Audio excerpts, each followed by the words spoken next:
Good evening and welcome, connoisseurs of fine common cardboard, to today's live stream and to this iteration of Let's Build Today for the Godfather, Gonti, Lord of Luxury. It's a pleasure to have you all here. Glad to see everybody who's waiting. And we've got a really exciting deck build today. You probably know that I'm an enjoyer of Midrange. I love mono black as a color pairing in cPDH, Competitive Pauper Commander. It just does so much. The only thing really that black doesn't do is artifacts. And to me, most of the time that doesn't matter. So when we're playing a deck where we want to have lots of answers to lots of different things and a really nice dynamic mid-range Reed Duke level mid-range plan, we want to have those. So today is the culmination of a bunch of learning that I've been doing around mono black. Basically, the introduction of these last couple of sets has done some interesting things to power up certain synergies in mono black that I wasn't using before, probably because the payoffs just weren't good enough. But I think they're really good now, and mid-range in mono black is phenomenal. We've got Mizu-san. Hey, Ryan. We've got Winfro. What's up, buddy? Good to see both of you here. Thank you for joining us. We've got patron Mizu here to join us today as well, and it's going to be a lot of fun. So without further ado, let's dive into the deck. So what we have here is a new legendary commander downshifted in Commander Masters, and this is a pretty known quantity. This is going to be a card that a lot of you are familiar with. It's one that I recall from when I was playing in Standard. I took a long break between Fifth Dawn and Kaladesh. That's when I hopped back in, and that's of course the set timing that this came back in. And Gonti is great for this format. I'm very excited about this. Gonti reads 2 black for a legendary Aetherborn Rogue. It has Death Touch. It's a 2/3, and when it enters the battlefield, we're going to look at the top 4 cards of a opponent's library, exile one of them face down, put the rest at the bottom of their library in random order, and then you can cast that card. You can cast that card, so you can't play lands off this, for as long as it remains exiled using mana of any color, which is awesome because that means we get to break the color pie. Now, for those of you who have been watching these live streams, you may have seen an episode on a commander called Halo Forager. And Halo Forager, let's bring this one up real quick here. Halo Forager is a Dimir fairy rogue that allows us to cast cards from our opponent's graveyard or from any graveyard, and then pay the mana to cast it using basically any colored mana, or we could use colorless as well. And one of the things that I learned when I was building this deck, and one of the things that we instituted with it, was that because our opponents are playing spells, they're playing counter spells, they're playing removal, they're playing draw, they're playing edicts maybe, they're playing protection. There's all of these different spells that are being cast, and we can get them back with Halo Forager, which means that Halo Forager with any flicker spell turns that flicker spell into one of our opponent's spells, which allows us to actually run less overall of those spells and instead focus on the flickers. So the cool thing about it is that we're able to end up reducing our total count of a lot of things, increasing our creature and threat count, and then not playing as much card advantage because other people are going to have it. We're going to be able to take somebody's Ponder. We're going to be able to take somebody's Siphon Mind. We're going to be able to take somebody's Compulsive Research. There's so many different things that we could be taking to reuse ETBs, to draw more cards, to counter spells on the stack. There's a lot of dynamic stuff there going on. And the reason I mention that is because Gonti is kind of doing the same thing, except that Gonti doesn't need to pay all this extra mana to flicker their creature. You just cast it and it starts to bank up, right? You've got this spell that you can cast and nobody knows what it is. It could be removal. It could be a counterspell. It could be all sorts of stuff. So this is going to be a really interesting card for the deck. Mizu mentions, I love Gonti, but my issue would be resolving it on Moxfield. That's a great point. The way that we're going to end up getting around that is by using the feature where we can search a card and create a token copy of it. So basically away from our screen, we'll have somebody block out everybody else's screen. So just like if you were Gitaxian probing or something of that nature in Urza's glasses, everybody block them out. The person's gonna, oh, interesting. They'll have to reveal the top 4 without revealing it. Ha! Yeah, that's kind of interesting, isn't it? Yeah, we'll have to work around that one on Moxfield. I'm not sure how we're gonna do that because to show us the cards, they have to see them as well. Nice call there, Mizu. Yeah, that's definitely a challenge. Maybe we'll have to assemble this in paper so that we can just play a paper thing, but then the other person would have to be in paper too. Oh man. Yes, the logistics of using Moxfield are coming to bite us here a little bit. I'm going to take a moment, and you're seeing I'm getting some enormous glare here, which is only one of the reasons why I'm wearing these glasses. The other one is because we had to look the part of the Godfather. That was very important. So one moment here. Let's see, what are we going to use? The blinds. That's it. There. That should help keep the sun out of my eyes. There we go. Look at that. And then Mizu says then they have to show, but they can't look. Exactly. Yeah. And there's no mechanism coding-wise for us to do that in Moxfield because, of course, with Moxfield, we're kind of hacking it, you know? We're playing on playtest, then we're streaming it into our spell table, and then, of course, we're, going from there. But, so, when I look at Lord of Luxury, there's a couple of things that come to mind. The first is it does have double black pip, which is nice. It's going to be aiding us when it comes to Gary. It's also an ETB that our opponents may not be super thoroughly excited to give us back because Gonti is rather defensive. The Death Touch is a form of evasion, but it's going to serve better to trade up with larger things on the block. And when he's not attacking, Gonti is essentially saying, if you run into me and I, lose my Gonti, I'm going to recast it and I'm going to get more stuff.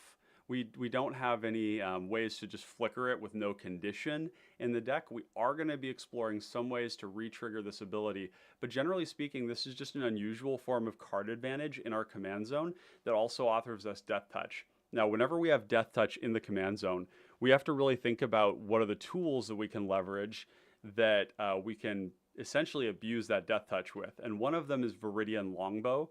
So you will see that in the deck, and it creates a nice pinch. People are either going to let it resolve, and then we're going to kill a creature a turn, or they kill Gonti, and we get to cast it again and get another card from somebody. And there could totally be a world where you have like 3 cards in exile, you've got like 2 counter spells and a draw spell, and so I'm really excited to see how that plays out. It's also a rogue. I don't know that that's going to be relevant for this particular video here. It may do some stuff with Path of Ancestry. It's possible if we had, some rogue creatures. But that's the main thing. We're going to get card advantage off of this.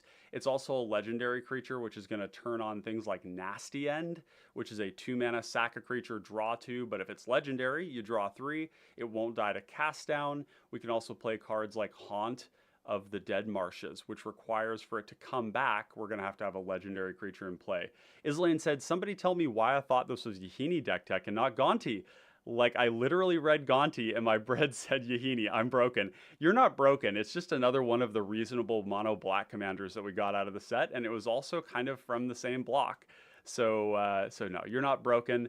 Totally understandable. There's even some shared elements of the two. I think in Yahini, you're probably more incentivized for Grave Flicker effects to go really deep into that, because if you resolve a Gary and then, maybe people tap down and you go Grave Flicker and then sacrifice it to Yahini, you can really push a ton of damage. So, but yeah, we are on Gonti. And as Mizu pointed out, I have no idea how we're going to resolve this on Moxfield, but We'll cross that bridge when we get there. How about that?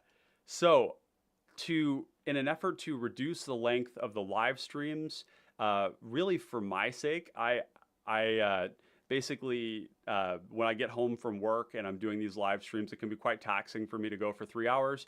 So I've been doing work ahead of time to assemble this deck, and it's not done yet. But the most interesting part of these deck techs is oftentimes how do we make the choices around the last 25 cards, the last 10 cards, the last 5.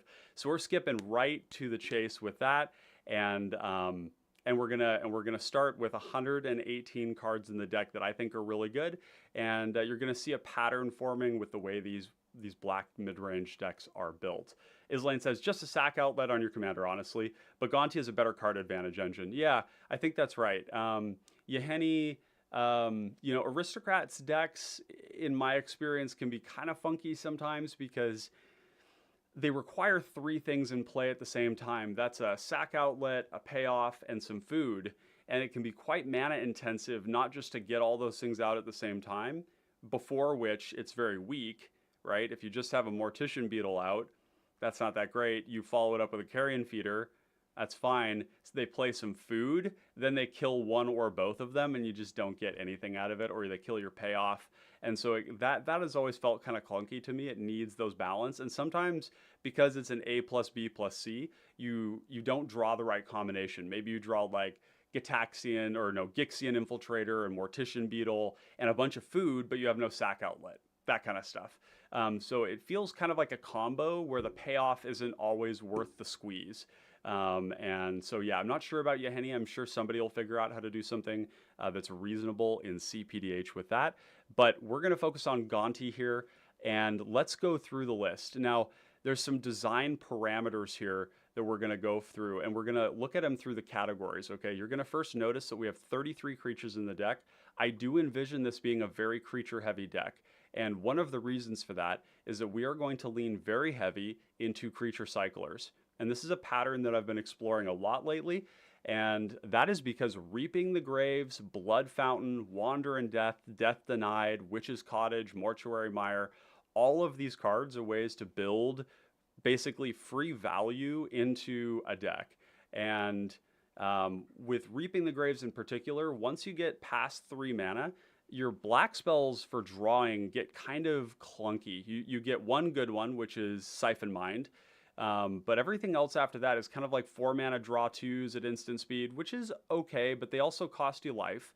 And when the land cyclers got printed, particularly when Troll landed, I started to explore using Reaping the Graves as basically the most powerful card advantage in black, card advantage spell. And I'll explain why that is. If I early on cycle Troll for my 3rd land, and then I cycle a Street Wraith, and then I cycle an Horror of the Broken Lands, I'm getting all this value. I'm getting cards for my cards. And then when I get them back, it's basically allowing us to have our cake and eat it too. When we bring them back, these cards that we cycled early for value now become our late game win condition. And it's important to build closers into your deck. And in this format where the creatures tend not to be really massive, these creatures are relatively huge. Gloomfang Mauler is essentially a 7/7 in terms of the power it puts on the board, but it actually gives something evasion. It leaves behind value. We've got Twisted Abomination, which is basically Gurmag Angler. It doesn't matter that it only has 3 toughness because you regenerate it. We have Troll of Khazad-dûm, which is arguably the best out of all of them. It's a 6 mana 6/5 that does not get blocked easily. It's triple menace. And then we have cards like Street Wraith, which I traditionally have not run in my decks because it always felt like the life was not worth it. Particularly when aggro was really having its heyday like 6 months ago, and it was kind of everywhere. Paying 2 life just felt like, wow, I'm just kind of killing myself and I'm getting this card. But black has so many ways to gain life now that Street Wraith feels extraordinarily free, and it is a threat. It can be unblockable at times. It doesn't die to bolt, and we can get it back with Reaping the Graves to generate even more card advantage. Then we have Horror of the Broken Lands, which as a 4/4 for 5 isn't phenomenal, but as a 4/4 for 5 that can also be cycled early to draw a card, it's pretty good, especially because when you cycle or discard a card, you're going to get that buff, which means that we can do some combat trick type stuff with our cyclers with this in play. So there's that. So we have our win conditions built into our deck in our draw spells, which are the cycling cards. That's part of them. And also we have our lands with the Gloomfang Mauler. Now, my rule of thumb is that I'll cut a single land for a 1 mana land cycler. For the other ones, it's just gravy. So basically the way that we look at that is that Troll of Khazad-dûm will always be in the lands category as a land, but Twisted Abomination, Gloomfang Mauler, those cards or Injector Crocodile is another one. That's kind of one of the worst ones.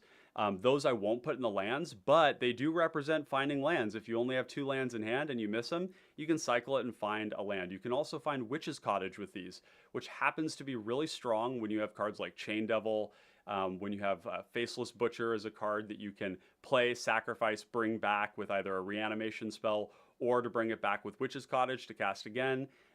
Crypt Rats is another card that's really good with Witch's Cottage or Mortuary Mire. We can tutor the Witch's Cottage with the Swamp cycling.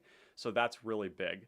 And so there's layers to this onion that we're going to go through, and that's one of them. Very creature dense. We have a lot of things that put themselves into the graveyard to get them back. We have some of them that cost us life, right? That we're mitigating with the fact that we're also draining from our opponents. The other reason that I really like this is because when we go really creature heavy and creature dense in our mono black decks or in any mid-range deck that's playing the initiative, it increases the density of cards that we can hit off of Throne of the Dead 3, and it deepens the bench of cards that you can buff with Forge. So there's a lot of interwoven synergy here, and we're going to continue to explore that here. And one of the ways that we're going to do that is with Grave Flickers and with effects that sacrifice our creatures for cards. So we play creatures that are good, and we play them because they're strong. And our opponents see that they're strong as well. So that means if it's good enough to play on our deck, it might be good enough to kill. So as our things die, we can just sacrifice them on the stack to draw cards.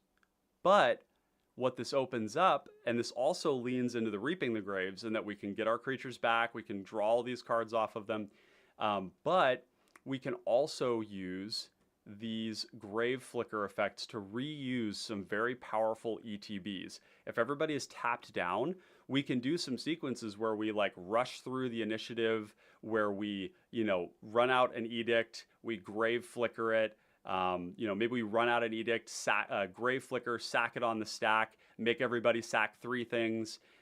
There's all sorts of stuff that we can do to use these kind of protection spells in proactive ways when the time calls for it. They're particularly disgusting with Gary. With Grey Merchant of Asphodel, you can cast one of these Feign Death effects and then sacrifice it and get that thing back. So that's really strong. I wanted to mention another creature here that I did not actually have. Oh, it is tagged as a creature. But another layer I wanted to add to this is that there's some decks in the format that are very prominent right now. They're seeing a lot of play, that are leaning very heavy into the flickers. And one of the most devastating answers to a flicker deck is Fairy Macabre. Fairy Macabre is a manaless, uncounterable except for Mirror Shell Crab, Graveyard Hate effect that's also stapled onto an evasive 3-mana 2/2 body. Fairy Macabre is another card that we can get back at instant speed and manalessly use with Reaping the Graves. So you're seeing a lot of these interwoven effects that are going to lead to a very resilient, very disruptive, very grindy, and ultimately a very efficacious build. And what I want you all to know is that this is in some ways less about Gonti and more about, in general, how do we build these mono black mid-range decks? And you can also see it as how do we build black X mid-range decks, because it's not just mono black. If you're in Rakdos, this actually gets even better, because in Rakdos, you actually get more land cyclers. If you're in Dimir, you get more land cyclers, more cards that you can bring back. If you're playing Dimir and you're able to cycle a Striped Riverwinder, that's a 1 mana draw one that's producing a later on will be a 5/5 hexproof. It's a really, really good rate. Now, the other reason that we're doing all this graveyard stuff is that now we have a reanimation spell. And so now we have the card Dread Return. This was downshifted in CMM, as many of you will know. It's 4 mana, return a creature from the graveyard to the battlefield with the ability to flash it back. And that is really strong. This is layers that were added to this hypothesis I've been working on and this pattern language of mid-range black X or black decks that was there after I came up with it, right? So this came and it was like, wow, suddenly we have another thing we can do with this graveyard thing, and it's really quite strong and synergistic. Ryan Sparks, welcome to the chat. Rez Mustang, what's up, buddy? Good to see you. Thanks for joining us. We got to meet in Detroit when we were there for the RIW Hobbies 1K. Unfortunately, we didn't get to spend a ton of time together. There was a little after party event, and we actually got back to our house, and it was just like everybody was so tired after like 10 and a half hours of Magic that we just decided that we were going to stay in. But hopefully next year when I come back to RIW Hobbies, we'll get to spend a little more time together. I will also mention Ryan Sparks has been working on Gonti as well. So Ryan, if you have any cards that come up that I don't have included here, anything that comes to mind, let me know and we can talk about what that looks like. So one of the other elements here that I want to talk about is something that I haven't been very bullish on in the past, and it's something I've been leaning into more in recent times, and that is these very explosive mana sources. Bubbling Muck, Culling the Weak, Dark Ritual. I have, I think, been on record on a couple of times saying that I didn't really like fast mana in this format.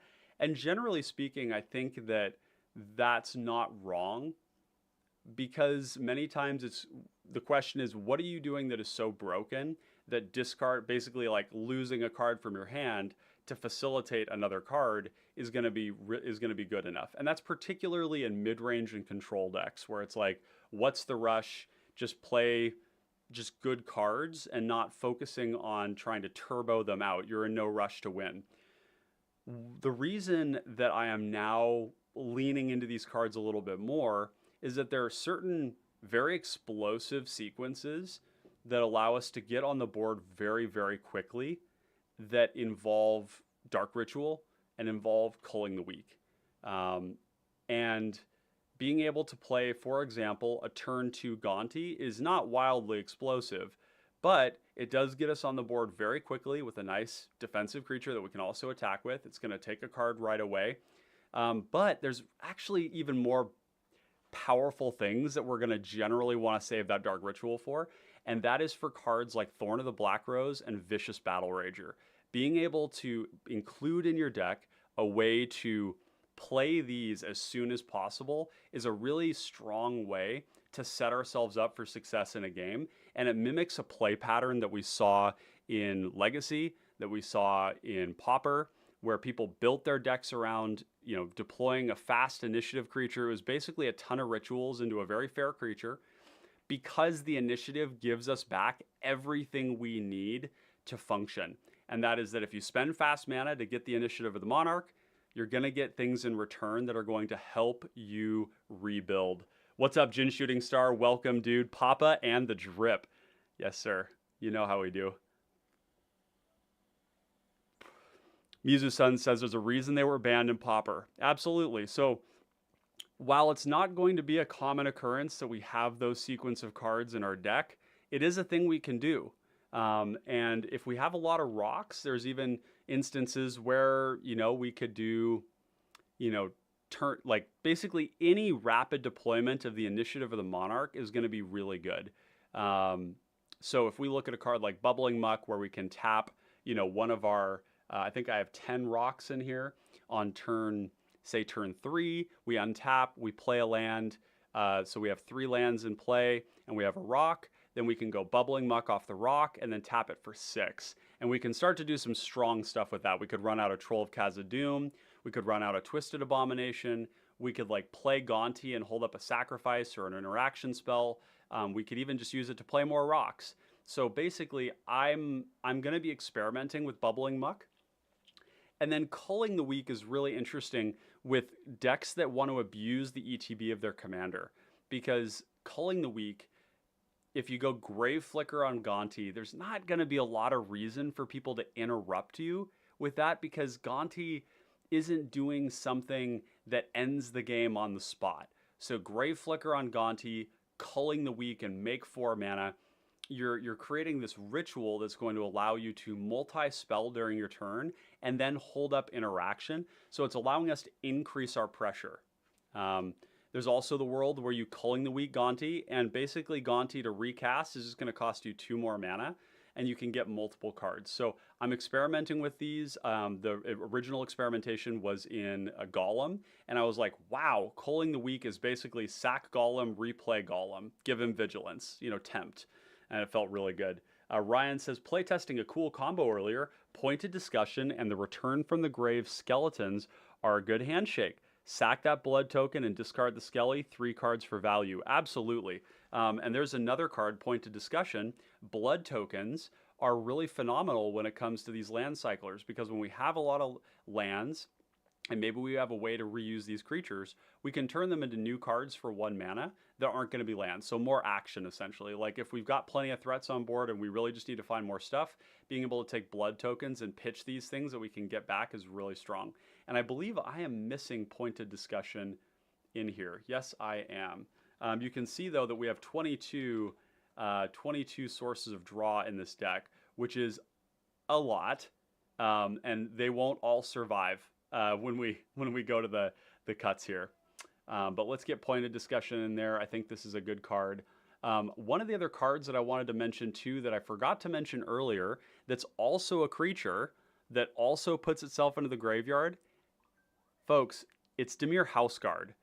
And the thing that I'm talking about here with this recursive, mid-range, grindy value plan is something that isn't just like an experiment. It's something that I'm actively doing in Thrall Parasite, and it has been so cracked.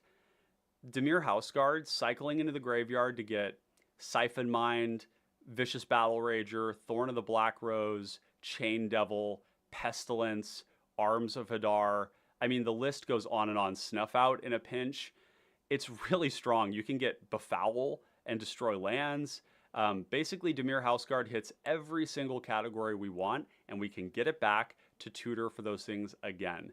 It's very strong. Dimir Houseguard also as a creature is basically unblockable, and it has sacrifice a creature. So if we Grave Flicker our commander and then run out Dimir Houseguard, right, we're going to get a card. If we Grave Flicker Gary and then run out Dimir Houseguard, there's no way to stop that at that point. They might have to counter the Dimir Houseguard, and the Dimir Houseguard is not what they really want to be countering. This is not what they want to do. So a lot of interlocking synergies here. One of the other things I'm going to be looking at here is the ninja cards. But the question is going to be like, is it good enough to be like, are these good enough in the deck? The nice thing about ninjutsu is that, in Pauper and with commons, generally speaking, ETBs are really, really powerful. And these cards all allow us to reuse some of our powerful ETBs, whether they be initiative, whether they be Gary, an edict effect, a draw effect, whether it's like Faceless Butcher and bring back Faceless Butcher, cast it again. There's a lot of things you can do there. But the thing that I really want to do in this deck, and I think I mentioned it on Twitter, this is going to be a very hateful deck, okay? There's a lot of combo running around right now, and a lot of it is not really respecting the quality of the interaction and the coverage of interaction that we have in Pauper Commander. Seeing decks with like, combo decks with like 2-3 counter spells in them, 2 bounce spells, maybe 1 fog, 33 lands, no way to really stop us if we exile their graveyard. And so we're going to be building in a lot of hate into this deck because we want to have answers to that stuff, and there's no reason we can't. So one of those cards, if I can find it here, is going to be Bloodseeker, punishing the flickers, punishing any sort of first day of class combo, anything where they're returning things back to their hand and playing them, while also just being a source of pressure that punishes our opponents for playing creatures. Bloodseeker is particularly important right now with TPI and with Gut. They make a lot of creatures, and you can really wreck their day with an early Bloodseeker. We also have Trespasser's Curse, which we can put on the Flicker player, and if they have 2 bounce spells and maybe 1 tutor in their deck to find those bounce spells, this is going to tempo them long enough that we can kill them and turn the corner, and then basically try to win the game from there. Yeah. So going back to the ninjutsu and tying into another theme is discard. And I've also been on the record as saying that Hymn to Turok is not a terribly good card in the format. I am going to eat crow, and I think that I've probably been wrong. Generally speaking, there is one player who is ahead, or maybe their combo, and casting this on them can be very devastating. Mass discard, you would think, would be better because you're getting more value. You're getting more cards for your thing. You'd say, like, why not play Virus Beetle? I want to get 3 cards for 2 mana instead of 2 cards randomly from one player. Wrong. And that is because when we discard the whole table's cards, we deny the table interaction that we as the mid-range player need to collectively handle what's going on at the table. And I don't want to discard my opponent's counterspells and removal if what they have in hand is too precious to not get rid of. Generally speaking, when somebody discards cards from me, I will keep my card advantage and I will lose the individual interaction spells because I know that the card advantage will find me more, whereas the kill spell can just be replaced, right? And so the thing is that Hymn to Turok for 2 mana can really devastate a player's hand, and it's a strong form of tempo that's very, very cheap. The other card that does this, that also ties into reusing our ETBs, is Okiba Gang Shinobi. And this card can be very game-ending for a player whose resources are low. You can really dumpster them with this one hit, and this card is allowing us to reuse our ETBs at the same time. If it stays out in play, if you flip it into play off the Throne of the Dead 3 and it's big, this card is going to be a house. So this is another card that we're going to be kind of experimenting with. These ones, along with Bubbling Muck and in some ways Culling the Weak, are a bit more experimental, but I think I have confidence in these cards being important for what we're doing right now. The other theme that we're going to be working on is Drain. And the reason that Drain is so important right now is that when you're a mid-range or an aggro deck, you don't want to turn the corner into a board that has healthy life totals. You want to turn the corner into a table that is maybe they're 20 life instead of 30, because maybe the collective pinging of red pingers and some damage going around and then your drain effects mean that you have a lot less work to do to kill everybody, and these cards are gaining us life to mitigate the risk of dying to mid-range. So a lot of different things going on here. Let's start working on the deck to get it down to 100 cards. And this is where things are just going to be kind of challenging. Trying to figure out exactly which of these cards we want to keep. We've got cards like Phyrexian Rager, Haunt of the Dead Marshes, just some cheap creatures here that can serve to be cards to sacrifice while also generating card advantage. So they're going to generate some form of advantage while also being something that we can get back. It's going to increase the value on our edicts because we'll be able to sack something small and upgrade our creature. And then they're also going to be fine at carrying a cranial plating. And I forgot to mention that this is going to be a cranial plating deck right here. Tutorable with Shred Memory, which is also Graveyard Hate. So yeah. Oh, we're also going to be looking into Brain Spoil. I don't know if this one will make the cut. Brain Spoil is just a kill spell, but it's a pretty bad kill spell. And at 5 mana, our options aren't as good. 5 mana finds us essentially Gary.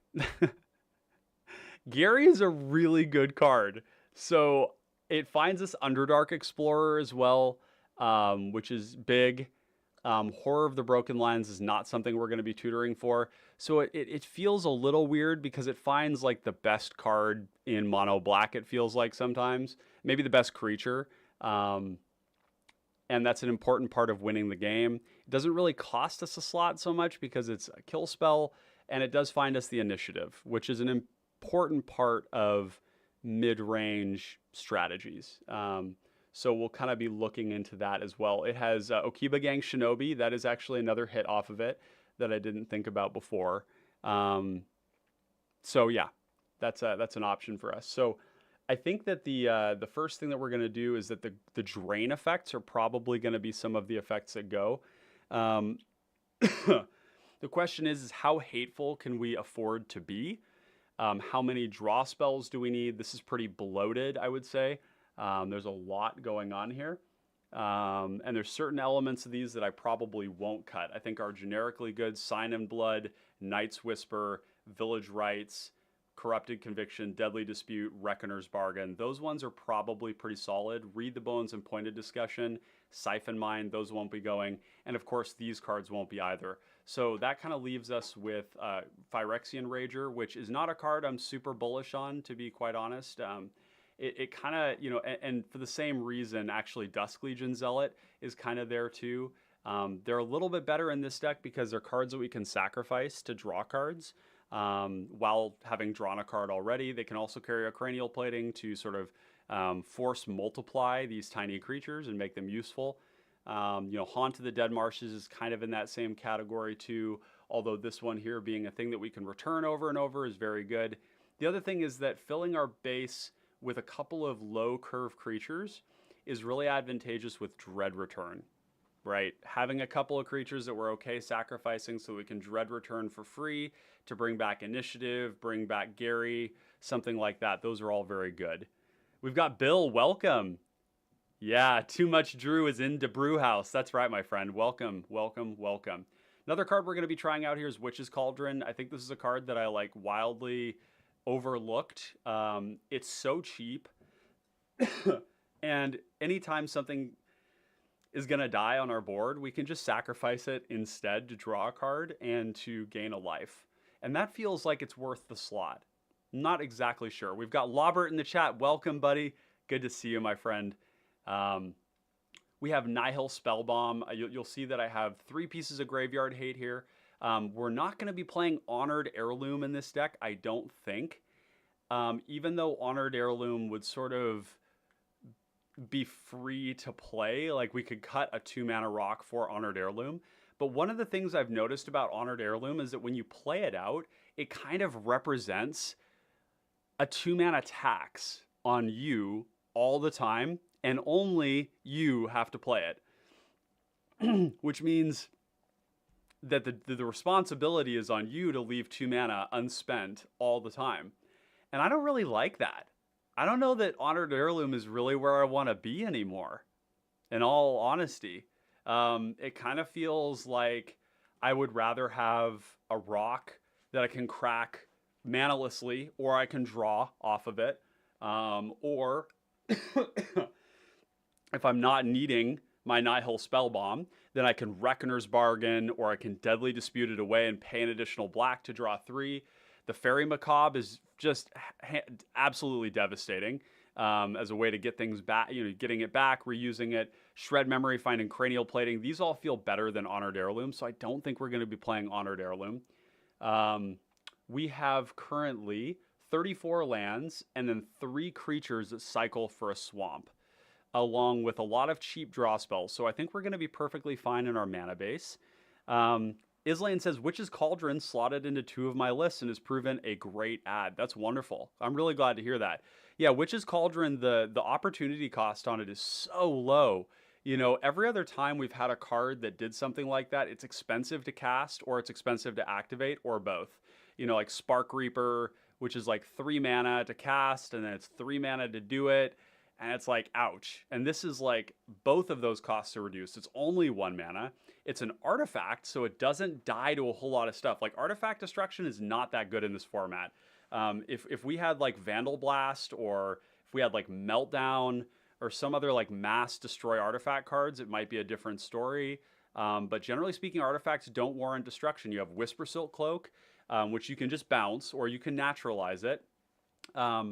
Or you have maybe Nurok Stealth Suit or a Cranial Plating, and it kind of ends there. There's just not a whole lot left. Even against Abdel, where you could say, well, you could blow up their Hierophant's Chalice, it's like, or you could just play a good kill spell that kills Abdel, and then they don't flicker it at all, right? You don't want to be like killing the things that it's flickering. You want to kill Abdel so that the flicker doesn't happen. Mizu says, how was the stream, Lobert? Gonna check it out. Lobert says, it's really good. The games went quick and the changes to my deck worked as intended, so I don't think I could ask for more. That's wonderful. Lobert, let me know if you ended up playing Thraben Watcher and if you integrated any of the changes that we talked about, and if so, which ones? And if you weren't playing Thraben Watcher, do tell me what you were playing still. Mizu says, how do you feel about the Horror of the Broken Land? I'm a little unimpressed by it. Yeah, Horror of the Broken Land, yeah, it could be a cut. I think that's fair. I really like that it's a 1-mana draw one. It's uncounterable in that sense. It's increasing the creature density, but I would say that it's probably fine to cut it. That seems like a good start. Lobert says, I agree on Honored Heirloom for the same reasons. I keep taking it out of stuff. Yeah, it's like a perfectly staple card until people start playing with it for a long time and realize that it can be kind of detrimental to just like doing your game plan to have to hold up. And it's not 2 mana, it's 3 mana, right? You have to tap the rock too. So the opportunity cost is that you lose the mana from the rock to tap the rock to do the thing. So yeah, yeah, probably a fine card for us to not be playing, especially because we're in black. We've got great Graveyard Hate. We've even got Bajuka Bog. I didn't even put that in here. Okay, and then Islaine says, I agree with Lobert. I'm at the point where most rocks either draw or gain life or something else just besides mana. Yeah, we like to layer those things in, generally speaking. That definitely makes a lot of sense. Okay, so one of the cards that we could cut here as well is Kaya's Ghost Form. One of the things I don't like about Kaya's Ghost Form is that it's sorcery speed. And sorcery speed protection invites opportunistic 2-for-1s. And I don't want to get 2-for-1, especially if my opponent's just sort of like making a bad decision. Like the card isn't really worth them doing this to. I like that we can put it on Gonti, and then when Gonti trades into something big, we get another card. But like all of these 1-mana ones here are instant speed, and it just feels like way better. So let's toss this to the side for now. It is nice that it does give us a pip for Gary. It's an aura that's on board. But let's toss that over to considering for now. I think the Horror of the Broken Lands is a perfectly fine cut. I think we're going to have enough creatures in the graveyard that our Reaping the Graves is going to be plenty good. We'll cut that one. Phyrexian Rager could be another card that we could cut as well. We have Network Terminal, but again, we can't really cut these ones because we want a certain number of ramp spells.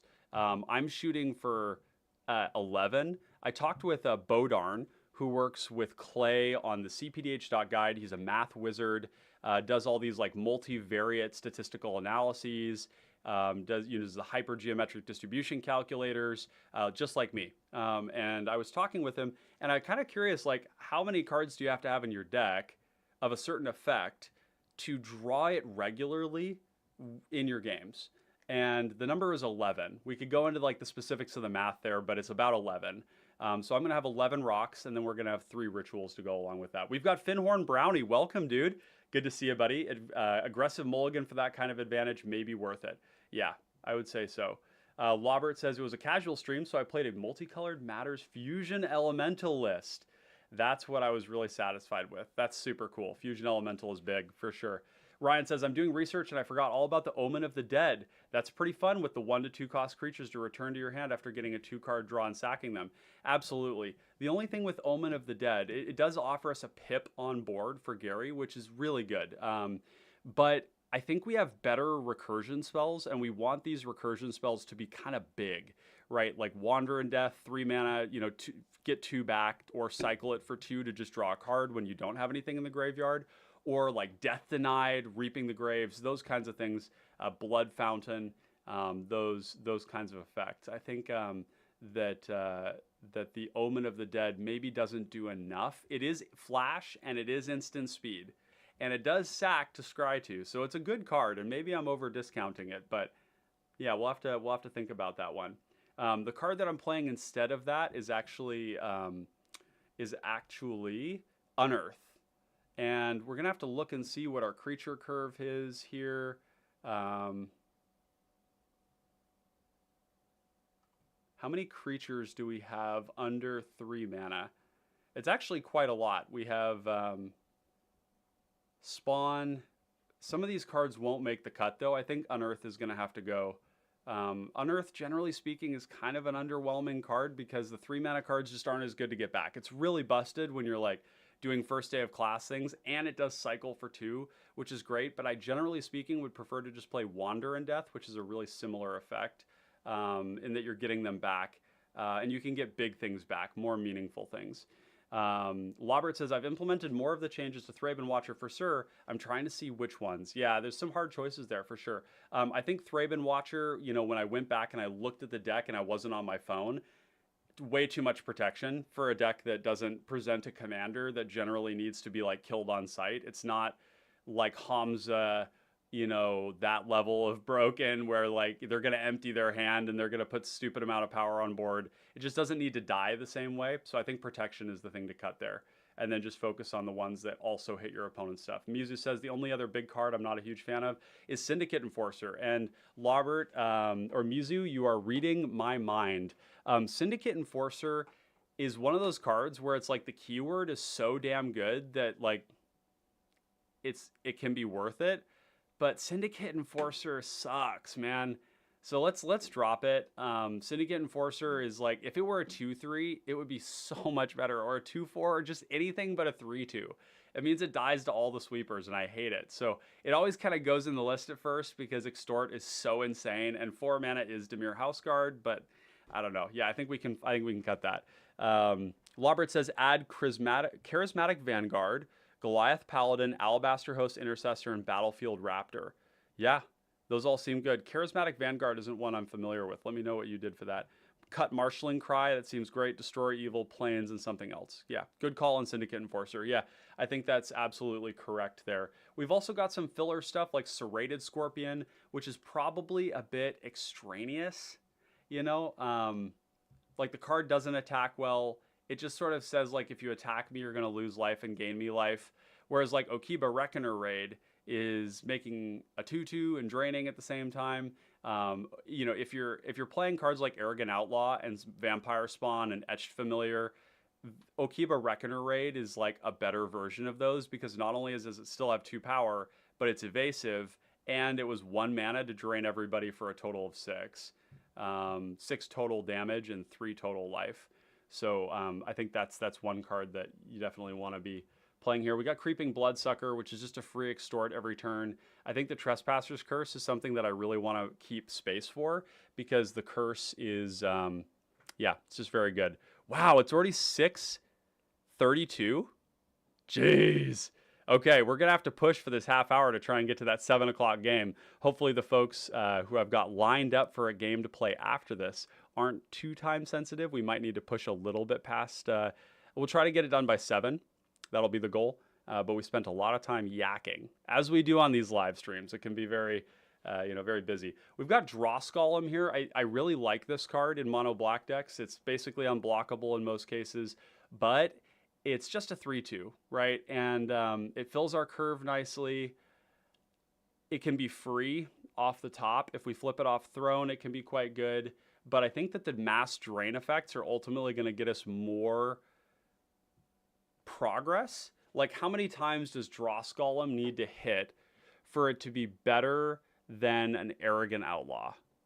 And the answer is that it probably can't, because Arrogant Outlaw hits everybody for a total of, 6, and then it swings for 3.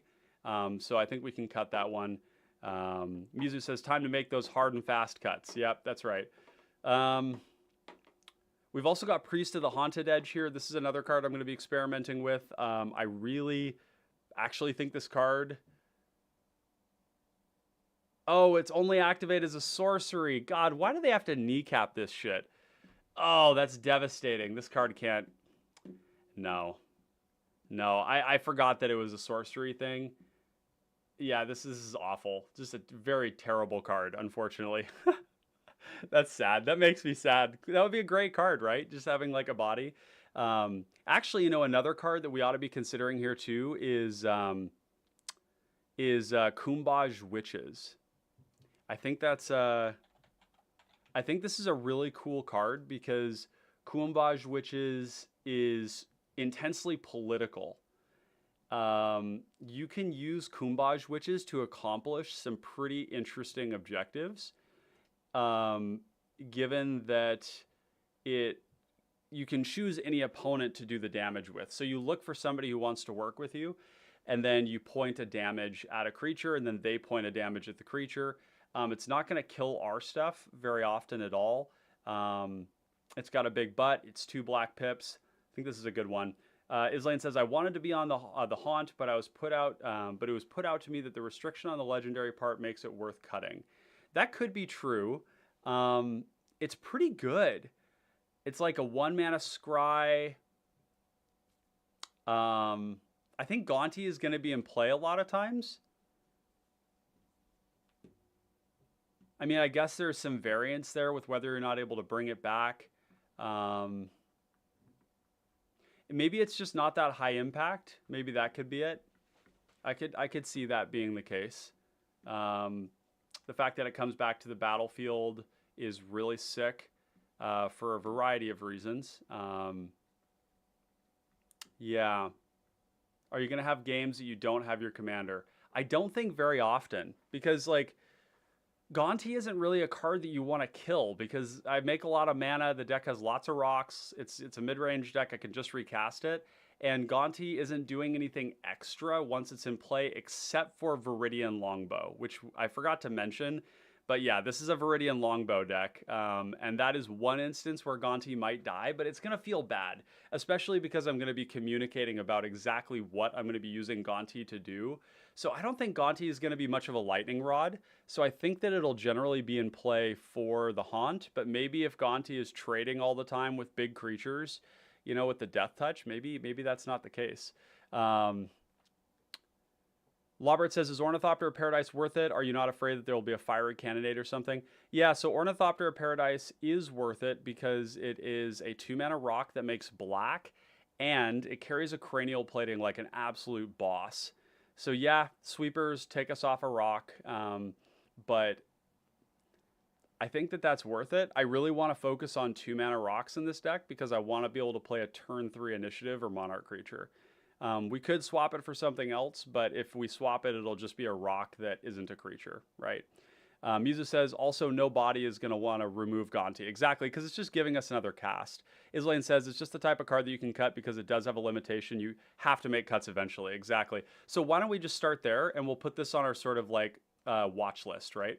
Yeah, so let's do that. That's fine. Another card is Soul Cage Fiend. This card pumps a lot of damage. This does hit us. Maybe that just makes it worse compared to like Vampire Spawn and the and the Arrogant Outlaw and the Etched Familiar, which all gain us life, whereas this is making everybody lose life. But it is double black pip. It's 3 power. It's a cool card to end the game with when we have stuff that we have in play. Yeah, Robert, the cranial plating is kind of what makes the Ornithopter hum, per se. Not a lot of cards that we want to cut here, but I think Soul Cage Fiend is the one that is coming to mind. We're going to go a little fast and loose here. Of the draw spells that we have 20 of, which is just so many because this isn't just here. It's like we also have like the recursion spells right here, right? Those are also forms of card advantage. Dread Return, form of, we're getting something back. Tortured Existence, is this where we want to be in this deck?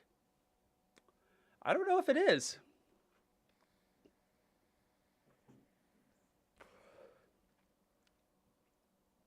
I don't think it is. Tortured Existence requires that you have bad, like early, not bad, but like early curve small creatures that you don't care about that you're swapping for better creatures, aka swapping Haunt of the Dead Marsh for like Vicious Battle Rager or for Gary or for something else.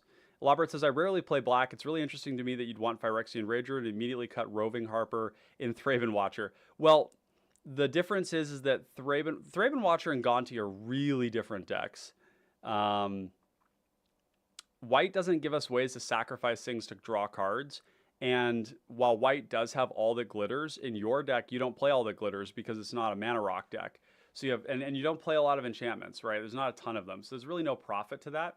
Whereas in this deck, Cranial Plating turns any of those creatures into something huge. The argument could be that that because they're on the ground, they're just not good enough. I don't think this is a good Tortex deck either. It might be that some of our draw spells just want to be creatures that draw. But again, so like there's some other stuff we could do here. Like we could go, we could cut some of the, we could cut like Pointed Discussion for Scrapwork Rager. That's another option. And just focus on upping the creature count a little bit, which I do want to be cognizant that we don't go below 25 because then some of our spells get worse. Evankar's Justice versus Drown in Sorrow. Drown in Sorrow is a better card in a lot of ways. Evankar's Justice does do damage, which is means it's a closer, and then you can buy it back to really lock down the table. But I don't think we need more sweepers right now. I think that sweepers are good, and we have 4 of them. And they're pretty devastating. Echoing Truth is very, very good in the format right now. You can point this at an Abdel token and kill the TPI and the Abdel tokens because even though they're different colors, they're all soldiers.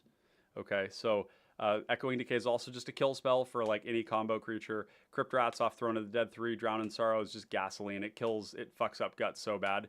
And then Pestilence just wins us the game or gets us back when we're behind.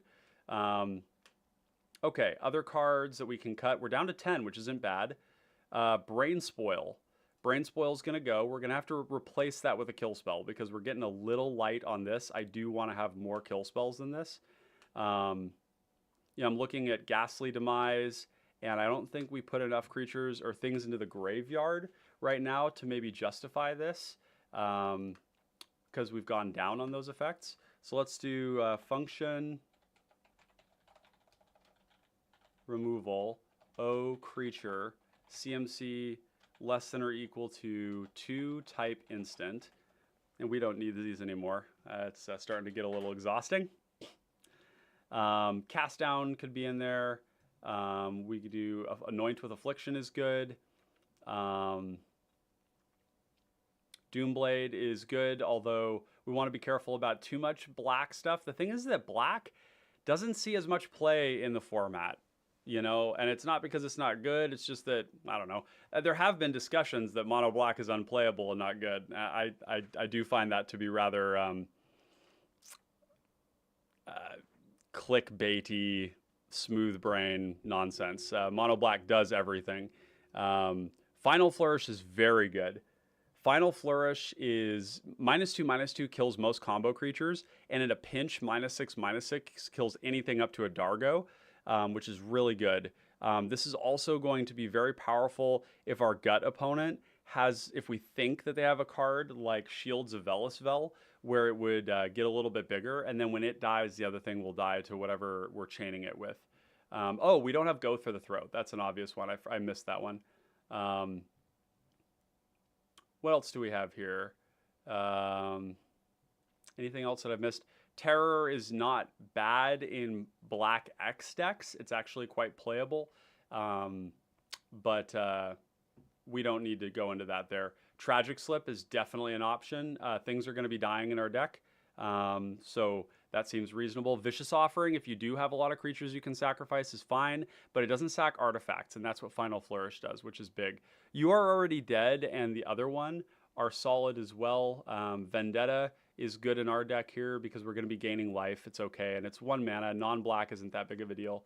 So we've gone up on cards back to 110, but I think that generally speaking, we're going to want all of these kill spells. So Doomblade is going to be the first one in here. Cast Down seems perfectly reasonable. And here's a trick, by the way, you can use when you're building your decks and you're doing it on desktop, is you can drag the cards from sideboard over into your tags, and if you use multiple tags, then when you move it to main deck like this, it will just slide into all the different tags and you don't have to go looking through them to get everything. I think Tragic Slip is going to be pretty good in the deck. Let's move that in. Oh, it's actually, we're going to be more cards. I don't think these ninjas are going to be working for us here. They're just cheap ways to reuse Gonti and other things. Anoint with Affliction kills combo creatures. It doesn't kill big stuff, but we have Gonti. So I think that this card is going to be good. If it's a Dargo, this won't kill it, but Gonti does. And then Doomblade, let's move that into the main deck, cast down into the main deck. We'll probably go down on these removal spells. Well, 15 is actually, that's probably fine. Oh, we've got Go for the Throat. This is much better as removal, Final Flourish as well. So the cards that we can cut here are going to be, you know, Parasitic Impetus is a really strong card. Parasitic, all the Impetus cards are like pretty damn good. Parasitic is maybe among the worst of them. It basically says like somebody's creature is going to go at somebody else for the rest of the game, and it's going to be a lot of damage. And if it's a Dargo, it makes it into a 2-shot. It does have trample. It's going to hurt that player a little bit, but the other thing is that our opponents have to then kill that creature to stop it from attacking them. And so you're getting a 2-for-1, which is good. The problem is, and it's also a black pip. You know, there is that as well. Yeah, I don't know. So the worst of these here. So cast down, not killing Abdel, not killing Gut. I think cast down is going to be the one. We'll put that in the sideboard for now. We've got a couple of comments here. Lobert says, I still think Dread Return is a trap. I don't think it is. If you just read Dread Return as Reanimate, it's perfectly fine. The sacking 3 creatures part is going to be a little bit harder in this deck because we are going down on creatures, which I would like to remedy. I really would like to be a 30 creature deck, to be quite honest. And I'm not sure how we're going to get there without some cuts to some very generically good cards. Yeah, exactly, Mizu, the first half, exactly. Lobert, but it's a hateable, inefficient spell that's reliant on something already being in the yard. That's a lot of qualifiers. The thing is, we have a lot of things that put themselves into the yard, and they're really good. And the things that we have that get countered or killed along the way are also going to be in the yard. So I'm confident that we'll have something that we want to bring back. Even if it's just a Mass Edict effect, that can be really strong. Mizu said, but in this deck, Archetype wants to put something into the yard pretty early anyways. I could see it cutting, though, anyway. Yeah, I want to have that effect in the deck. I think, in all honesty, I want to have this here. Are these under lands? Are they there? Just got to make sure I'm not overloaded on lands here because it kind of feels like I am. Nope. Okay, good. Culling the Weak is the one of these that actually does sacrifice something. And if we don't have cards like Haunted Edge and whatnot, then this maybe gets a little bit worse. Whereas Bubbling Muck and Dark Ritual are just like big rituals as it is. So we could go down on that. This is a package that I want to maintain. This is a package I want to maintain. In here, there's not a lot I want to cut there, in all honesty, too. It's funny because it's kind of like pointing towards the drain cards, you know? That's kind of what it looks like. Or, you know, Hymn to Turok. Maybe him not being a creature, you know, maybe it's Okiba that's just more synergistic because it's allowing us to reuse our ETBs. But man, I really want to play with this card. I really want to have it in the deck. Are we running Reaping the Graves? We are. Yeah, we are. Mono Black gets pulled in a lot of directions because there's a lot of synergistic stuff going on. But we have to cut 12 cards. Brutal.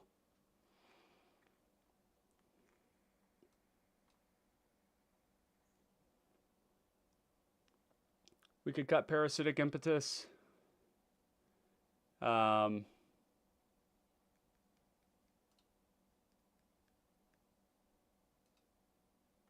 game theory around those Impetus cards is so strong that it feels bad to cut it. Yeah, these 11 cards here are almost certainly going to have to be... Okay, like Dusk Legion Zealot is a good example of something that we can cut. It's unfortunate because I feel like that's reducing our creature count, and I don't really want to do that. But then Phyrexian Rager goes too, which is starting to make Witch's Cauldron look a little bit worse, but it still seems strong. And then there, let's do Hymn to Turok because we're going to be making kind of fast cuts here, just so we can get to a game here soon. We could do Etched Familiar because it's when it dies, as opposed to ETB. Kumbaj Witches is technically a removal spell, and technically we don't need it, but I really think Kumbaj Witches is underplayed. It's crazy. I mean, when people talk about like mono black not being playable, it's like I have such a hard time cutting cards from my mono black decks because there's so many good ones. It's such a good color, such a good singular color to have. You got to remember only these ones here are costing us slots, and they're increasing the consistency of the deck in a huge way, being able to find lands. I'd also cut Cauldron from the new Lord of the Rings, deadly for 3 when you can sack a legend. Yeah. Oh. Yeah. Nasty End. Yeah. Yeah. No, absolutely. Nasty End is an insane card advantage spell. This is going to go under Sacrifice, and this is going to be under Draw.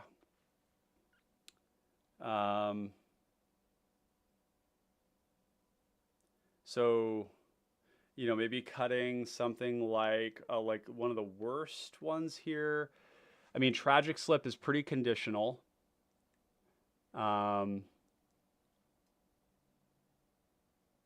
Yep, we can go down to 15 of these. That's fine.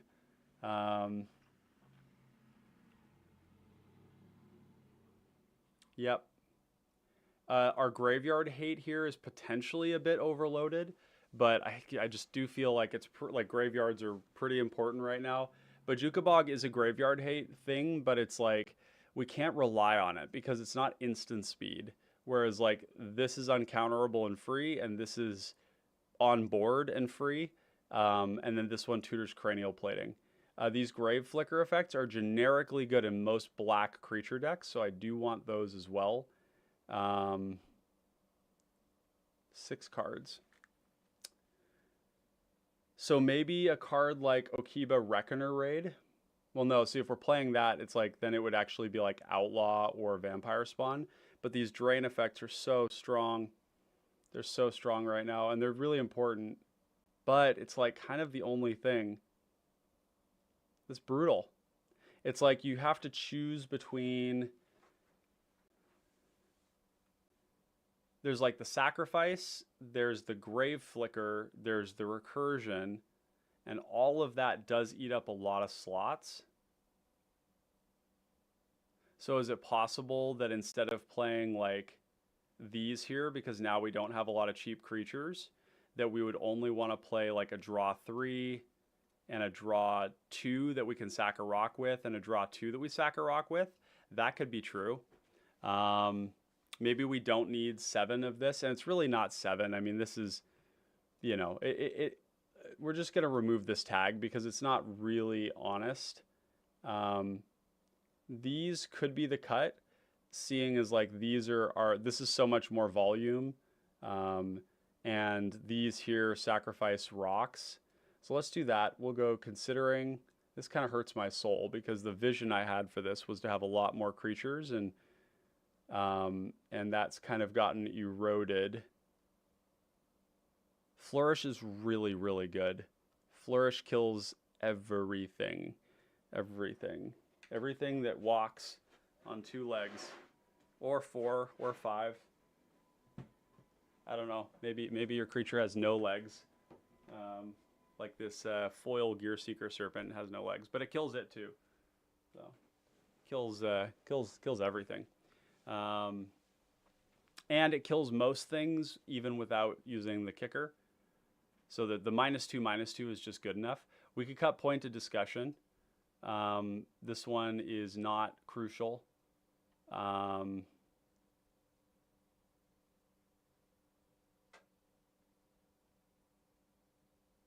Yeah, the last 3 cards are pointing towards creatures, which is upsetting to me. Maybe what we could do is we can cut a land, because these 2 cards combined are going to help keep that consistent. Because technically we have 34 lands, Troll is a land, and then 2 more. So kind of 35 with all these rocks and all this mana ramp. 3 cards in 5 minutes. 2 cards in 5 minutes. Wow, I don't want to cut any of these things, chat. I don't want to cut any of them. I mean, the 2 easiest ones would be Arrogant Outlaw and Vampire Spawn.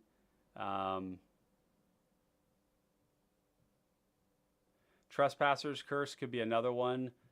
This card doesn't do as much damage by any stretch of the imagination, unless you put it on a TPI player. That's pretty rough.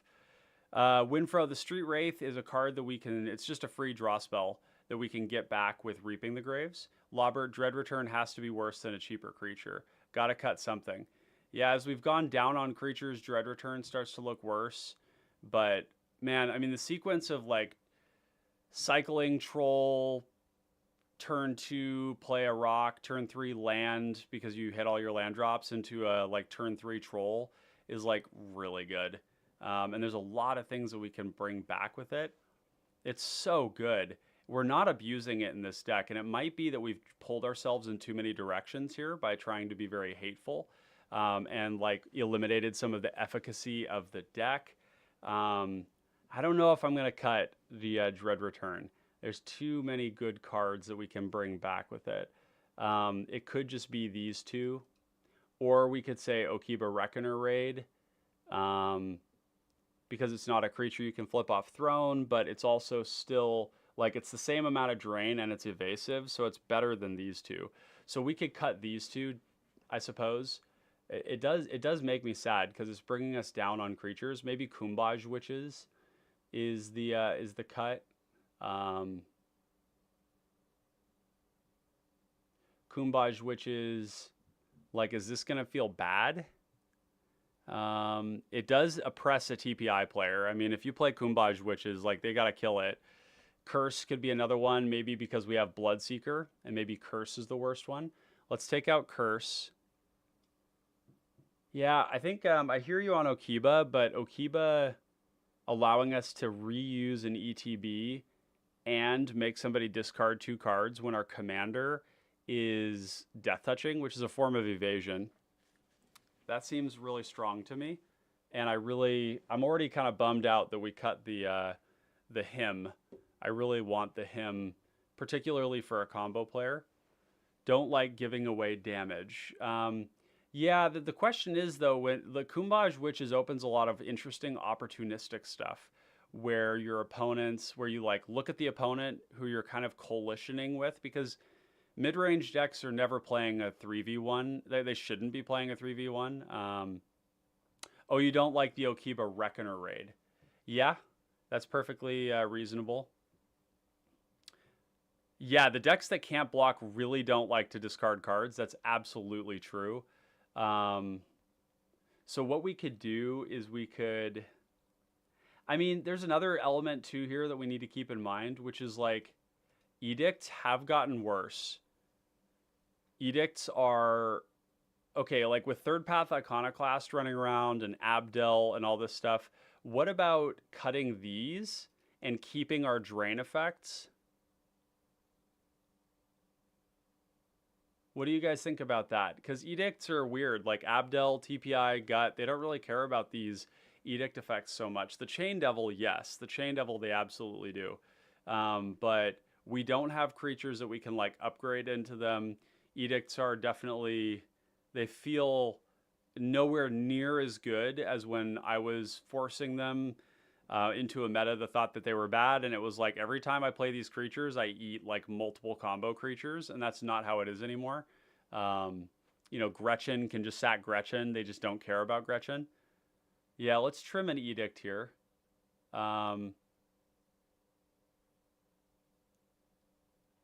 Yeah, okay, here, let's cut both of these, and then let's bring back in something that we wanted that we cut.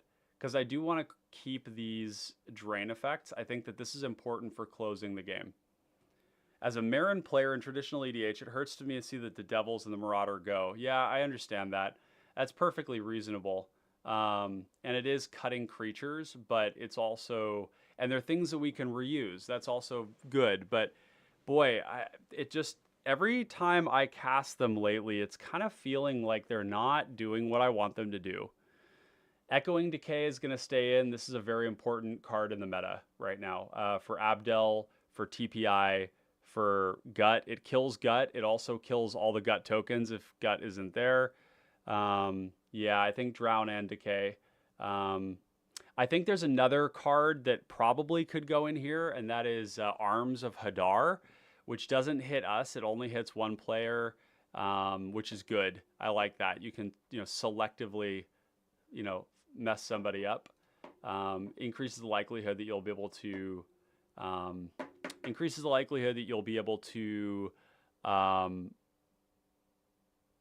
resolve the spell if only one person is thinking about countering it.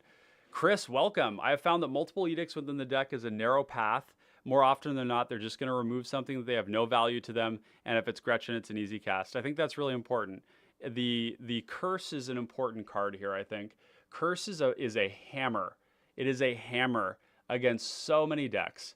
Curse makes TPI cry. It makes Gretchen cry. It makes any deck that flickers cry. They have to have narrow answers to it. I was looking at some of the top Abdel decks recently, and they play like 3 counter spells and 2 bounce spells and 1 tutor. It's a shockingly low amount of interaction, and I think a card that punishes that while they're dying is important. Late game duds with the current mana flooding and blood. Yeah. Islaine says Curse is good with it. I wish it hits everyone. That would be awesome if it did. Hey, yeah, what's up, Chris? Good to have you here, man. So we're at 100 cards. So we could just kind of go at it from here. I just want to review what we've got and make sure that everything that we want is still in here.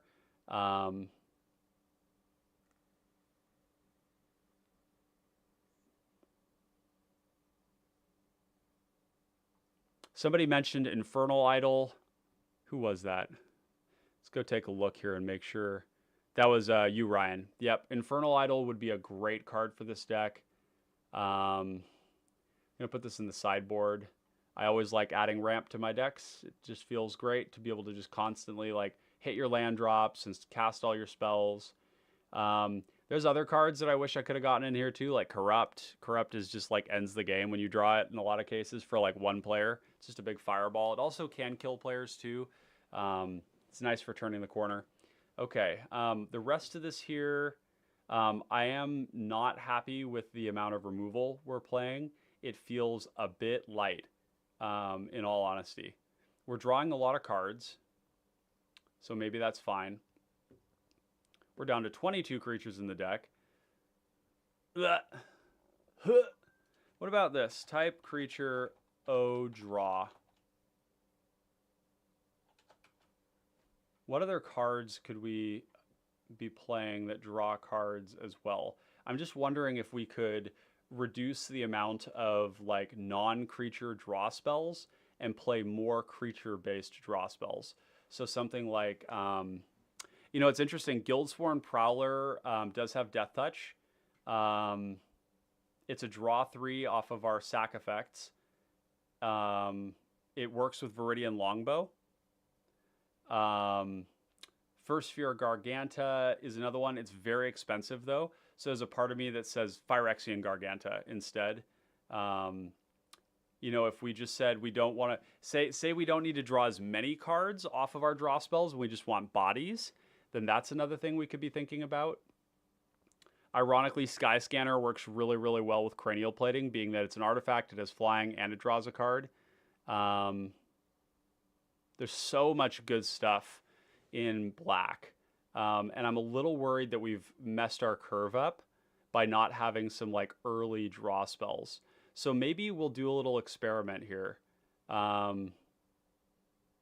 Audacious Thief is another card. It doesn't have any evasion though, so it's not going to connect that many times. Blade Juggler, if you attack somebody, then you can cast this as a draw spell. Maybe with the Reaping the Graves and all of the other stuff that's creature based, we just want to cut Read the Bones and some stuff. We got a whole bunch of comments. Holy shit, you guys are going buck wild. It's really fun to have everybody interacting here. It's awesome to have you all here. If you've just joined the live stream, welcome. Glad to have you. And we are just getting to the last few cards and considering whether we're going to do a quick pivot before we play. Idol is something I would definitely throw in. Yeah, Idol is doing double duty, so it probably should be in there. Chris says you want to ensure a good amount of mana available to ensure you can cast whatever you get off the opponent and the Gonti trigger. Vamp Rights plus Gaia's Ghost Form will ensure so much value. I don't know if you care much about sacrificing so much, but Cirith Ungol Patrols performed well for me in testing. This one right here. I didn't realize that this is a 4/5. And it's only 1 mana to sacrifice. This is like very on curve. Usually they're kind of not, like a 4 mana 2/4. Yeah, I could see this being good. The food token is like not nothing. Interesting. Let's throw this in the sideboard for now. Sideboard's kind of like, I look at sideboard and considering is like cards that didn't make the cut, but they're cool and I'll maybe come back to them. But sideboard is cards that I actively am considering for the deck. Persistent Specimen consistently take care of the creature problem for the rest of the game at instant speed. Yeah, that's the thing. Haunt of the Dead Marshes and Persistent Specimen are really, really good with the sack effects. So here, let's do something kind of radical, okay? I don't know if it'll work or not, but I really feel strongly that like having a lot of creatures in a deck like this is kind of important. And I think that we can replace cards that that just draw cards with creatures that draw cards. Let's see how deep we can go into that here. And I know this is going to take a little bit more time, but I think this is important for us to go down these rabbit holes. Even Vulturous Haven is... It's a 2/3 flyer that draws 2 cards and sacks like a Persistent Specimen or a Dusk Legion Zealot. I've always been bullish on this card.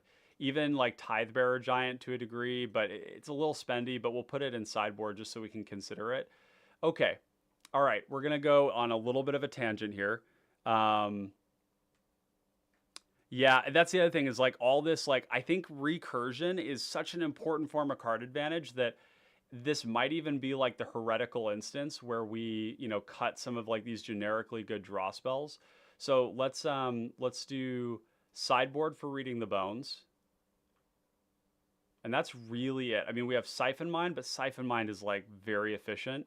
So I don't think we're going to cut that. Street Wraith is doing the thing, although we could say, I mean, it's something we can recur back, but it's not something we can like play out and sacrifice.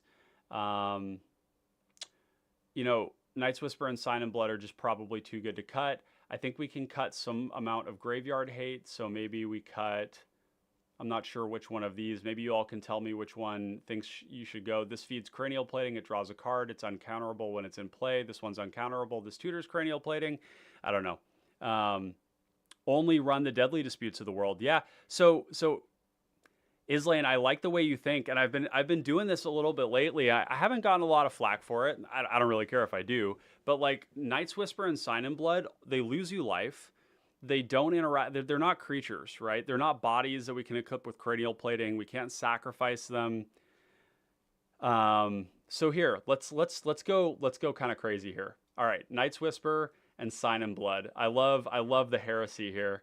And maybe we even look at something like Siphon Mind and say it's coming out for Phyrexian Gargantia, right? Like the thing with fairies though that I want to mention is that it's a flyer. It's a 2-pip flyer that's a 2/2, so it carries a Cranial Plating really well too.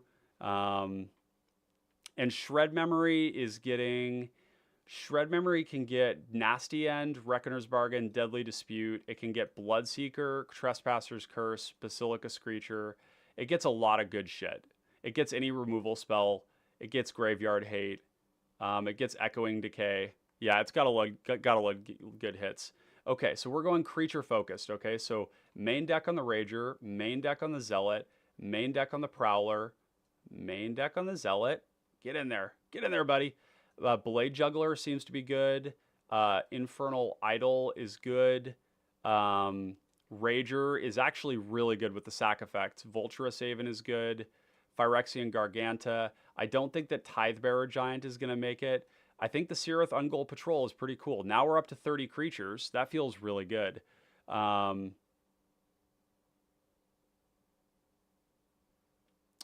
then Skyscanner, I actually quite like this card. It does die to some of our sweepers, but it's just so good with Cranial Plating.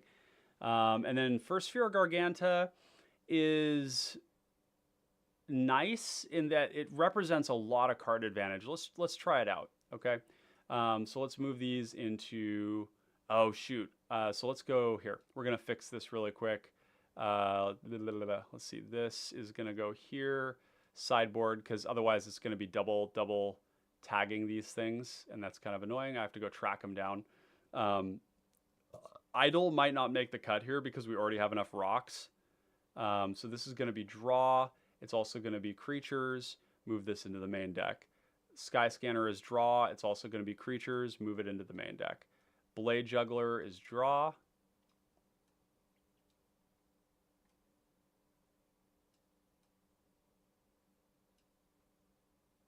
I like that the Prowler has Death Touch too. I think that that's really synergistic with what we want to be doing. Is there anything that's better than this? It's a pretty nice creature. Yeah, let's play this one. Creatures. Although this one might not make the cut if we want to be playing like Village Rites effects. That's the only thing that kind of comes to mind there. I think Phyrexian Garganta is quite good. It's kind of spendy, but we have a lot of mana.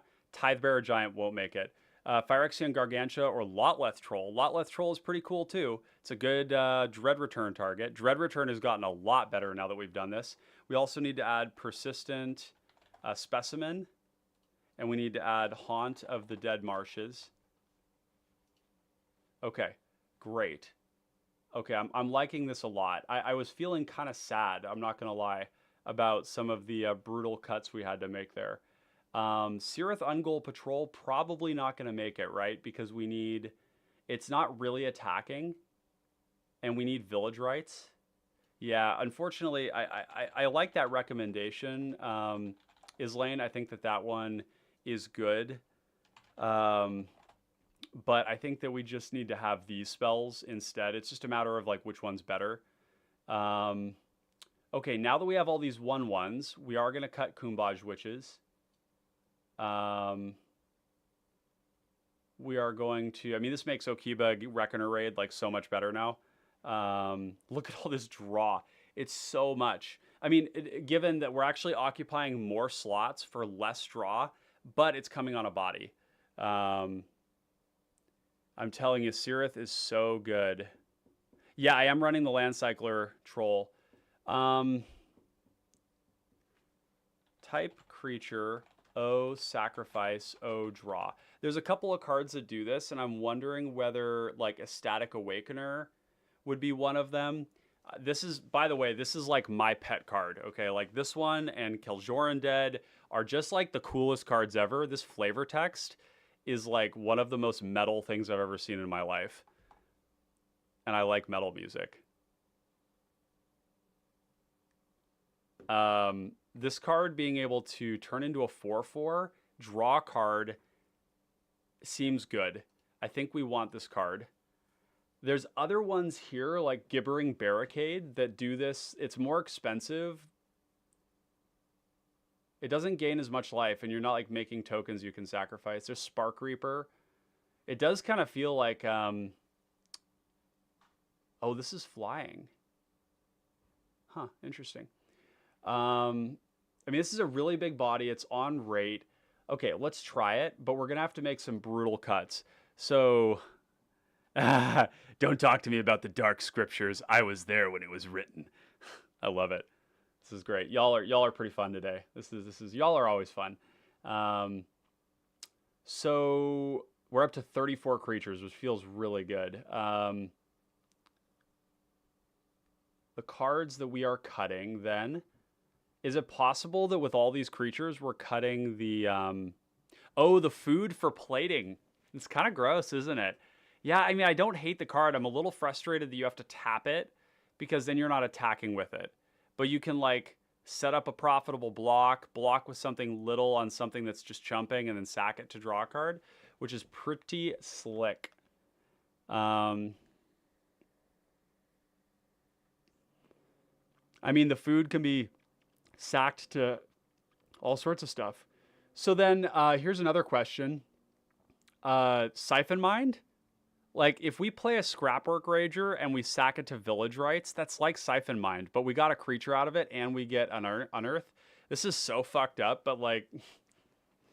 oh, oh, it's so heretical. It's such heresy. Oh, we still got Read the Bones. Yeah, we can get rid of that. Down to 10 cards. Street Wraith could be one of them, but I think Street Wraith, now that we're up on creatures, is like even better for Reaping the Graves. It's just like free draw. Siphon Mind, cool. Okay. We have the amount of ramp that we want. The removal could be heavier, but again, we're like... a Static Awakener. Is the Static Awakener better than the Patrol? Because it's sacking a creature, it can attack right away as a 4/4. This is actually kind of better than the Patrol because it can attack. Yeah. David, I'm so sorry. Chat got me. So here's the thing. I wanted there to be lots of creatures in the beginning, okay? And as we started to make cuts, it was always the creatures that we were cutting. And I don't like that. I don't feel good about that. I don't think that's the strategy we want to be. And I think that there's tension between Night's Whisper, Sign and Blood, Read the Bones, that kind of stuff, and creatures. Winfro says, cutting Siphon Mind. Do it. Yeah, absolutely. The pivot is currently happening. Yeah, it is happening. It's happening. Like this number is kind of unacceptable to me. Maybe when it comes to ramp, maybe these we should treat as ramp spells and then just go down to 10 in total. What do you guys think about that? We could get ourselves 2 slots by cutting 2 of these and then just keeping our ritual in the muck. The lands are good. We need to cut one of these. I think it's going to be Nihil Spellbomb. I think Fairy Macabre is just like...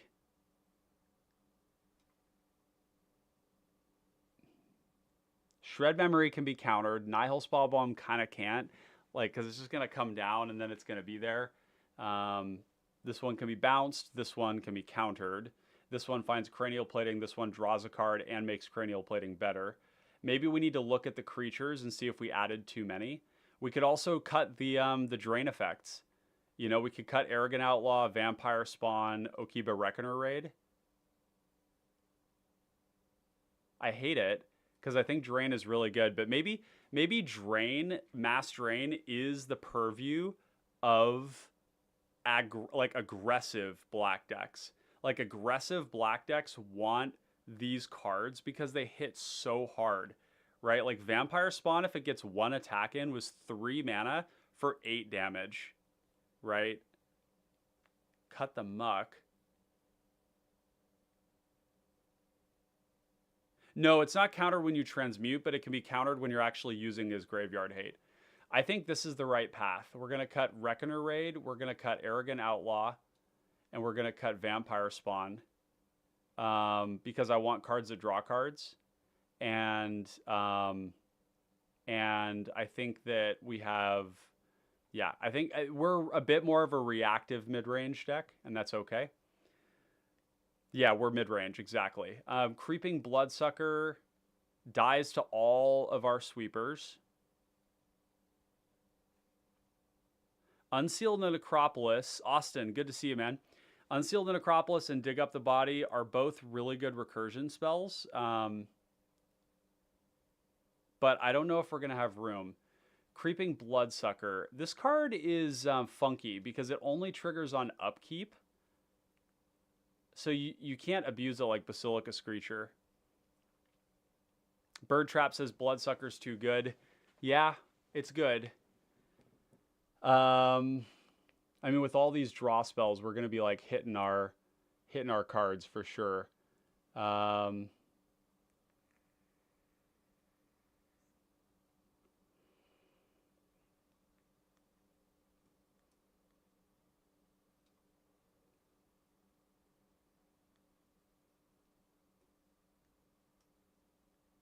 You guys are giving me wrinkles on my brain. Why you got to be doing that? First Fear Garganta is kind of uncastable early. This card is best when you can loot it away with like Tempt. I think we're going to toss this one. Screecher is so insane. It carries a cranial plating because it has flying. It has haste in a lot of cases because you play it and then you extort things, and you're going to extort every single turn. Screecher is secretly like an unblockable 4/4 that gains you 3 life every time you cast a spell, and if you cast multiple spells and you extort them multiple times, it's hitting for a lot more. What are the next cards? Boy, maybe Guildsworn Prowler, because it's Guildsworn Prowler has Death Touch, which is really quite nice. Where's our Persistent Specimen? It's here. I like that.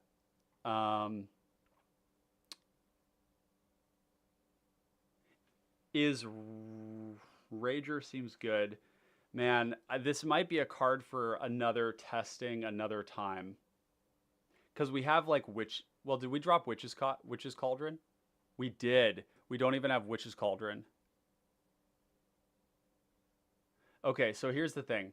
I like this card, but I don't think it's as good as Witch's Cauldron. It's just, like, this one here is so much more expensive. This doesn't get us down on slots, but I think Witch's Cauldron is, like, really early. It's very cheap. It's just the thing that we can do. Boy, this is tough. Creeping Bloodsucker is going to go. I know you guys like that card. I've always been a bit mid on it. It's not 6 damage across the board every upkeep. It's only 3. I see what you're saying. You're gaining 3 life for it, but it's like not as good as Basilica Screecher. You want the patrol instead of the cauldron. I think the commander making you pay for the card that you need to prioritize efficiency. I'd start cutting stuff from the top of the curve, cyclers excluded. Cut the Black Rose. So talk to me about Black Rose, guys, because like Black Rose drawing you a lot of cards is cool, but Black Rose is nowhere near the initiative, right? Like it's good. It's a Death Toucher as well. That's the other thing. We don't even have Staunch Throne Guard in here. Oh God. Ugh. You guys can see that you're breaking my brain a little bit here. Thorn with all these creatures is pretty good. It does, it can make us the target, but the thing is that we aren't the target. We're the solution, not the answer. That didn't make shit for sense. We are not the problem. We're the answer. So there's a part of me that looks at, this right here. It's like, yeah, if we have the Monarch, if like somebody comes after us and the combo player isn't dead or something, that feels like a mistake. The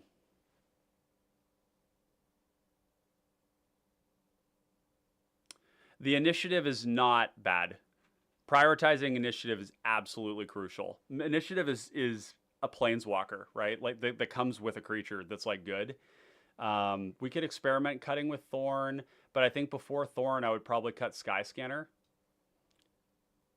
See, the thing is that a lot of people aren't playing Monarch right now too, so it's like hard to do that. If we have lots of creatures, we can protect the Monarch. It's also part of our explosive, like Bubbling Muck or like Dark Ritual turns. Yeah, I know you guys like getting rid of the Monarch. We could do it. I mean, maybe the idea is that this card advantage isn't enough, right? If we're drawing cards from other things, we'll cut it. I think chat's voted, and we'll concede to that. I don't know that I fully agree, but at least the stuff with the initiative doesn't make you pay more mana to get the benefit. The other thing is that initiative, and one of the reasons I like initiative as well, is that I like to barter it away to the aggro player to minimize the amount of damage I'm taking and to guide them at somebody else. And when they get the initiative and they start trading it with me with like little bits of damage, eventually they get Forge and they get Trap, and those can go at people that I want to die. So, yeah, I mean, the thing is that like Monarch, it doesn't really, I don't think it actually should make you a target. Like you're drawing 1 card an extra a turn, but that shouldn't change your target priority in a lot of cases. Like the targets that you still want dead should probably die. And if we're playing it and we're the target, because it's like maybe a 1v2 or something like that, then we're already the target anyways, so it doesn't really matter. But I hear where you guys are coming from. These are all probably important. These are important. This is important. These are important. Last cards. I think I was seeing people talking about bubbling muck. Just seems like this card off the top in like the mid game is going to cast us some spells, right? Especially because we have rocks. You go Arcane Signet, Bubbling Muck, and you make like, I don't know. This is a big ritual. This is a really big ritual. Question is, do we need rituals in the deck? You know, those would be 2 cuts that we could make. Austin says, I've never had that happen in my local meta. As the resident Black Rakdos player, I'm always a target because people hate to have their creatures killed and sacrificed. Bubbling Yuck. I don't see where you need muck. Yeah, so let's make this really easy then. It pains me, but because I really want to be using those cards more. Because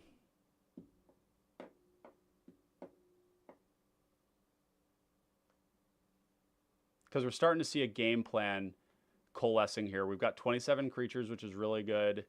None of these are really cards I want to cut. So the last cut is going to be something redundant. I think these cards are going to be important because they're a free way to make a body at instant speed, but also they're giving us sack fodder, which is huge. So which is the worst of our... Is Phyrexian Rager the worst one? I like Scrapwork, even though it's a little more expensive because we can unearth it and then we can sacrifice it, which is pretty strong. I like Phyrexian Gargantua a lot. I actually like this more than Siphon Mind.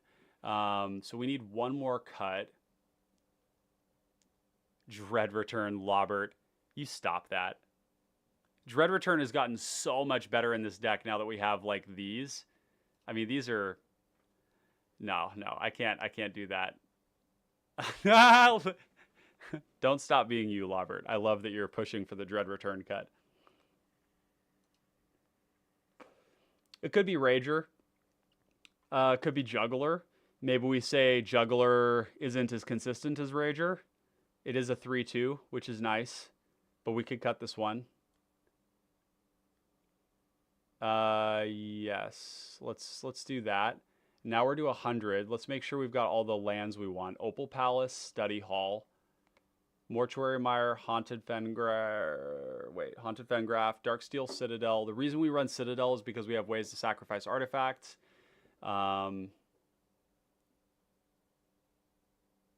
Okay. I'm feeling good about this. How many repeat sack outlets do we have? And that because we haven't actually like put all the sacrifice effects in here. Because there's a couple more. We have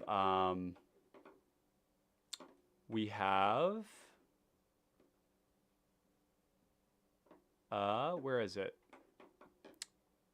There it is. Vulturous Haven is sacrifice.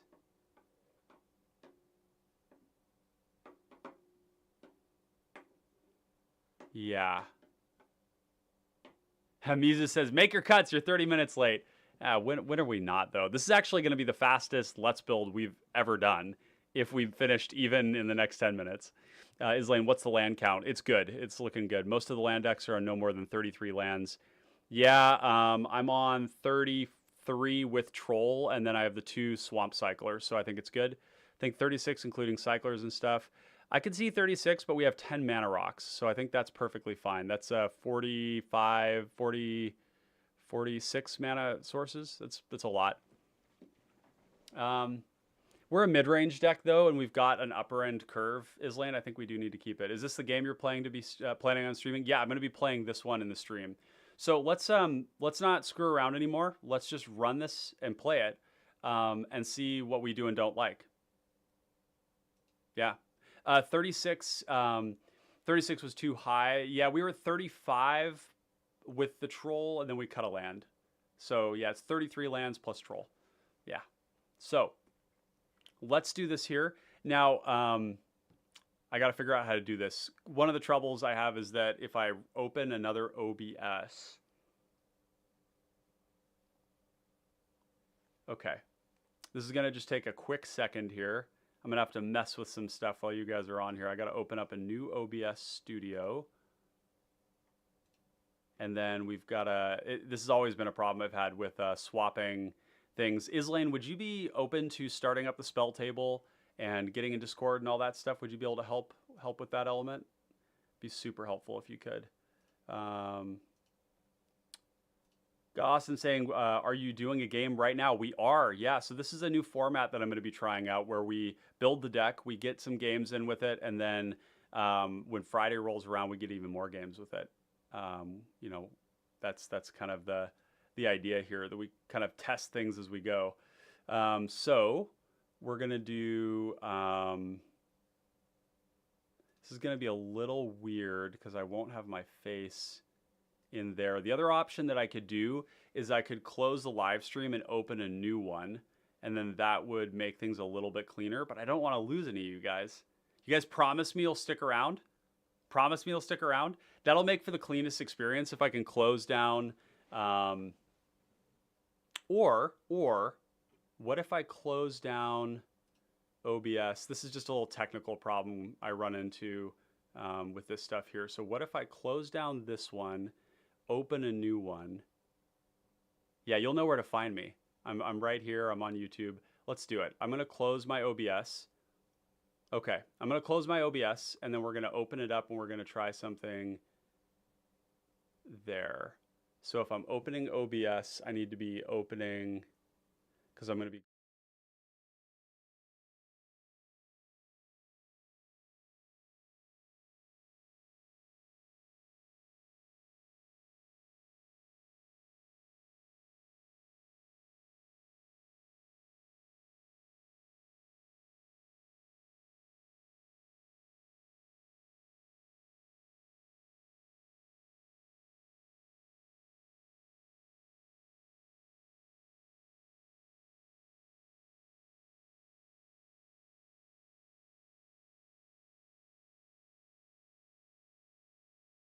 Display capture. Where's my tournament capture one that I've got? This one right here, with a weird face going on there. Then we're gonna open up this digital assets. OBS sometimes is a pain. All the hacks that we have to do to make this happen. Let's go here, and then we're gonna get rid of that. And what the hell is that thing right there? That's a webcam. Get rid of that. Sound. Oh yeah, sound is back. Sorry, folks. Different inputs here. Yep, thank you. Yeah, the thing is I have to have two instances of OBS open at the same time. That's the challenge. Okay, so Discord here, going into the comments to connoisseurs, and we're gonna go to LFG2. All right. Hop in, folks who are part of this game, and we'll get rolling. So that'll be you, David. That'll be you, Islane, and then we had one more. I'm forgetting exactly who I had signed up for that.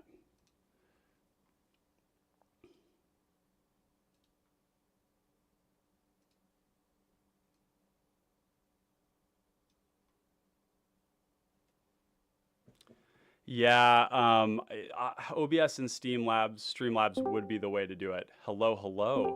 Who do we got here? Yo. Yeah, what's up, David? What's up, Islane? Good to see you. All right, we've got just a little... Just got I use a combination of OBS Studio and Streamlabs. So like Streamlabs is the thing that's actually streaming, where OBS is the thing that's capturing stuff. Yeah. So I can switch between scenes on OBS Studio, and then it still just translates to the stream without having to cut it. Yeah. It's a pain in the ass though. Yeah. Well, and that's why I said, everybody who's watching right now, check out this man's Patreon. Donate if you can.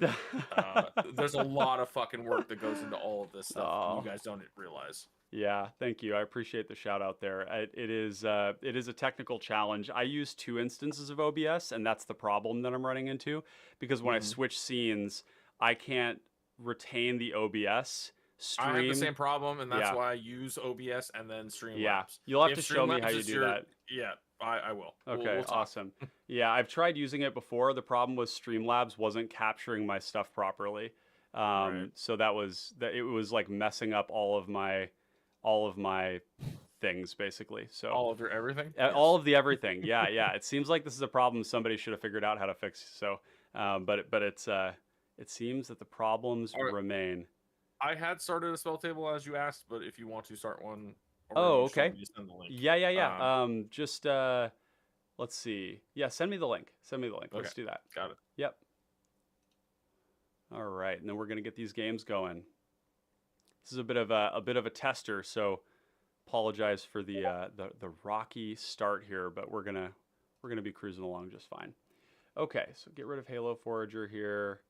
Join now, and then we'll do. Okay, get our commanders in there. You could send me the link as well, Islaine. That would be awesome. Oh yeah. You can also sorry. post We- it we in don't our have a- LFG. I was gonna say we don't have a group chat, so Yeah, that's right. yeah, That's I right. got it. Okay, awesome. Thank you. Okay, so we do this right here. This is under tournament, so we're gonna get rid of the display captures. Yeah, okay, and then we're gonna get to rags to riches, get that out of there. That happened a while ago. And then what else can we do here? We're gonna go to the display capture. This is gonna go down a little bit. We're like doing like editing in OBS while we're live. This is so This is riveting for the. I know, audience. I promise. absolutely. I know you guys love this right now, but we're gonna get to the game soon enough here. We don't promise perfection. We just promise effort. So okay, and then actually the thing that I want here instead is actually the let's see, digital assets, OBS, current, basic. I think basic is what I want instead, or blah. Yeah, blah, that's the one. And then we're turning off. Oh, no, that's the display capture. There's the commander capture. And then what is it that I'm seeing here?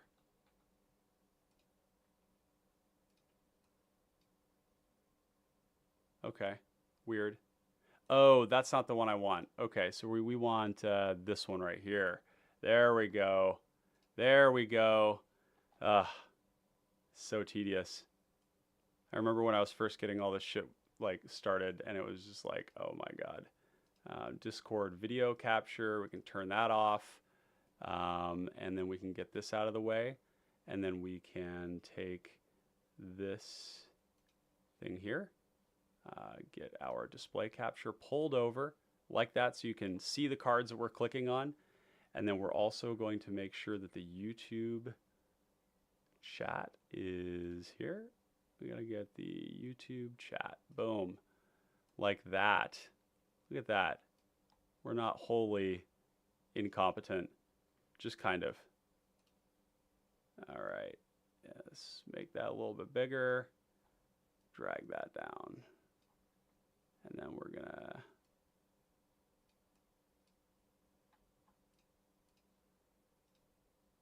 yeah, once we have Streamlabs all worked out, this won't be an issue. It becomes a little easier when you run the two instances for sure. Yeah, totally. It's still a pain, but like I'm having this issue right now where I've added the extra window captures to put the library, graveyard, and hand information on the field. Yeah. And I lock them every time, but then every time I reload, I have to readjust them. Oh god, It's yeah. pissing me Dude, off. I totally get it. I've encountered the same problem. Enhance, he says. This stupid bug that is just pissing me off. And then I move it, and then like yesterday I'm playing with Jonathan, and he's like, I hate to tell you this, Islaine, but your shit's fucked up again. And I'm like, yeah. Ah! Yeah. I mean, there's so many times where I've recorded and it's just all messed up and it's like, damn it. It doesn't make any sense as to why it does that. Yeah. Yeah. No, it doesn't. OBS is not a perfect software. That's for damn sure. I mean, what do you want for open source? It does. I know that's true. You want it to do, so we cannot complain. You're not wrong. Yeah. Where is our fourth? By the way? Our fourth. I was just looking into who I had signed up for that here, and we did have a fourth. So let me see. Gonti. I think it was Chris, right? Oh, that's right. Yeah, that's right. It was Chris. Yep. Would you reach out to him? Would you be able to do that? I'm just getting the Yeah. last couple things here worked out. Yeah, for sure. Awesome. Thank you, sir. Very, very helpful. I appreciate this. We can go play test, make sure it's all looking good there. Oh, okay. So now that's what you guys are seeing instead. Okay, so I need it is the one more game, Chris, right? That's right. Yep, that's right. Okay, so I'm trying to make sure I don't reach out to the wrong person. Yeah, I'd be like, hey, come and join us. I mean, it wouldn't be that big of a deal, but okay. So now we've got that, and then I need to open up this, and then, oh my God, this is the messiest this has ever felt, hands down, hands down. Okay. Okay. So we got that. We got people. We got this.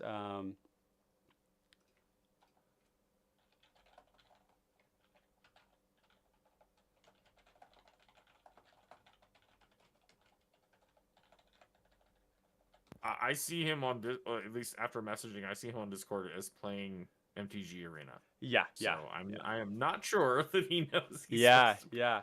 That's I okay. send messages, but I'm not friends with him on here, so I don't know if he will respond immediately or what. So Yeah, yeah, exactly. Musa says Ryan's desktop leaked. What's on his desktop may surprise you.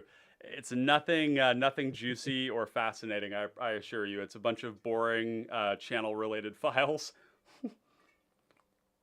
the life of a content creator. It really is. Yeah. Sad and boring. It's way less fancy and exciting than anybody might mistake for. Let's see. So we got that one. That's all set up here. I'm gonna make sure we're less cool than our Instagram accounts may portray us. Right. That this is entirely true.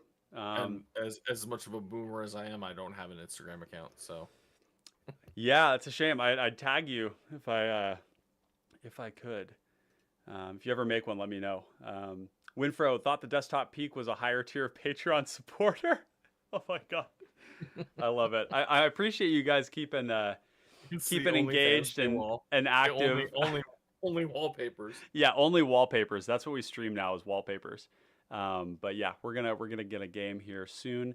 I'm gonna reach out to a couple of other people that I had reached out to before.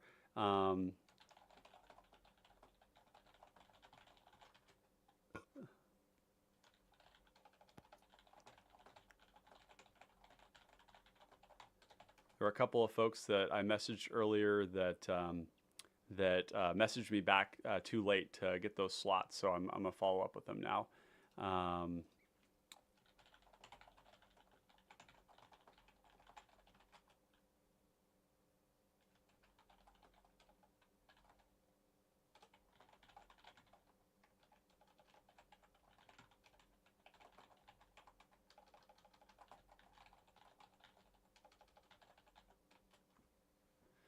All right, Chris here from the other Chris, the K Chris. Let's see. Okay, we got a response back from. Oh, dude, it's all you, Winfro. Yeah, hop on in, buddy. Yeah, man. First come, first serve. Hell yeah, brother. Hell yeah, brother. Mizu says about to screenshot and save it as my new wallpaper. That's a Chad move right there. Okay, cool. Sweet. So once he hops in, we will get rolling here. Awesome. Yeah. How you doing, David? I'm doing great. Excellent. Yeah, glad to get some games in with you. Absolutely, yeah. It's been a sweet stream. I've liked watching the build of Gonti. So, yeah, excited to try and test it out. Yeah. Don't be shy. Tell Ryan that my suggestions were the best. They were good suggestions. I agree. And in all honesty, I do want to find room for that Sirith Ungol Patrol. I overlooked that card. In this list, it's super good because I'm also running Cauldron Familiar, so that synergizes with foods. Yeah, and it's just another sack outlet. Yep. To do things. And I think importantly too, it's a good body. it is a very good body. And a lot of the times you'll cast it, and you might have that like first turn, use it for its value. Yep. But then the next time you don't, and it's just a good blocker. That's right. Or, I mean, it doesn't kill Dargo, unfortunately. Yeah, it doesn't kill Dargo, but that's okay. It does kill pretty much anything else that's aggro that's coming at you. Yeah, so it's not bad. It's a good defensive creature, I right? also, I mean, in your defense, I also in this deck am running the Ent and the Troll. Yes. Not necessarily because you hyped it up, but just because I was like, yeah, you make good points. Like, it's either you get a land early that you need. Yep. It's color fixing or just ramp.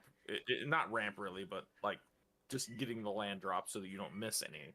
Yes. But then late game, the Ent especially, I had that one in without the Troll for a little while. Yeah. Because it does have the food token synergy, which I like. Yeah. I like to gain a little bit of life back because I'm using my life for certain things. But damn, Troll.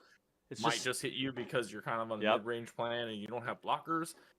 But then I was like, you know what? I'll put in both. I was looking for some bigger end game like threats. That's exactly it. And that thing being like triple. It's like Menace 2.5. Yeah. Like, No, it's really good. I think it's something that I've been really confident with in my testing is that you can just cut a basic for the 1 mana land cyclers. And you can do that in almost any deck because I'm on 30 land deck, and I have never struggled for mana. Yeah, like, literally never. Yeah, but I am also on a critical mass, which is why I was kind of pushing you in some of the directions that I was pushing. Is because I'm on a critical mass of like this card either ETBs and draws me a card, or it leaves the battlefield and draws me a card, or it does something for me and then my commander sacks it and gives me card advantage. They're built in. No matter what, it's all good. They're built-in win conditions. They put themselves into the yard for recursion. They're generally like just on rate cards. Like Troll of Khazad-dûm is above rate. They're just very free. It's a very cool thing that they've added to the format. To this point, though, I have not land cycled or cast either of them.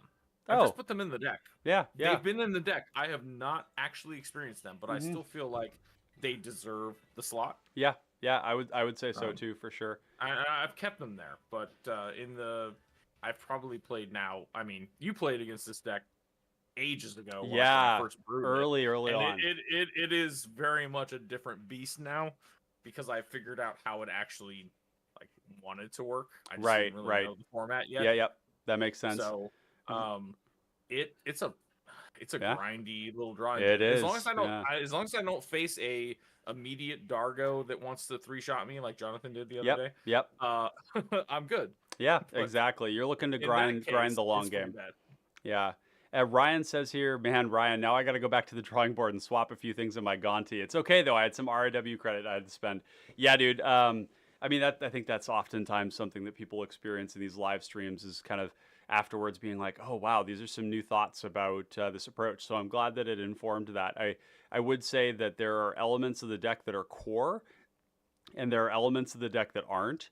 And I would focus first on just obtaining the cards that are core, probably the removal, the initiative cards, the Chain Devil, the Nasty End, the Deadly Dispute, Reckoner's Bargain. A good rule of thumb, I think, is to just buy the cards that are going to be staples. Yep, amongst exactly. many decks, Snuff and then out. Work towards the more specific ones. I agree. That's a really good way to put it. So we are just waiting for. Oh, there he is. Oh, speak of the devil. What's up, dude? Yeah, sorry. Hey, welcome. My laptop setup was having a little bit of a blue screen of death issue. So no worries at all. Let me send to you the link to the spell table. There it is. It's in your Discord. And Muzi, you mentioned the flickering. Unfortunately, the flickering is basically whenever I'm opening up, whenever I hover over any of my start bar items, it causes the rest of them to like go down for a sec. And so it's just honestly, like, I need a new computer very badly. This computer has like the finest components from like 7 or 8 years ago, and its age is starting to show. It makes funny sounds and it crashes occasionally. And that's going to be one of the investments I really need to probably drop some cheddar on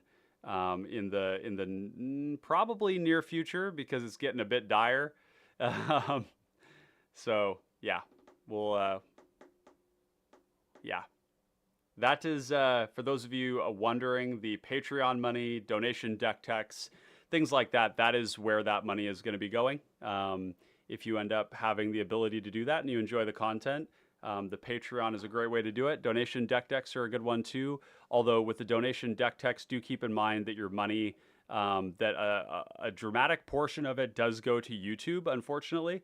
And so sometimes your money is better spent on a brief or a temporary Patreon signing up because all but, what is it, like 92% of it goes to me and 8% goes to Patreon, whereas YouTube takes as much as 45%. So YouTube definitely yeah, and that's is not as friendly. no, it's a great platform in a lot of ways. It's a good blue ocean, but Ryan says we still need to team up and do a deck tech and stream together. Like Brad said, we could do work on a Rocco Slivers or review my build of Demir Zombies. I would love that, Ryan. Definitely would love to get you on, and we could talk about decks and maybe work on something of yours.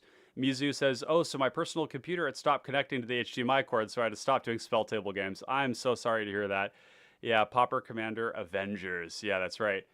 All right, so so once you've got your life total, oh, we've got Mayhem Devil. Okay. Yeah, Yeah, this is your list. So- Ryan, real quick, DM. and Winfro, would you mute yourself in spell table? Absolutely.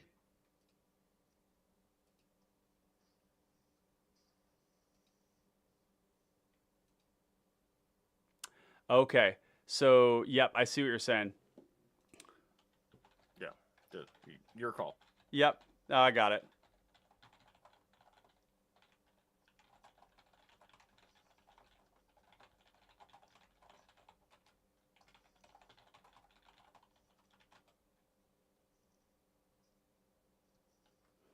Okay.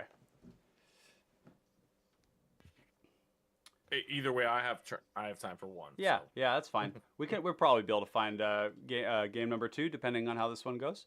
Yeah. Perhaps the swap can happen then.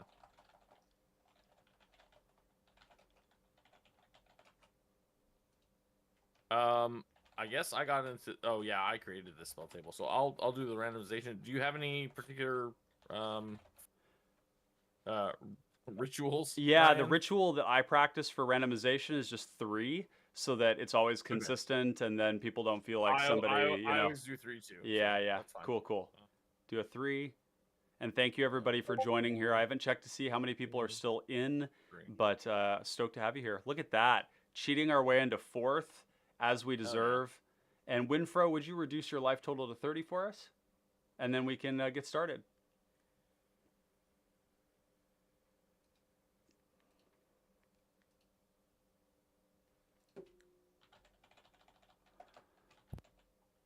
Does anybody want to cut me on 2-3? However you would like. Okay. It is all you, my dude. Oh, wow. We have 10 people watching right now. That's wonderful. Thank you, everybody, for joining. 11. Awesome. Gonti bringing in the people. Thank you all for your likes, too. I really appreciate everybody doing that free thing and supporting the content. It really helps the algorithm know that not only you are interested in the content, but that other people should be, too. If you're enjoying this and you want to share it with your friends, that does a huge number on the algorithm as well.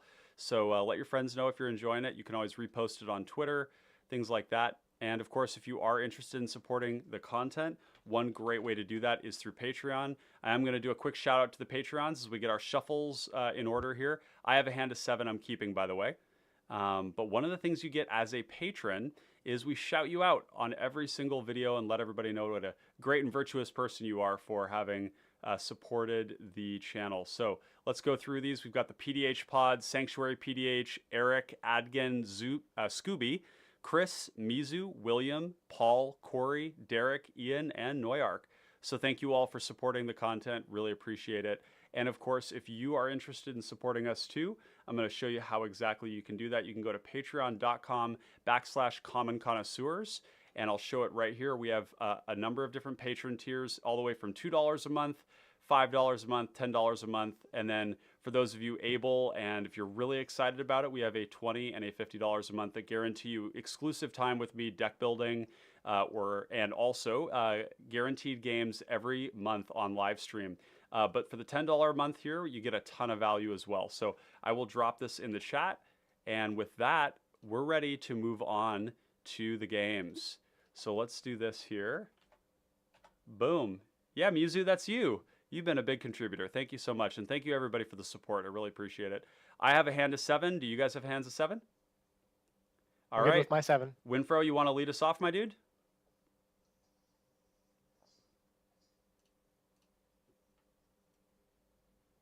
Yeah, sure thing. Is it okay to unmute Discord during my turn? So actually mute yourself on spell table, and we're going to be doing all the audio through Discord. Okay, perfect.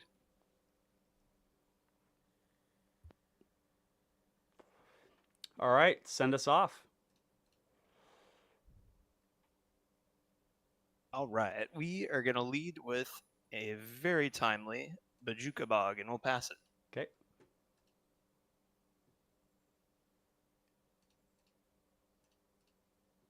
Oh, hi, that's me. Nah. By the way, if you don't know me, I'm Islane from Possibility Storm. Yeah. Watch my channel. Absolutely. I'll throw a link in the chat. You will not be able to, but I will. There's Okay, a little YouTube link prevention thing. I have no control over Yeah. it. So yeah, the link tree is good. I can send it to you. okay, Either way. great. I will do so. Let's draw. Let's yeah, I don't have a turn 1 play, so let's just play Dark Souls Citadel and passed. Great. Okay. Good draw. I will play this forest, and I will pass the turn. Awesome.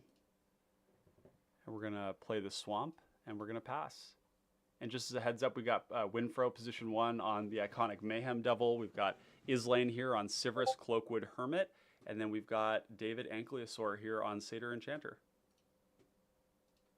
So Awesome. I have to say, I love Satyr Enchanter, and I've only played it twice, and I've won both games. And Yes. that's why I love it. Yes. It's Sithis at home, and I Yep. love it. Yeah. But also, this deck I'm trying to push to a competitive level. So let's see. I'm actually going. Spoilers. I'm going to be playing this deck in the upcoming Sanctuary Fantastic. Sivrus or cPDH. Satyr? Sivrus. Yeah, good choice. Good choice. All right, untap. Somebody has to represent black because last time Yeah, there was dude. no black. Yeah. All right, we're going to do a quick sand. We'll tap for colorless, tap for black, and throw out a gold vein pick, and we'll pass it back over to y'all. Okay. All right. Good. Move turn. Draw. Play a swamp. Pay 2 for this arcane signet. And pass the turn. All right. On your end step, I'd like to cycle this Tranquil Thicket. As one does. I'll draw a card, and then I'll untap. Draw for turn. I'll play a Pines, and that will be my turn. All right. Tranquil Thicket. There we go. And we're. Oh, sorry. Before we draw that card, we're going to be cycling this Troll of Khazad-dûm. As we. And now we see it. Now Yep, we see it. Yeah. This is why you play this card.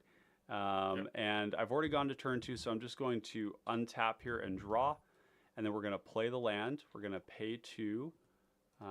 We are going to cast Arcane Signet, as one does, and then we'll pay 1 for Blood Fountain, and we're going to create a blood token. Oh God, we shuffled. I don't know why I did that. I was trying to hit the blood token thing. There we go. All right, pass the turn. Awesome. Don't worry about that troll, y'all. It's in the graveyard. It's safe. Yeah, Untap. yeah. Okay, There's nothing let's wrong with draw. that. I will tell you, I do not have Dread Return, sadly. I will tell you, I Alright. do run Dread Return. I do have it in the deck. I just don't have it in my hand.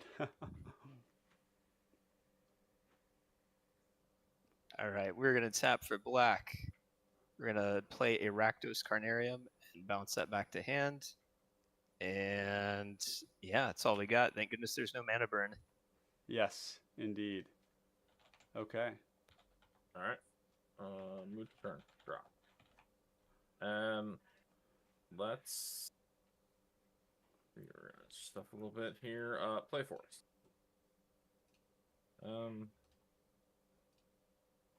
Yeah, you might think we play Cerberus now. We don't. We do 3 or 2 for Ogari Signet. And then we're just gonna pass. Actually, sorry. I don't have anything I'm gonna do here. Yeah, So Cerberus? let's no, we're gonna play Cloakwood. Oh, Cerberus is 4. Yeah, Yeah. that makes sense. Cloakwood. And then I'll pass. Cool. All right. I'll draw a card.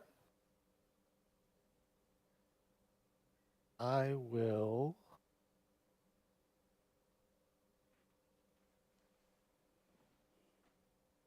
Go ahead and play out another forest. And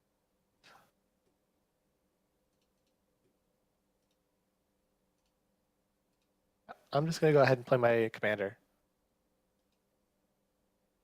Yep. And if that's good, I will pass the turn. Okay, we got Satyr Enchanter in play. We will draw for turn. And we're gonna... The funny thing is I really don't know who I'm supposed to target with this effect. But we're just gonna play out Gonti. This is what we're here to do today, am I right? Which is gonna cause problems. The reason for the season.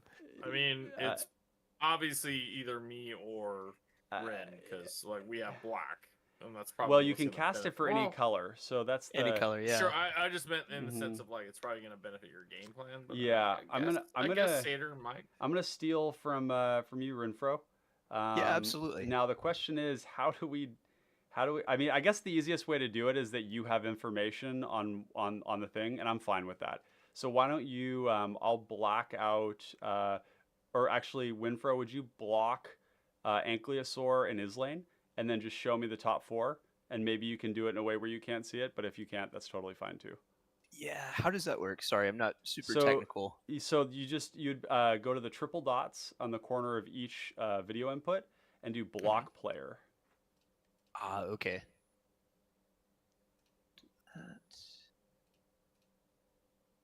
All right, good deal. We got them blocked. Nice, And excellent. then at that rate, you just draw 4. Yeah, just hold them up to face the down, yeah. and then just like flip them over while you look away. Yeah, there we go. And then I'll tell you 1, 2, 3, 4 kind of a thing. Yeah. Okay. Oh my God, this is janky. Okay. Yeah. And that'll be Good on number... that one?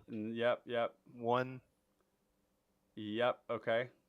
there's 2. Yep. Okay. And then our last one. Oh boy. Wow. Now I gotta like look at my hand and big thunk this. This is a lot of brains. Let's do number 2. Number 2. Yep. You got it. And That's number 2. I am gonna search for a card here.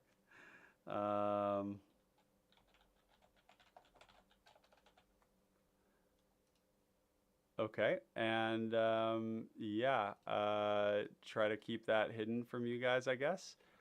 Turn it over. Let's see, I can turn it over. There we go. There's my card that I have. That is tedious. I'm not gonna lie, chat. Yep. And we're gonna pass the turn. All right. Good lord. Just make sure to unblock us, please. Yes. Yep, absolutely. Working on that now. And sorry, the other cards that were shown to you, are they exiled? What's the story? They go to the bottom in a random Bottom. order. Yep. Sorry, Bottom I and just random. opened up Canva Okay. instead of switching to my other software. Get out of here, Canva. Nobody likes you except for me all the time, forever. Hey, I've been using Canva for work. It rocks. Canva is fundamental to my operation. There is no way I could run it without the tool. I have Smooth as butter, never Lopper even heard of says. it. Yeah. It's an amazing free. When we talk tomorrow, I'll share the OBS tricks and you share the Canva tricks, and That sounds great. Yeah, Canva is a free design software that has just continued to get better and better and better. It's very user friendly. and I can design all of my thumbnails remotely on my phone. So Nice. yeah. All right, what do we got there? Rakdos Carnarium tapped for. Oh, right. So, we're moving to my turn. Yep. Untap, upkeep. We'll take our draw. Okay. Cool. Let's see. Go ahead and make our land. And how scared are we? Red and black, colorless. Ingenious artillerist. Ooh, that's a good one. That's Yeah, scary. But slight you're on the misplay. right deck. Yeah, You're not should in have the right deck. should have played him before playing the land, but that's all right. That's all right. We will pay 1 to equip and pass it back over. The gold vein is the one that like you hit and make a treasure. That's the one. That's the one. All right, Moonrise turn. Draw. Ingenious artillerist. Play a swamp. I don't hate that.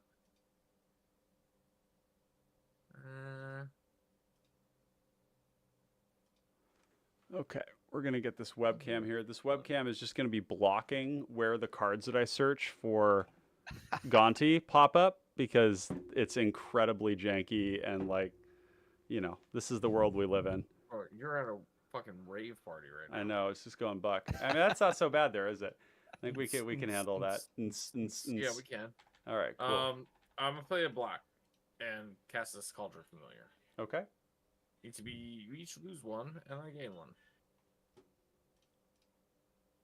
Got Super scary, right? Yeah. My life total.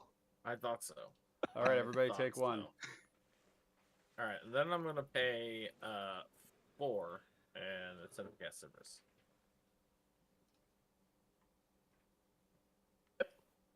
Cool. Good. Great. Yep. I will then pass the turn. All right. Go ahead and untap. A card.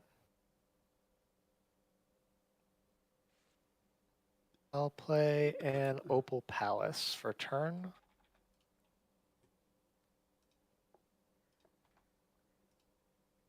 I'll pay 1 mana, and I'll cast an Abundant Growth targeting this plains. So cast trigger, I'll draw a card off Satyr Enchanter. Yep. Yep. ETB trigger, I'll draw a card off of Abundant Growth.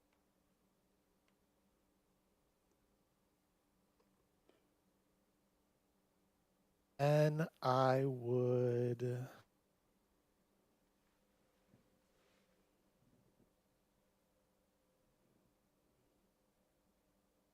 do 3. I'd like to cast Shield of the Oversoul targeting Satyr Enchanter. I'll give me a draw boy. trigger. Yeah. Oh, It is big. oh dear. I'll draw a card, and then without check.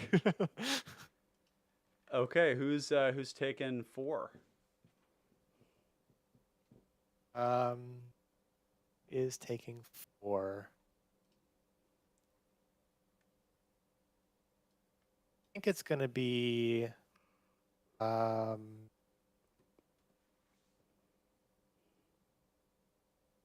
is tough. I think it's gonna be Renfro though.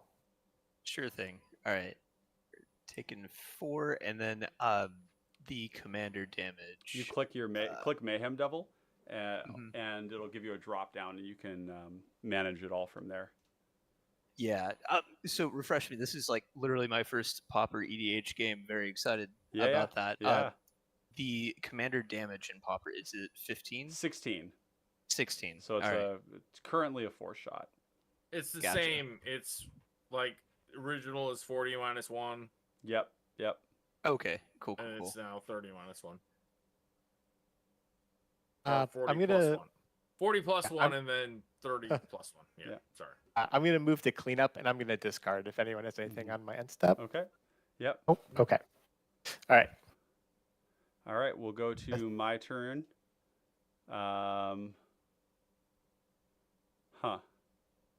Study hall.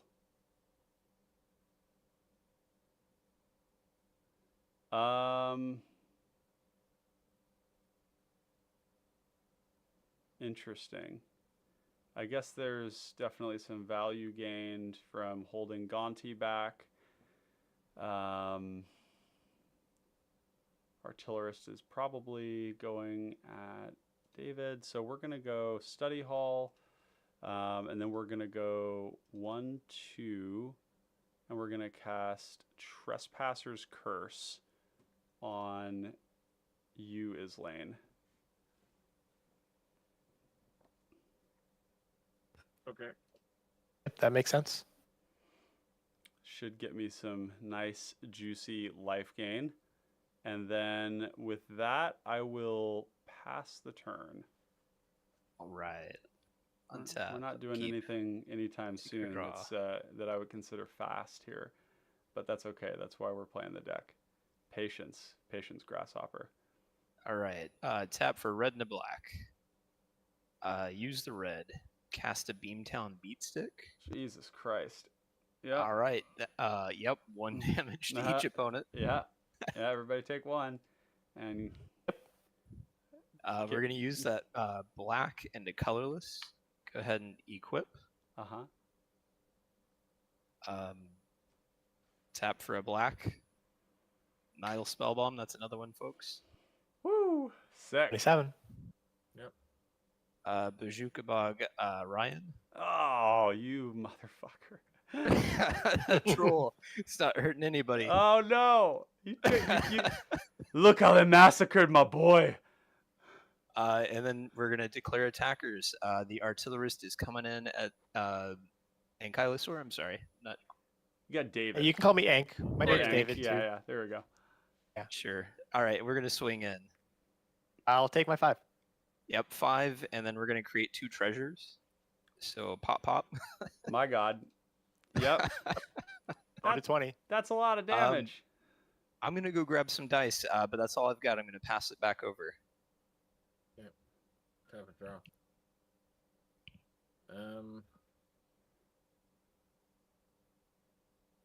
I would like to activate Cerberus. And sack this Cauldron Familiar. Yep. Okay. I will mill in order. Ankh, you get Witch's Cauldron.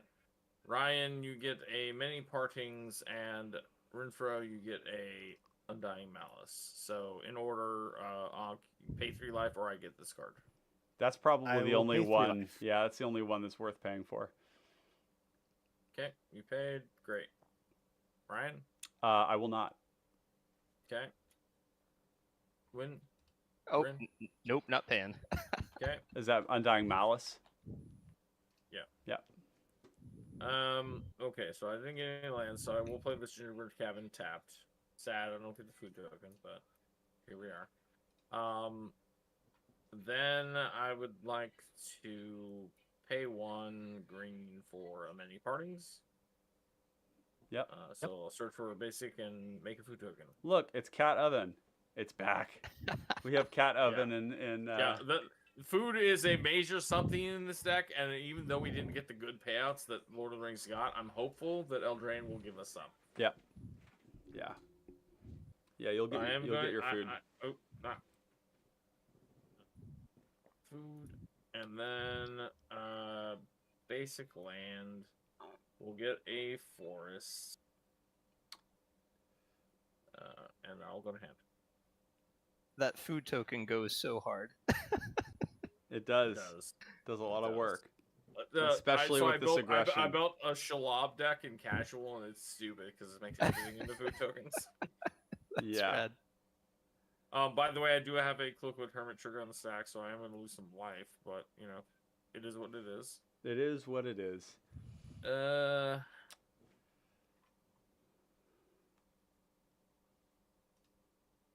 Still have 3, 4, 5. Let's tap. Hold on. This. Yeah, right. We'll pay 1 for Chromatic Star.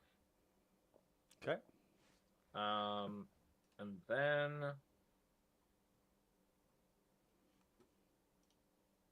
I would like to sack this food. Bring back ye old kitty cat.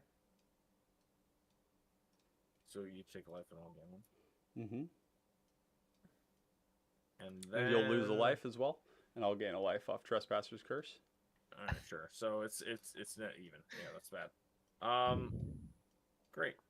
I will pass turn. And I'll make squirrels that I'll lose life to. Yep, you'll lose 2 life. I'll gain 2 life. Yeah, this is now seeming less good. It's not gonna like hurt your life total really, but it's gonna help me stay afloat, I guess. I'll draw for turn. I will pay a white and a colorless for a spirited companion. That'll give me a draw trigger because it's an enchantment, Yep. Good boy. and an ETB, which will also give me a draw trigger. Satyr Enchanter drawing a gigazillion cards. It's very sick. That is its shtick, yeah. Yeah. Just a criminally Um, underplayed deck, in my opinion. Well, I think what I need to do.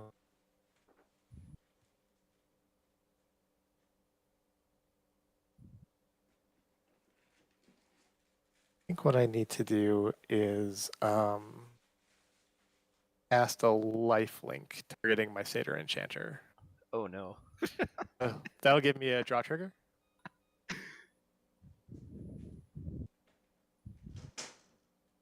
Lifelink is good. That's gross. We need some blue players. What's happening? Yeah, where's the where the bounce spells at? Yeah, this pod is Yeah. incredibly grindy. Yeah, this is spooky. For sure. Luckily, Then I'm not I'll doing the go spookiest ahead- things. So there's that. Then I'll go ahead and cast a Whip Silk targeting Oh. Satyr Enchanter Oh as no. well. No. I'll draw me another card. Can we not? Well, I know who the archenemy is. yeah, you draw the card. It'd be really great if that Whip Silk were in the graveyard and not on this creature right now. That's amazing. Nobody has any answer to this. 'Cause that- Well, we're all black, so maybe some edicts. I have only one of them now.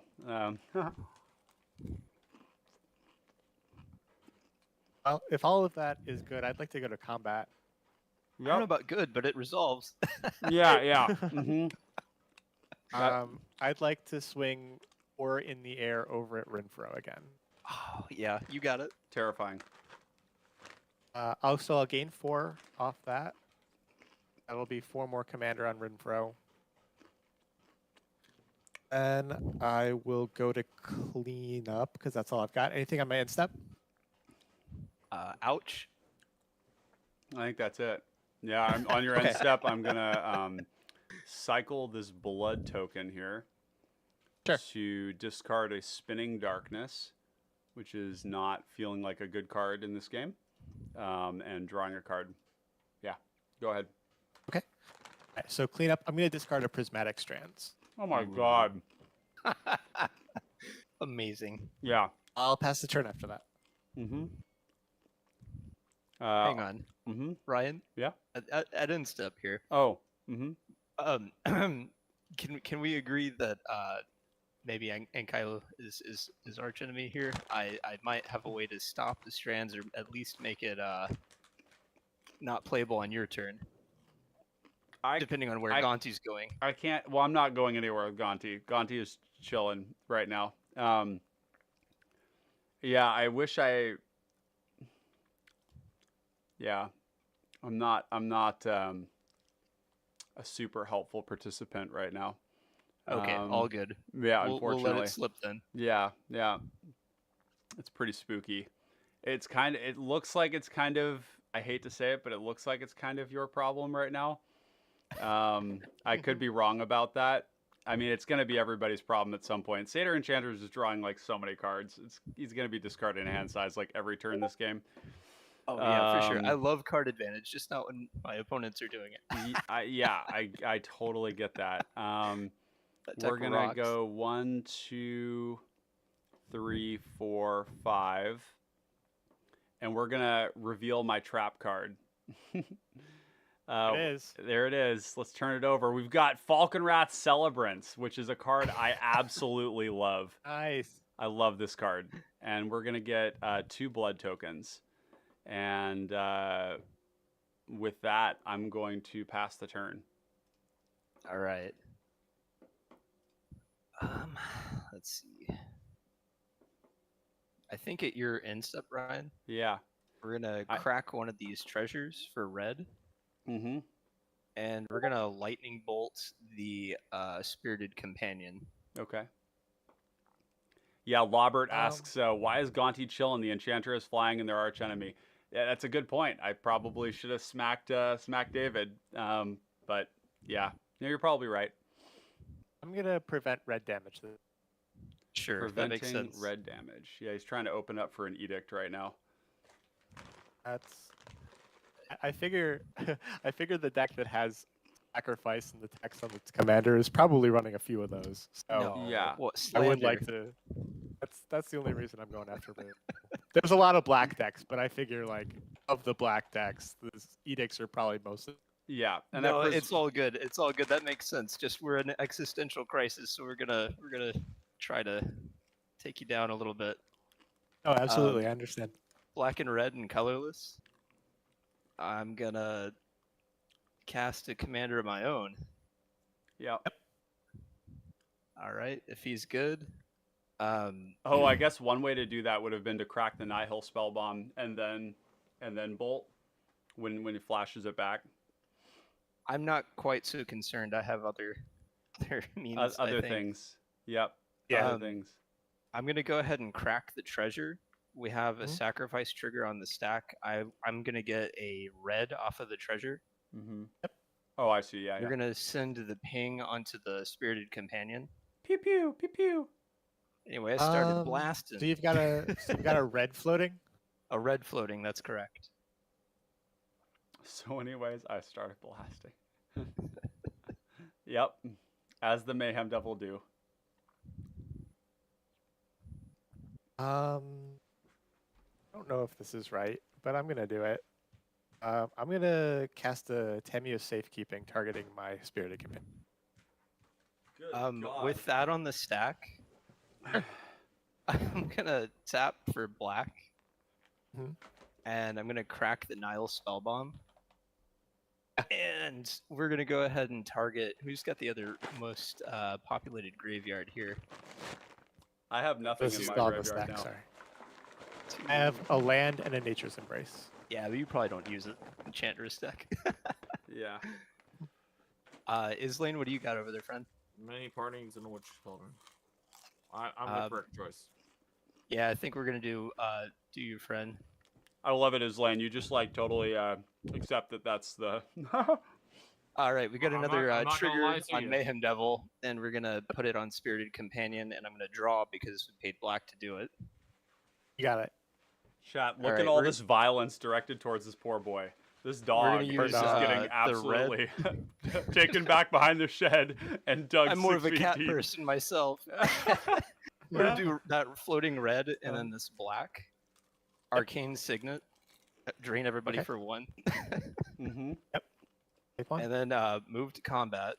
And then we'll keep piling it in, Dan. Sorry. Don't worry, he's got yeah, I'll lifelink. He's fine. I'll take 5. Yep, 5. Sweet. We're gonna make 2 more treasures.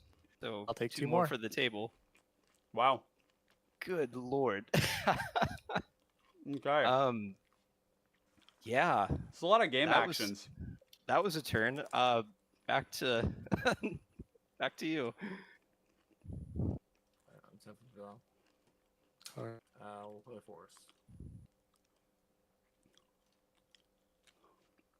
Oh. Okay. Double popper EDH is pretty cracked. Mm-hmm. The format is really strong. Just like with Pauper, people tend to like, shrug off like, oh, they're only commons and stuff, and it's just a disgustingly high power level for like what we're working with, Oh, absolutely. We had I'm gonna- Counterspell when it was too strong for Modern. Come Yep. on. Yep. I'm gonna activate Cerberus and sack Chromatic Czar. Mayhem Devil trigger on the stack. Yep. I'm gonna continue to ping the life gain player. Dan, take one. It's David. Oh, But I'm yes, so I will sorry, take David. one. No, it's no problem. So sorry about that. I get called Dan a surprising amount. Yeah, I get called Brian all the time. I have to deal with Yeah. that. I just answer to it. Yeah, I just roll with it. It's I fine. will Darker.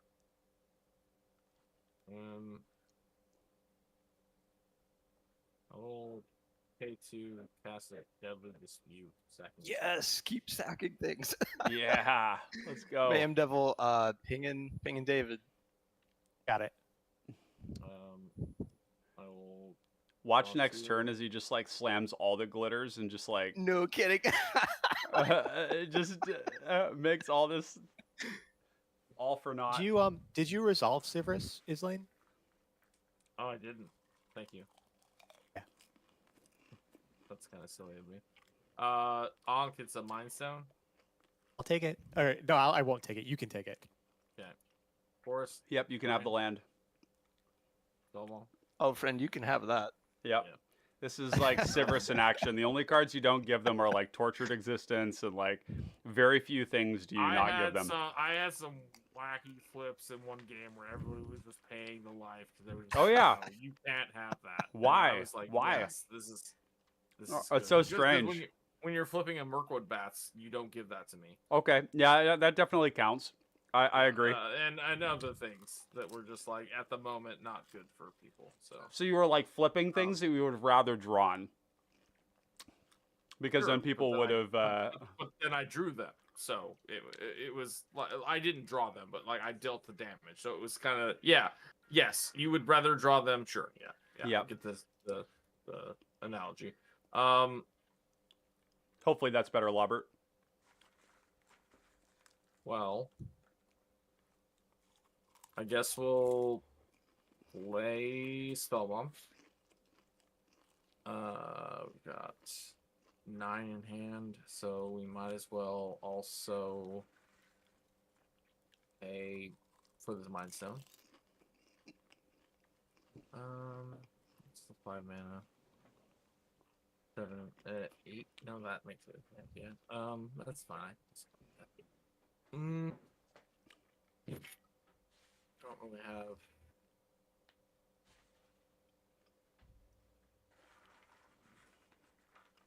Yeah, don't really have what to do, but have that creature hit either.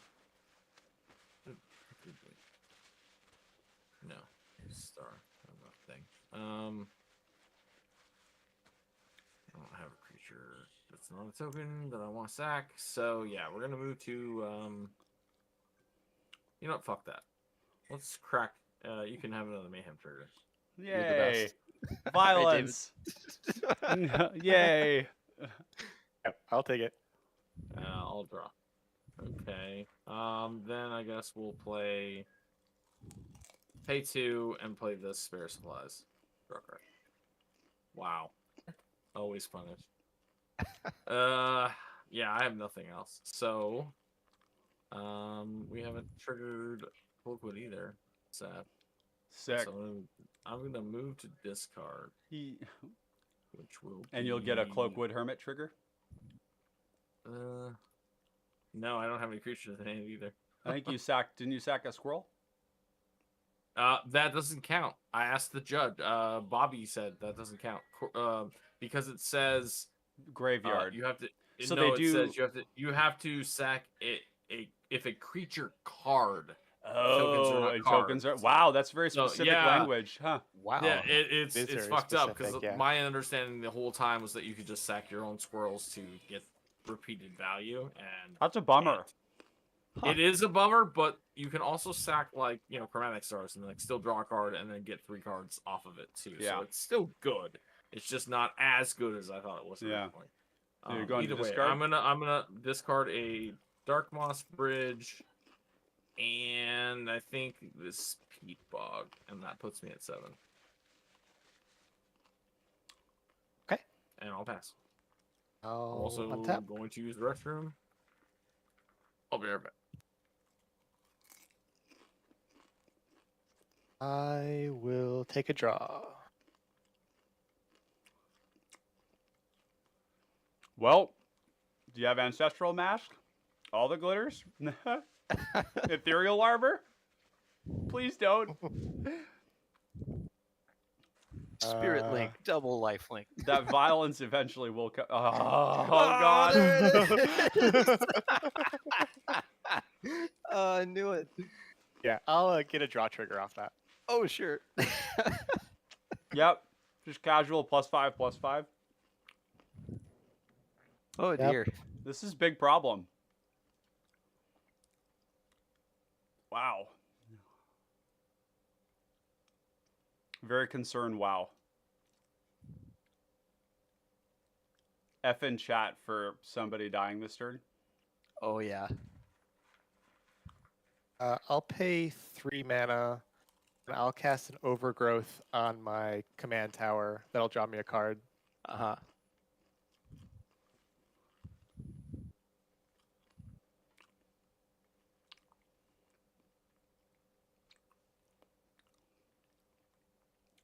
Oh, God, and you can even use the whip silk thing. Mm-hmm. Oh. Good. I could do that. Yo, David, this deck is sick. Yeah, Satyr Enchanter is, like I said, it's criminally underplayed. It draws way more cards than I think any other deck I've ever seen. Severus might be the exception. I've seen a When it's not Severus like you're, sitting there dirtling. He's got a massive Voltron creature yeah, up there. and he's I like, mean, honestly, between the two of them, I think they both draw similarly, but obviously the Voltron package makes Satyr into a. it's so bigger aggressive, dude. It's so Yeah, aggressive. I'm gonna cast a Steel Primordium. I'm gonna make green, green, white. I'll have the white floating. Okay. I'll draw a card off Seal, Yep. and I'm gonna go to combat. And Infro, I'd like to send at you. All right.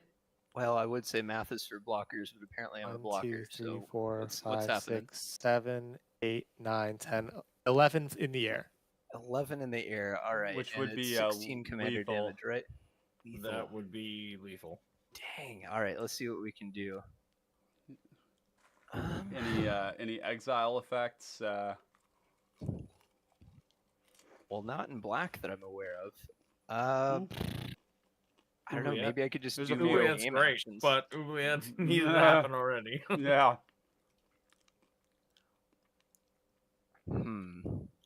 Cause a little bit of mayhem on our way out. Crack for a black. Mm-hmm. Mayhem Devil. Oh yeah, but he's gonna gain so much life. Yeah.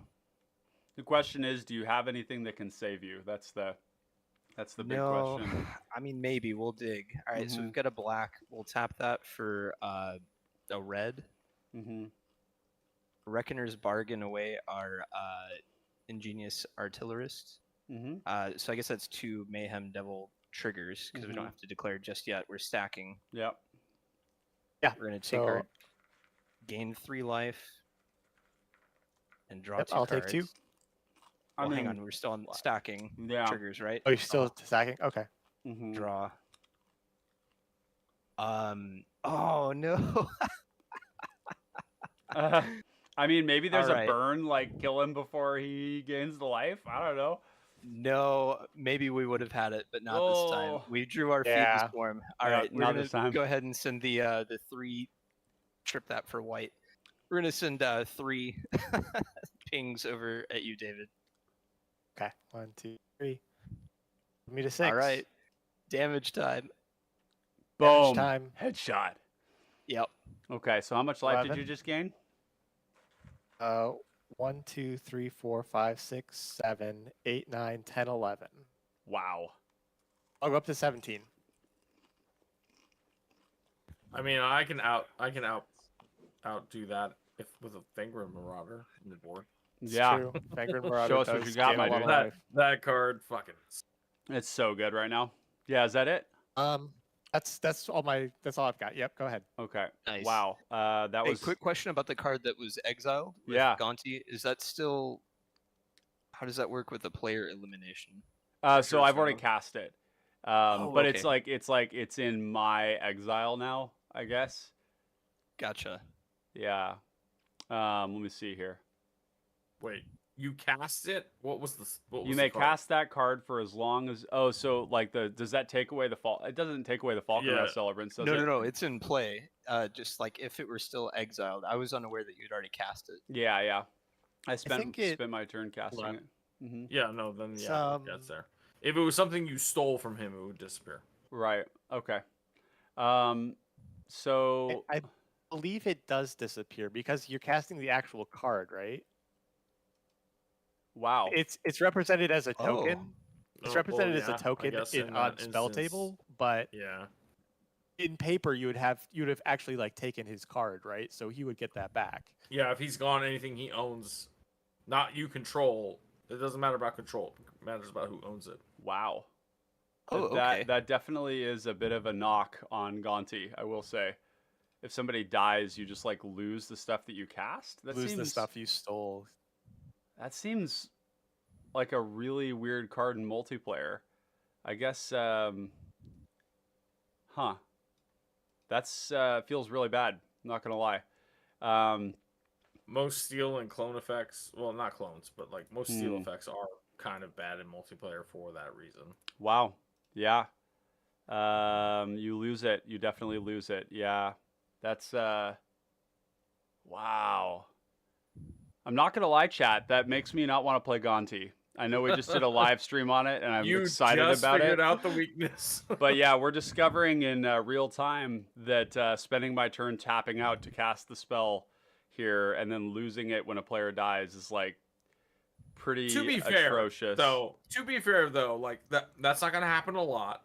Most of the time, whatever you stole is gonna be either removed or you're gonna use it for its effect or whatever, and it's gone.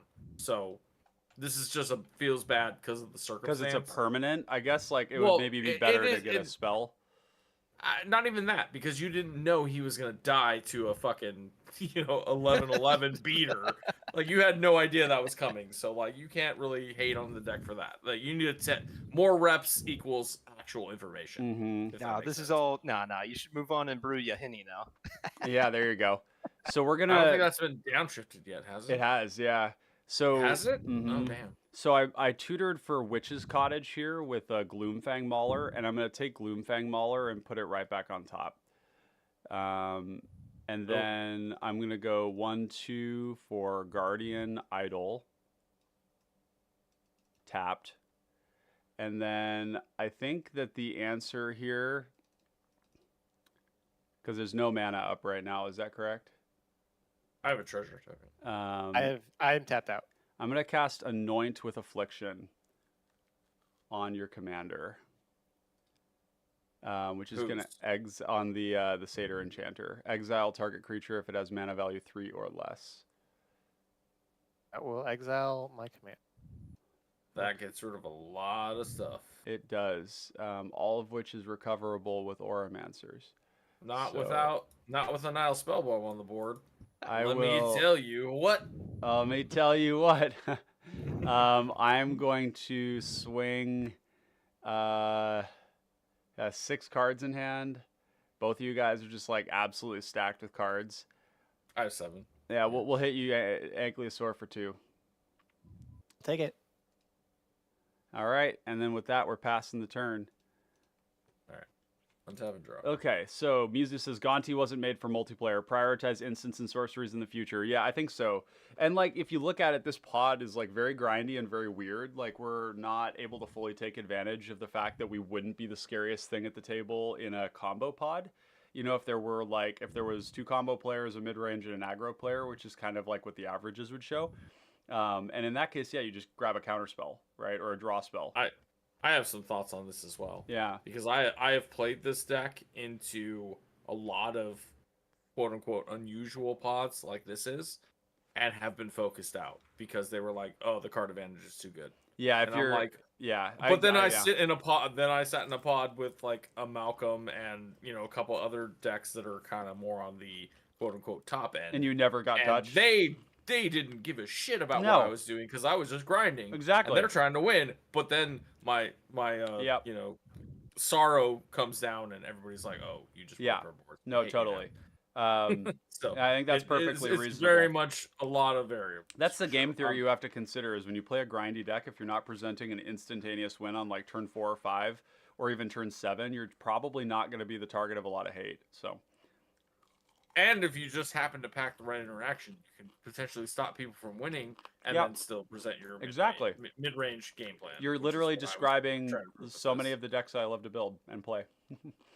You might like this one too, but we'll save that for another discussion. Either way, I am going to. I already played a forest. I will.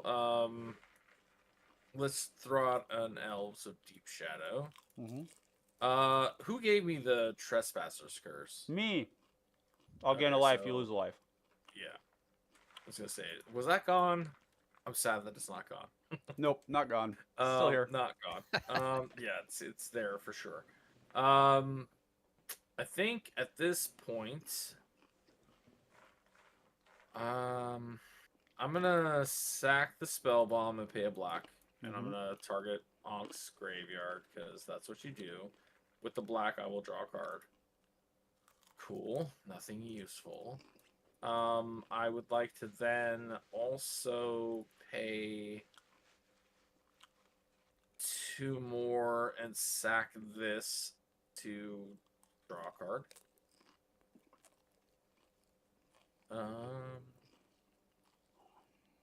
Man,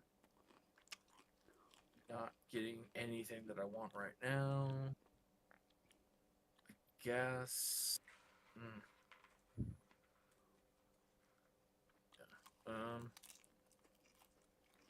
Let's go. Take a peek at this real quick.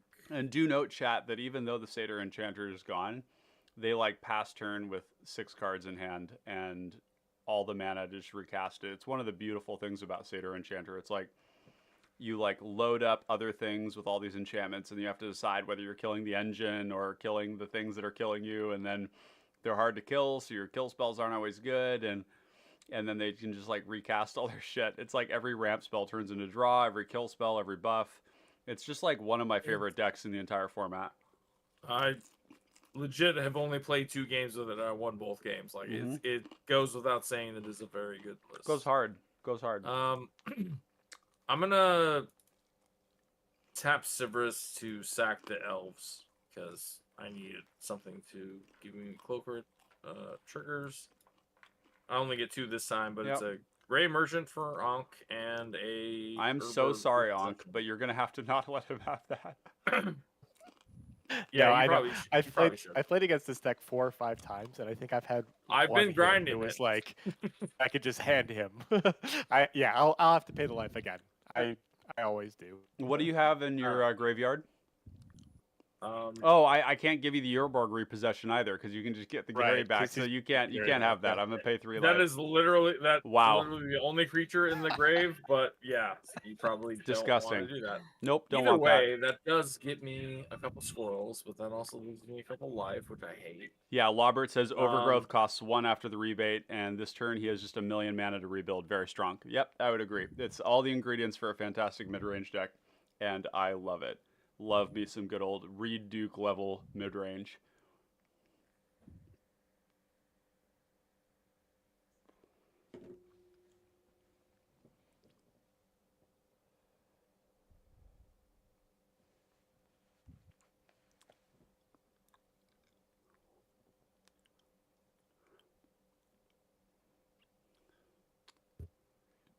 Sorry, just in the tank.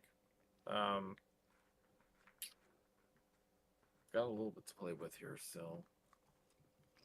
Just, what do you do? What do you do? Yeah, probably leave up at least a couple. All the mana and all the cards, both of you guys. Yeah. I'm gonna tap for 2 here and just rampant growth. Mm-hmm. Okay. I'll put a forest on the battlefield. Tapped. It's sort of funny. It's like Shuffle. you guys are both doing so much, and I'm not doing that much, but because of it, I'm also not like super the threat, and it's funny to see that play out right now.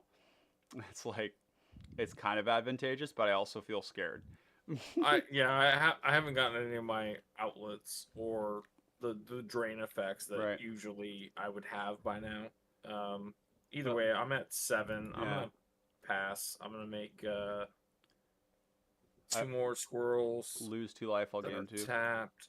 Yeah, that's the part that is bad. But it's the same thing where I was playing against Jonathan with loyal subordinate, and then Yep. I had the finger and marauder, and it ends Oof. up just countering Heavy. the other thing. I'll go ahead and draw a card for turn. It starts.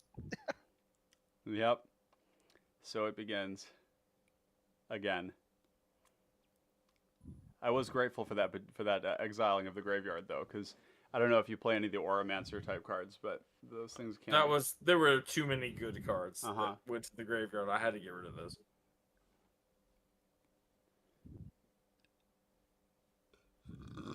I'll pay. Let's see. So 1, 2, 3, 4, 5. Filter 1 for Opal Palace. We'll go ahead and recast Satyr Enchanter. Yep. 4/4. It is a 4/4.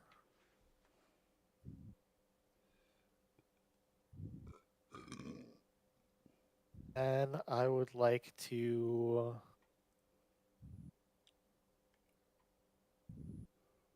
try and slap a Snake Umbra on it. I'll draw a card. Why not draw some more cards? Why not? Yeah. Well, hold on. What is okay? So, So you could your Satyr Enchanter is a 4/4. Oh, because you did the thing. Opal Palace. Because I did the Opal All right. Palace. Yep. Okay, so I'll draw a card, and then if Snake Umbra is good, Snake Umbra will make it a 5/5. Sounds like there's a spinning darkness, and it's very sad in hand.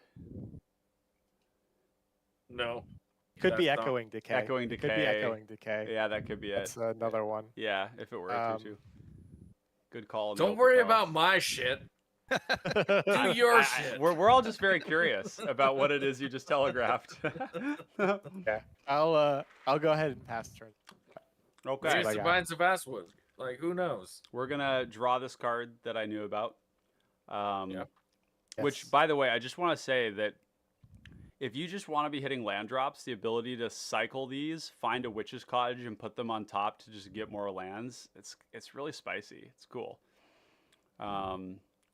You have to have 3 swamps to do it, but that was an interaction I hadn't explored before. No, that's cool. Yeah. I added those guys to Aranis, and I had a game where I was gonna miss my 4th land drop or Right. my 3rd land drop, but I had a Fierce Empath, so I could Fierce Empath for Oliphant. Oh yeah. Immediately cycle Oliphant out and get a land. Very spicy. So Yeah. I think that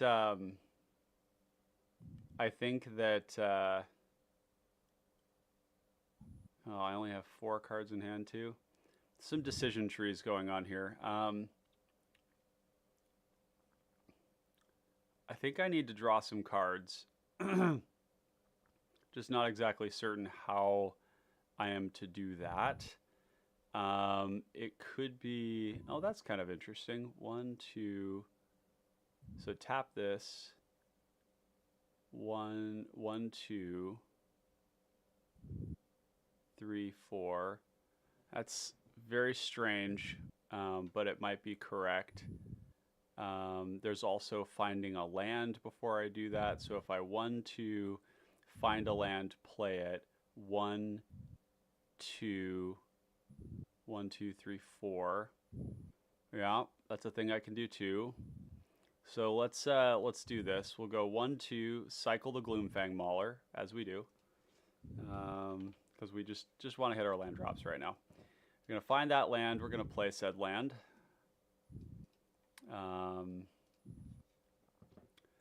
And then we'll pay 1, 2 to animate this. 1, 2, 3, 4. Or I guess actually no. No, this is not doesn't we don't need to do janky shit like this. Hold on. 1, 2 so 1, 2 to get this. Okay. So let's go 1, 2, 3, 4 and cast a Vulturous Aven. And it's kind of sad, but I'm going to sack it to itself. I was kind of thinking I'd sack the Guardian Idol, but I can always try and get these things back with a Blood Fountain. So I'm going to sack it to itself. I'm going to lose 2 life, draw 2 cards. Oh, man. This is pretty sad. I'm going to pass the turn. I'm whining a lot, but it's not that bad. I'm not dying. I have things to do. It's very slow. That's okay. I like slow decks. All right, checking chat here. Just see if everybody's okay. Everybody's taken care of. Good. Let's see.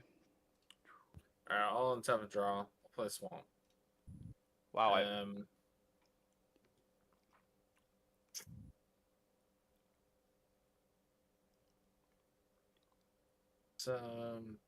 Pay 2 for this Lembas.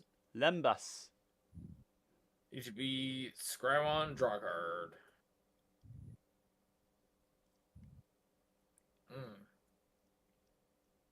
I actually really like that. So we're going to leave it there. And we'll draw it. I do like that Gonti disincentivizes attacks. That does seem to be playing for sure a role here, which is good. Something, I guess.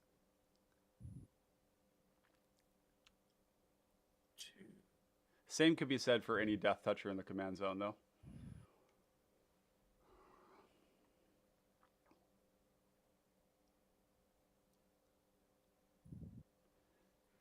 And for all the concern about like whether I was going to have cards in hand or not based on swapping to creatures instead of like Night's Whisper and Sign in Blood, that has not been a problem. So that's also kind of cool to see.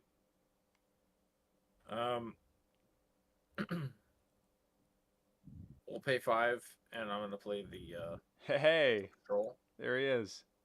Yeah, this is why I'm high on it, but it's also because I have this like Culture Familiar tech. Yeah, It's also good. And the Cloakwood Hermit.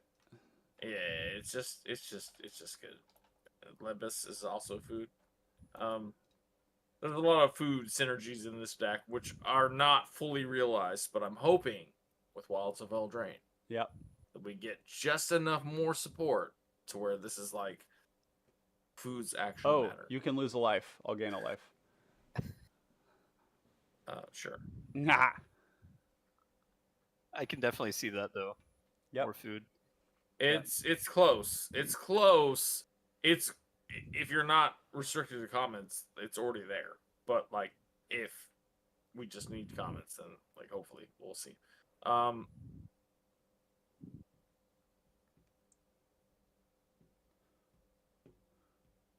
Yeah.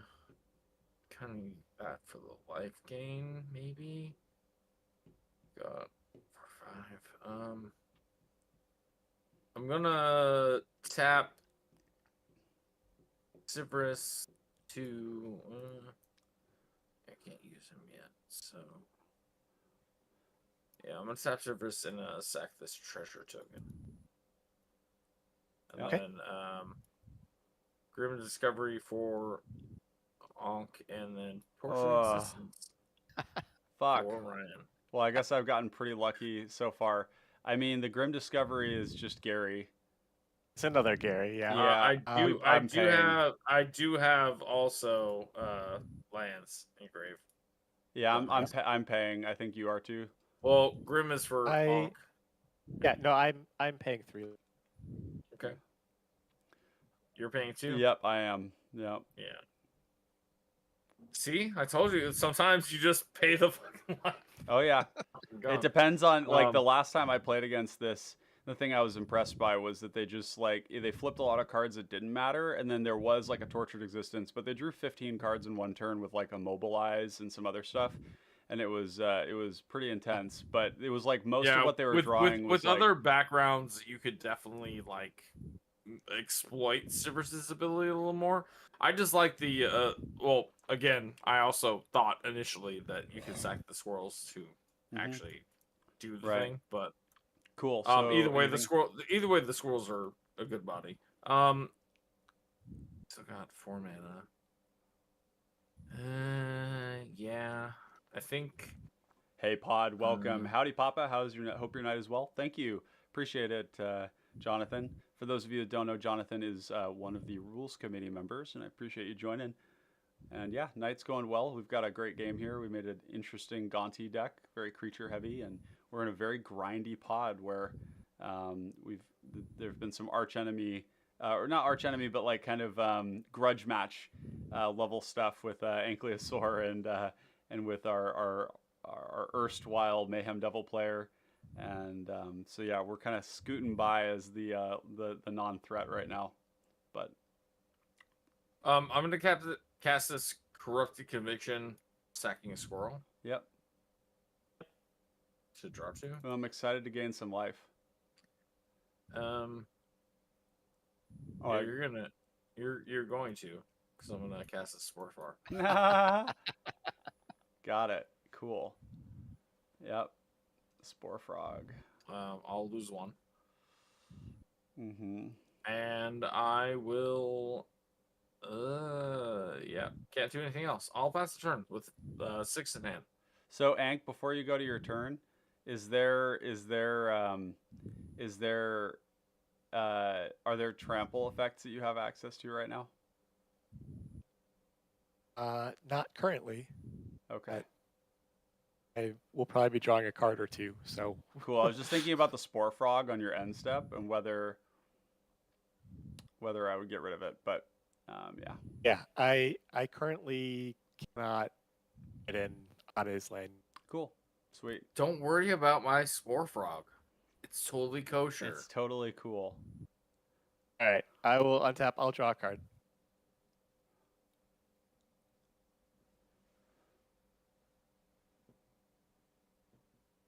I'll tap for 3, and I'll go ahead and play a Gift of Paradise targeting this plains.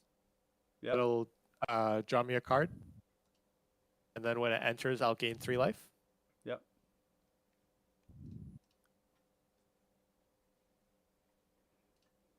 And I suppose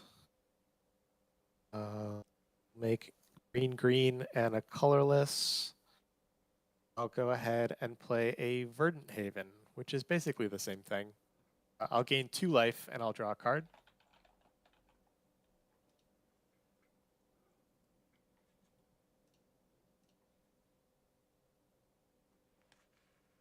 Ryan says, "Yeah, don't touch the frog." Well, I don't know. The frog might need to be murdered at some point if the satyr is ever to convert on any damage. True. But that's probably not this turn's problem. It's only going to be relevant when Ank has some form of trample. I should have also gotten 2 more squirrels because I sacked that. I think elf. you sack the elf. That's right. So you lose 2 life and I'll gain 2. Yeah. Mm-hmm. Sick. You'll love to see it. All right. Well, I'm going to pay 3. I know this is just going to get sacrificed, but I would like to cast an arrest targeting the Ungle Patrol. Oh, interesting. They'll draw me a What card. does- What does that do? It's gonna. Arrest makes it so it can't attack, block, or activate its ability. Seems hateful. Yeah. But yeah, I can't do anything about it. Hey. Well.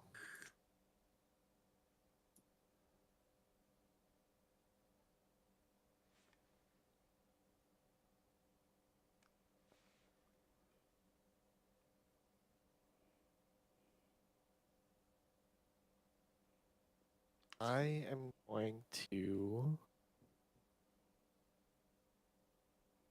pay a green, and I'm going to cast this Rancor that I just drew. Oh. What? It did Wow. it did show up a little bit late, but it showed up. I'll draw a card. Yeah, yeah. Always had it. Uh-huh. Yep. Good God. Yep. Couple cards deep. I'll go to combat, and I would like to.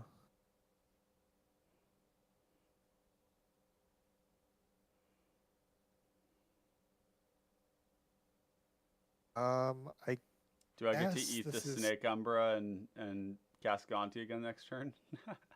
yeah, I guess this is gonna try and eat that Spore Frog, huh? Yeah, yeah.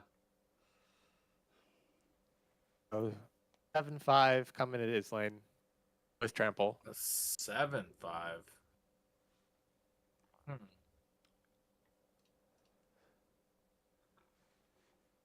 Spore Frog finds its purpose in life. It is to die.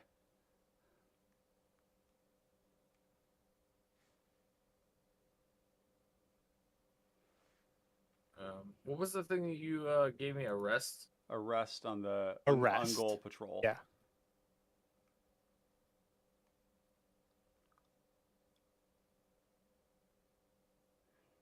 It's weird in this pot. It's like very unclear to me who I'm supposed to be stealing cards from. Because I don't know that auras are really what I Yeah, want if you right want now. if you want sorcery based removal, I'm your guy. I mean, But there's that. Yeah. How big was it again? 7/5. 7/5.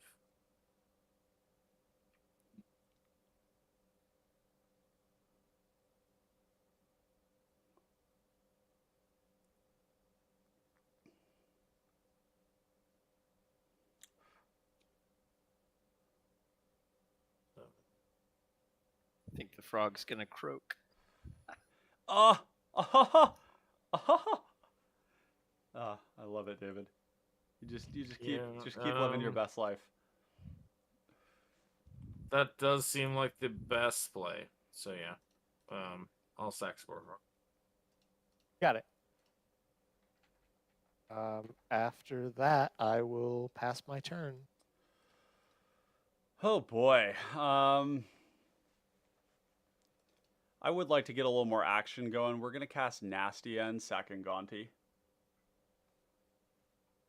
Yeah. Yeah. Gonti is gonna Looks good to go me. back to the command zone. Nasty End, there we go. We'll go to the graveyard. I will draw 1, 2, 3 because it's a legend, and then I will go to my turn, untap, play this land. I do love me an ever-flowing chalice, I have to say. 1, 2, It's a big chalice. 3, 4. Yeah, I mean, 1, 2, 3, 4, 5, 6. Yeah, okay. Cast Chalice here with 3 counters on it. And then 1, 2, 3, 4, 5, 6. Gonti! Gonti! Okay, Gonti's back. And we're presented with the same problem. I think we're just going to look at you as lane. Yeah. Let's see what you got. So I don't know how we're I'm going to gonna go do grab this. some. I'm gonna go grab some more water, so I won't see whatever's. I guess I'll revealed. just have to like see. You'll just have to see it. Yeah. Yeah, there's no other. Oh, Yeah. I'm gonna take the Fangren Marauder. Yeah. Oh. Yeah, I'll take the Fangren Marauder. That was I didn't even need to see the rest of them. No. Yeah. No, you didn't. Yeah, we'll get the Fangren Marauder here. Oh shit.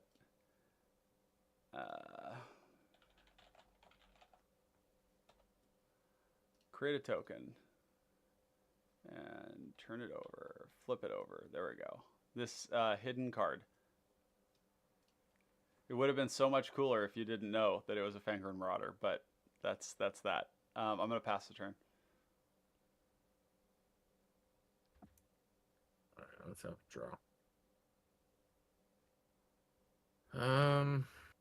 We'll play a Tree of Tales. Yeah.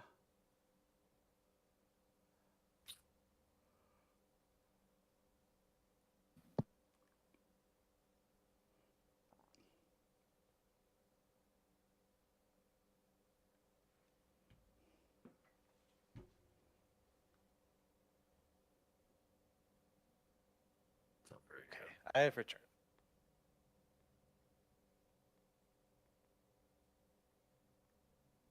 good.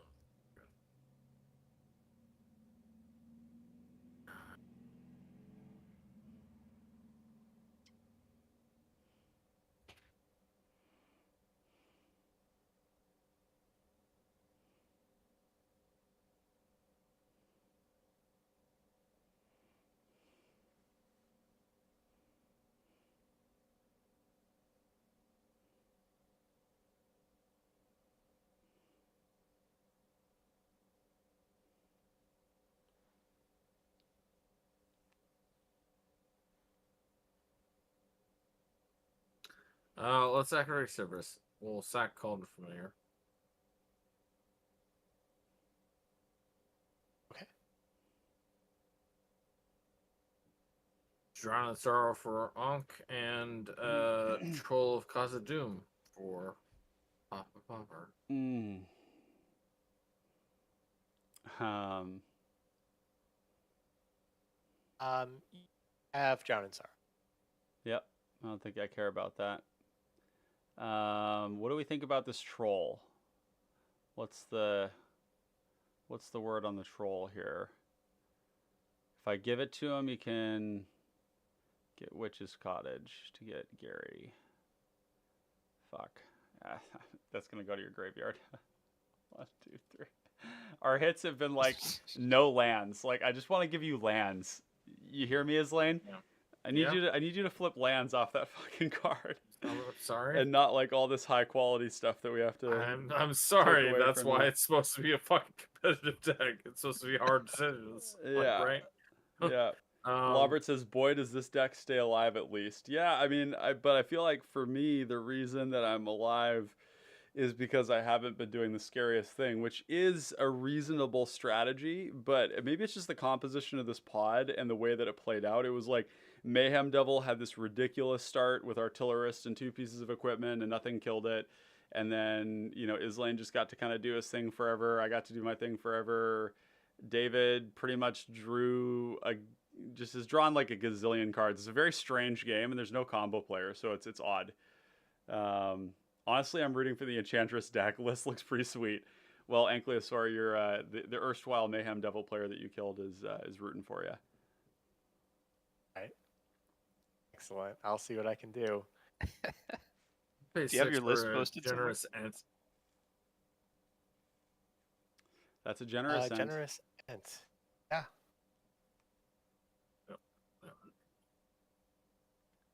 Robert says, "I'm thinking you want to be doing a lot more with your commander deck slot, to be honest." I don't disagree, but probably have to play it a couple of times to get a sense for it.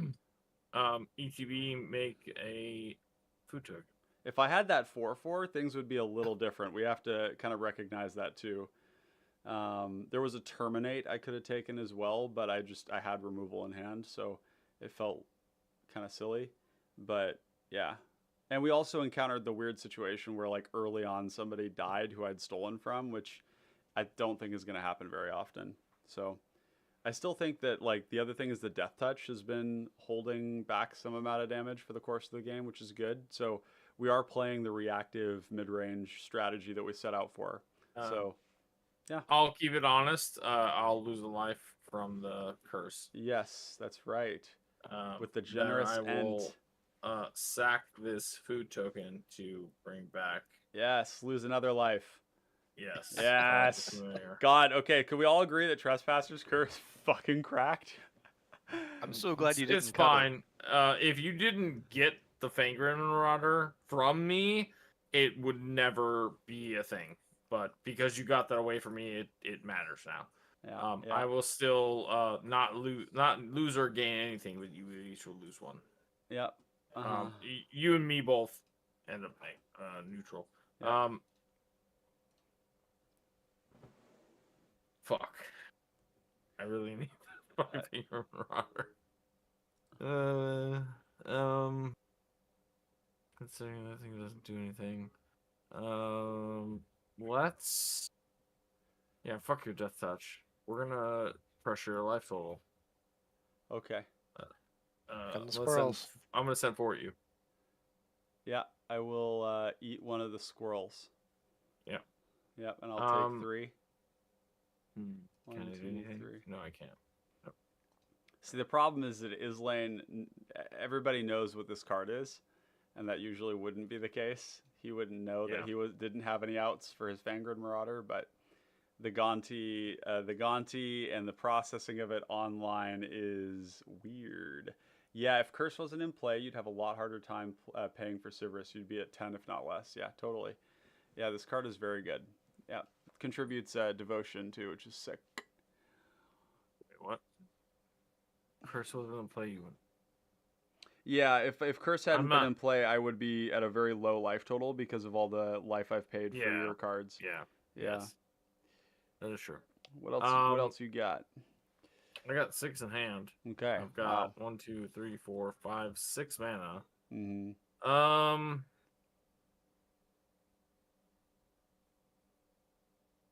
I don't have a reliable sack outlet though, because you put the fucking thing on it. Yes, good. Well, only because you stole it from somebody in Yes. colors that you don't have. Yes. So, it's rough. It's rough. It's rough. Good. I could definitely do some more loops with the cauldron, but currently I can't really do anything, so I'm just gonna pass. Cool. Okay. I'll untap. And unfortunately, there was no creature card dying, so I don't get to drain you. Sag. I'll draw a card. Yep. There goes drawing again. Look at that. Bastard. I'm going to go ahead and play a forest for turn. I'm going to cast 1, 2, 3, 4, 5, 6. Cast an Eagles of the North. Yep. So my creatures are going to get 1/0 and first strike until end of turn. The land that is also a spell. Yes. Land that is also a spell. MDFC. My 8-powered first striker. I'd like to go to combat and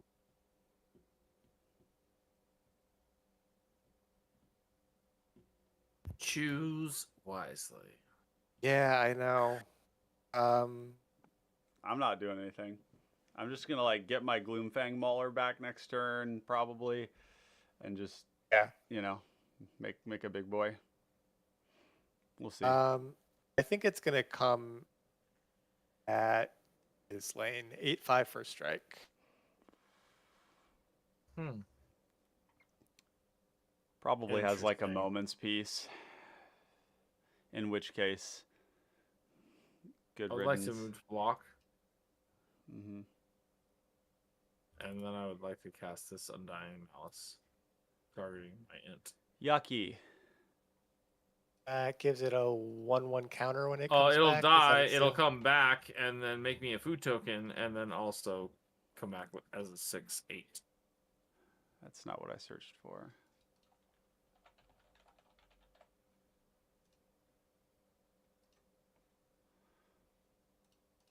Yeah, good with me.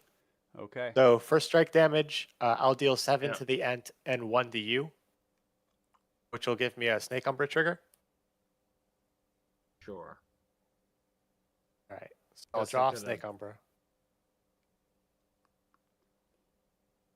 Guess And I could have double blocked, but yeah, okay. yeah, so your thing dies and comes back. Dies, comes back, 1/1 counter. Tapped. ETB. Yeah, that's fine. ETB, Tapped. make food. Food. Hungry. Trespasser's Curse trigger, right? Yes, sir. Yeah, except good. for he forgot. Good. Stop reminding him. No, he wants this. It's also I not a know he May. does. I played my land for turn, so I will just go ahead and pass. All right. Go to my turn. Let's see. We have some mana. I mean, just making a big Gloomfang Mauler, I guess, is an option.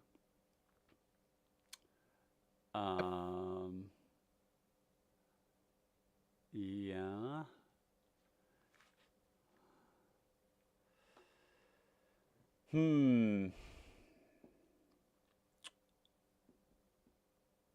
So let's. I still would have. My creature died. I would have gotten 2 squirrels, and lost 2 more. Oh, would you look at that? Yeah. I'll gain 2. Sick. Do you mean wait from the Ent? Yeah. So That's not- only at the it's- beginning of your end step. end step. Oh, Yep, that's you're- right. You're correct. Yep. You're correct. So It's only gain- the beginning gain of your life- end step. Yeah. Gain your life back. You don't lose 2. All right. I want it to be every end step. Wouldn't that be sick? Honestly, you're right. It would be That so would be sick. very good. We're gonna pay 3 or get 3. Cast a Mind Stone.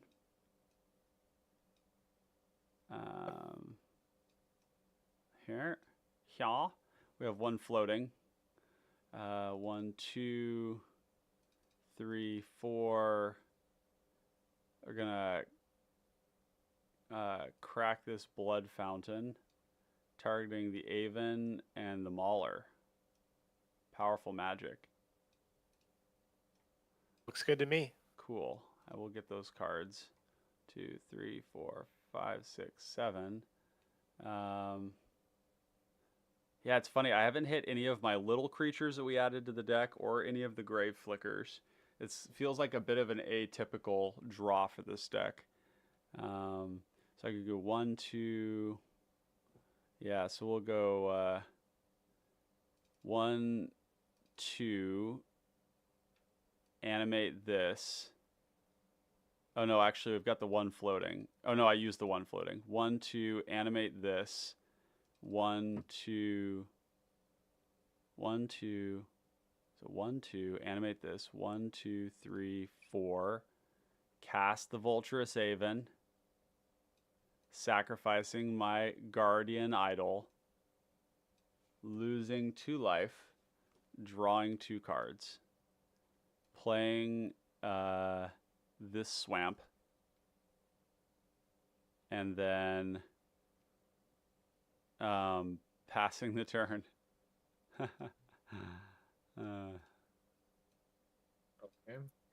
So drone. We are Motherfucker, we out here shot squirrels grinding. up. That's for sure. That's also the source we can. There we go. There's an actual card. I guess I drug them to library instead of graveyard. I was like, why am I drawing squirrel tokens? Oh yeah. That is not normal. Play a swamp. This is not. None of this is good. Okay, so Yeah, we can do that. Let's activate Cypress, sacking Cauldron Familiar. Okay.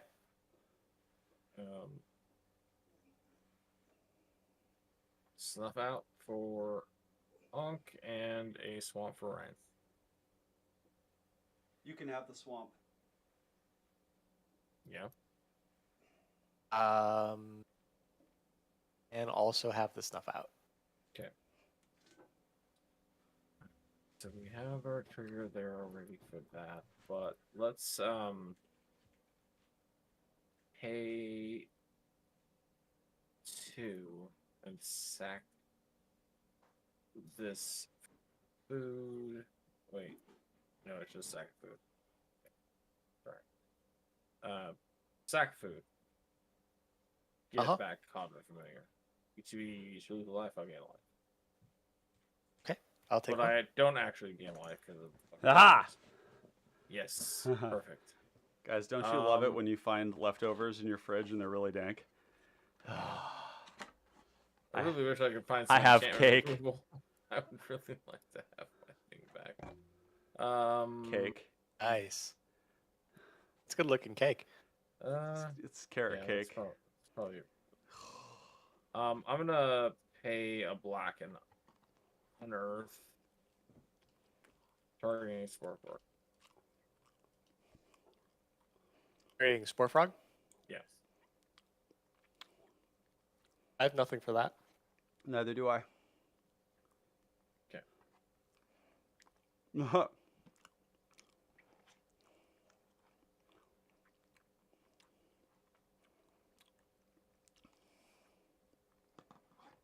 Alright. Look at these squirrels in my graveyard. Why are they staying? Usually you move the graveyard and they just disappear. It's weird. Oh, right.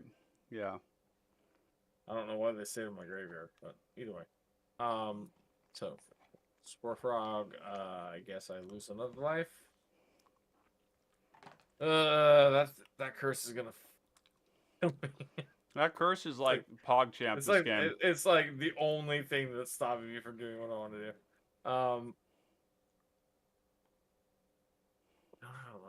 Here, a ton of mana. Not a lot to do with it. Also a BTS blocker for your BTS thing. You don't. Yeah, you have trample. Yeah, I need to keep that up. So, that's just losing 2 if I swing at Ryan. So I'm gonna get 2 back. So yeah.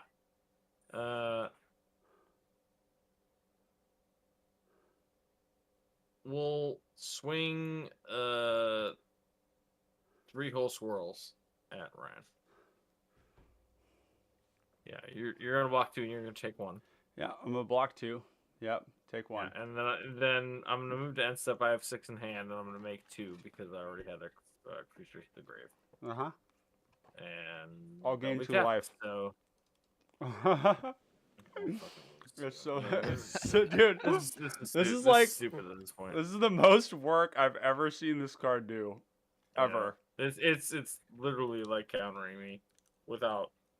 I run the removal for it, but Yeah. like, I just haven't seen it. I ain't gonna let you have it if you get. Jonathan says Poggers Cake Find Dog. Yeah, dude, this is a place called Pure Bliss in where I live, and they make the most unbelievable cake, and it's all gluten free, and it doesn't make any sense. This carrot cake has no right being this good. You passing after that, Islane? Yeah, he is. Yeah. Mhm. Okay, cool. There's also some cheesecake in here. I'm at the point where if someone can kill me, it would be appreciated because I need to go to bed. Yep. So this whole thing ran a little longer than I would have liked. Yeah, it sure did. Well, we all decided to pick mid-range decks for the game. And it's funny, though, because if you have like an all-combo pod, it tends to be the same way where everybody just sort of stares at each other. Yeah. It's like anytime, like aggro, I guess, is maybe one where you don't have that, but then people don't want to swing either because they just get killed on the backswing. Well, I can see what I can do. Well, I'm yeah, I was gonna- gonna say like the thing is like yes, you can swing at me and just kill me, but I also am like not in a bad position to where I could still potentially win this game. So like I don't want to give it up, but I at the hear same ya. time I do need to go. So like I'm almost willing to tank my stats to go to bed. We just need to all start swinging, which includes me. Yeah. But Yeah. I'm also not threatening life totals at all. So. Well, Well, yeah, okay. I guess I fucked that turn up, didn't I? Whoopsies. I guess what I could do is Yeah, like the trespasser curse is like the specific thing that stops me. It was kind of like me playing Finger Marauder against a loyal subordinate last night, where that was the thing that just stopped it. And you stealing that from me, just like, ugh, fucking chef's kiss, I guess. Yep. Gonti, broken in cPDH. I'm gonna go ahead and play a Glade Cover Scout, and then I will make sure I remember. Yep. Yeah, Jonathan, the way that I got the Fangered Marauder was off of Gonti, so. Yeah, I mean, it's literally like the luckiest hit you could have gotten. Because anything else in my deck probably does. I don't care. And the beauty of it is that technically he wouldn't even know, so he'd still be looking for it. Right. 3. I'm gonna go ahead and swing 3 over at Ryan. You gonna make him use that Spore Frog? Well, I mean he can fog he can fog this turn, but I'm gonna swing 3 at you. But I'm saying, do you want to swing at him so that you can get that frog? Or are you worried about the Ent? I guess the Ent is quite big. I'm currently trading my Snake Umber for the Ent, and I don't think I want to do that just yet. So Yeah, fair enough. Yeah, I take 3. 1, 2, in the air? 3. Yep. okay. Oh, I will go ahead and pass after that. Okay. Well, I have 2 mana to try and make something happen. Okay. Yeah, we'll just get things moving. We'll Village Rights this Vulturous Haven. Yep. And we're gonna draw 2, and then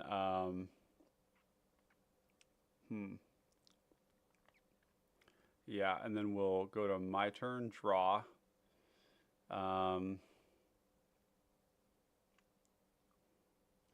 Gonna play, let's see, go 1, 2, cast Basilica Screecher. I guess we could pay That's this good. a little bit differently. We're gonna go 1, 2, 3, and this to get that. So we've got 2 colorless floating, and then we'll pay 1, 2 with the colorless there, and then a black for the extort to cast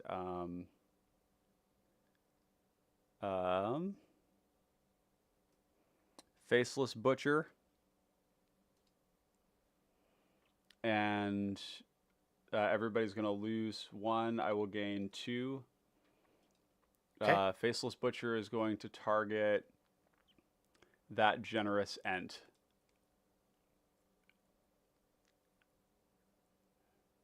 All right, I have responses.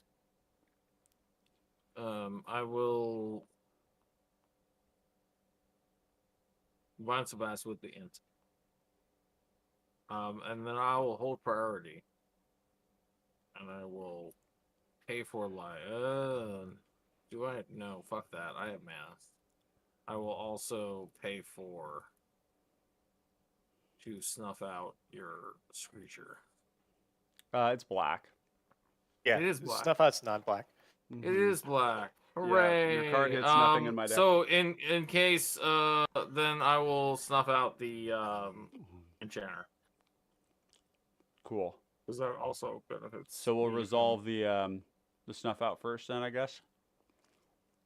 Stuff out on the stack. I'm gonna also find my guy. Yep. Checks out. And yeah, Okay. All right. Well, Vine's still on my end. Vines on the end. I think that's just gonna have to be fine. And then I will 1, 2, 3, 4, 5, 6 mana. I guess I will just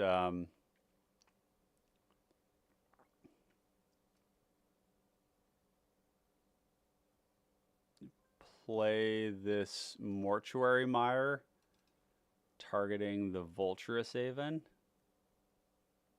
Put it back on top. Pay 1 to sack a blood token, discarding this swamp to draw the Aven, paying 1, 2, 3, 4, 5 with Extort to cast the Vulturous Haven.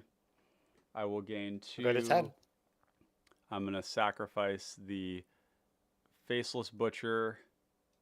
I will lose 2 and draw 2. And then I will pass the turn. I mean, we're grinding. That's for damn sure.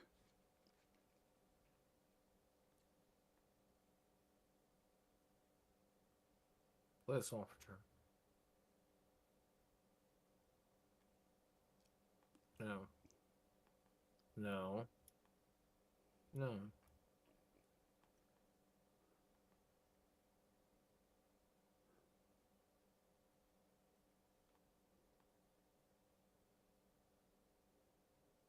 All right.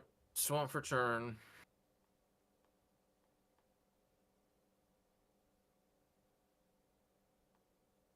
Do this without being able to tutor or do anything.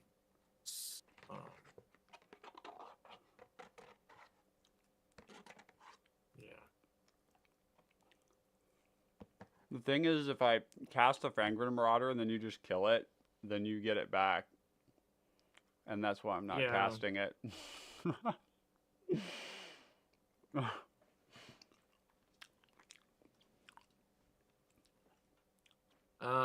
Activate service, sack Cauldron Familiar. Mm-hmm. I don't know how we. Noble Mm-hmm. and Demon's Disciple. Ugh. Falcon Wrath for Anki. Oh God, that can't happen. I know. That's brutal. I'm gonna let that Demon's Disciple go though. Yeah, I'm gonna have to take 3. I don't want you to have a Falcon Wrath Noble. Oh. And you're gonna give me this? Yep, you can have it. Yeah, I mean you got enough shit. You don't care.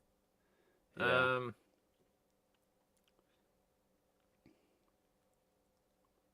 I'm going to sack this food to bring back my cat. Yep, I'll take 1. Yeah.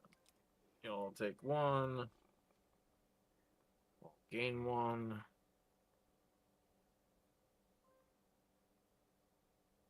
No, I net even.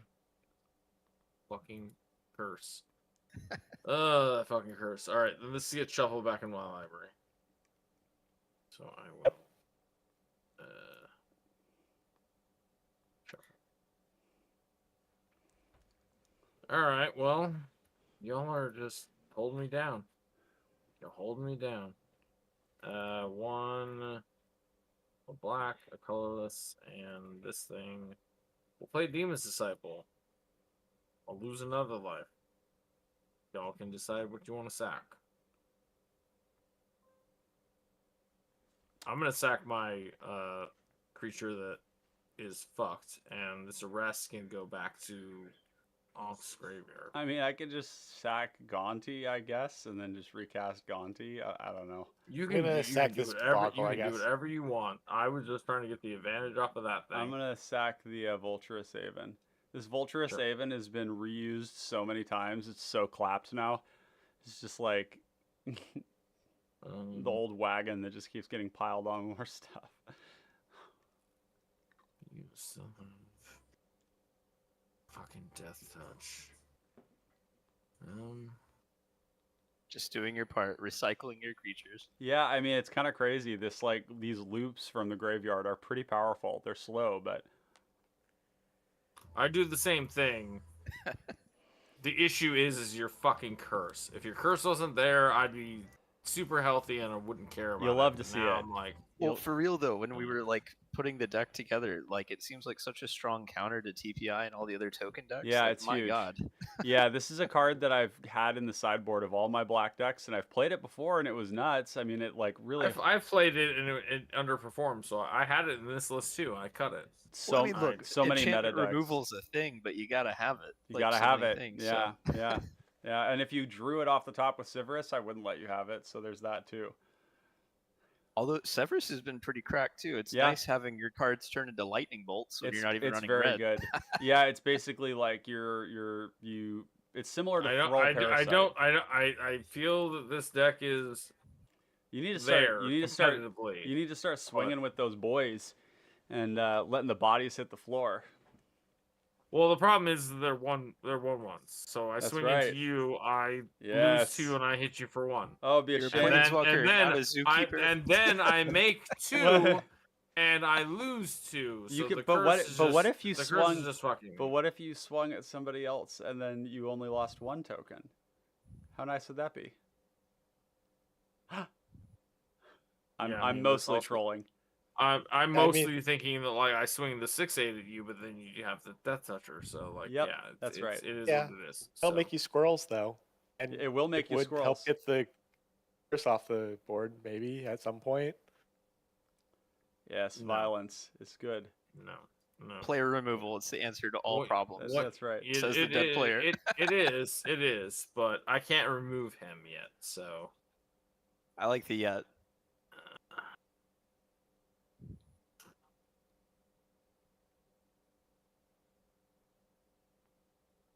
what I can do though is I can. No, yep, no, that's the sorcery.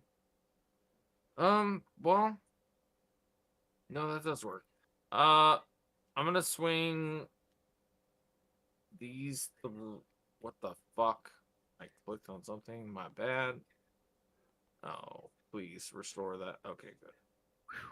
Whew. Jesus Christ. Scare the shit out of me. What I will do is I'll swing these 3 squirrels at Ryan. I will block 2 of them. I will take 1. Okay. So 2 of them will die. Yes. Dead. Second main, I would like to cast. What the fuck? What did I Time to cast this drown? turn? No, what did I cast this turn? I feel like I clicked on that and then it tapped a bunch. I wasn't this quite this tapped out. Fuck. Fucking Moxfield. You cast the disciple. Yep. Okay, so that's 3. So that's 1, Oh, 2, 3, 4, 5, 6, 7 tapped. So that's 3. So I should have. I need to tap 3. So I untap 1. yep. Use that drown I gave you like Or- 6 turns ago. Pod says that Glistener Elf is gonna get scary, or that hexproof one. I mean, yeah, I'm gonna That cast one bit the dust. yeah. I'm gonna do cast a, a drown in thing. sorrow. a drown in sorrow. That would kill both of your creatures. Yep, it I'm do kill good the with board. that. It does also kill everything of mine that isn't this ent. Or Haha, Silas. including the spore Yeah, frog. Get That's fine. gone, little bitch. That's fine. Okay, It's Yep. fine. it's all dead. Yeah. get to scry at least, right? Is that the Get a scry. Well, I do get a scry.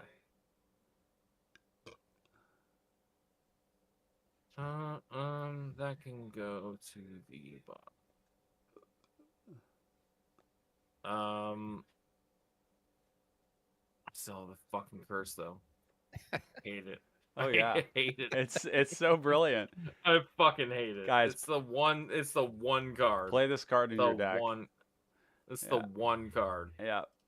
Yeah. I'm gonna make 2 squirrels. Uh-huh. And with that Yeah. trigger on the stack, I'm gonna snuff out your generous end.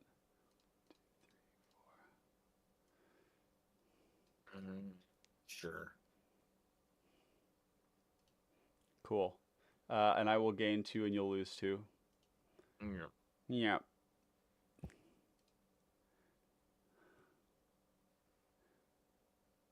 They see me winding and grinding Right. up on To me- that fall.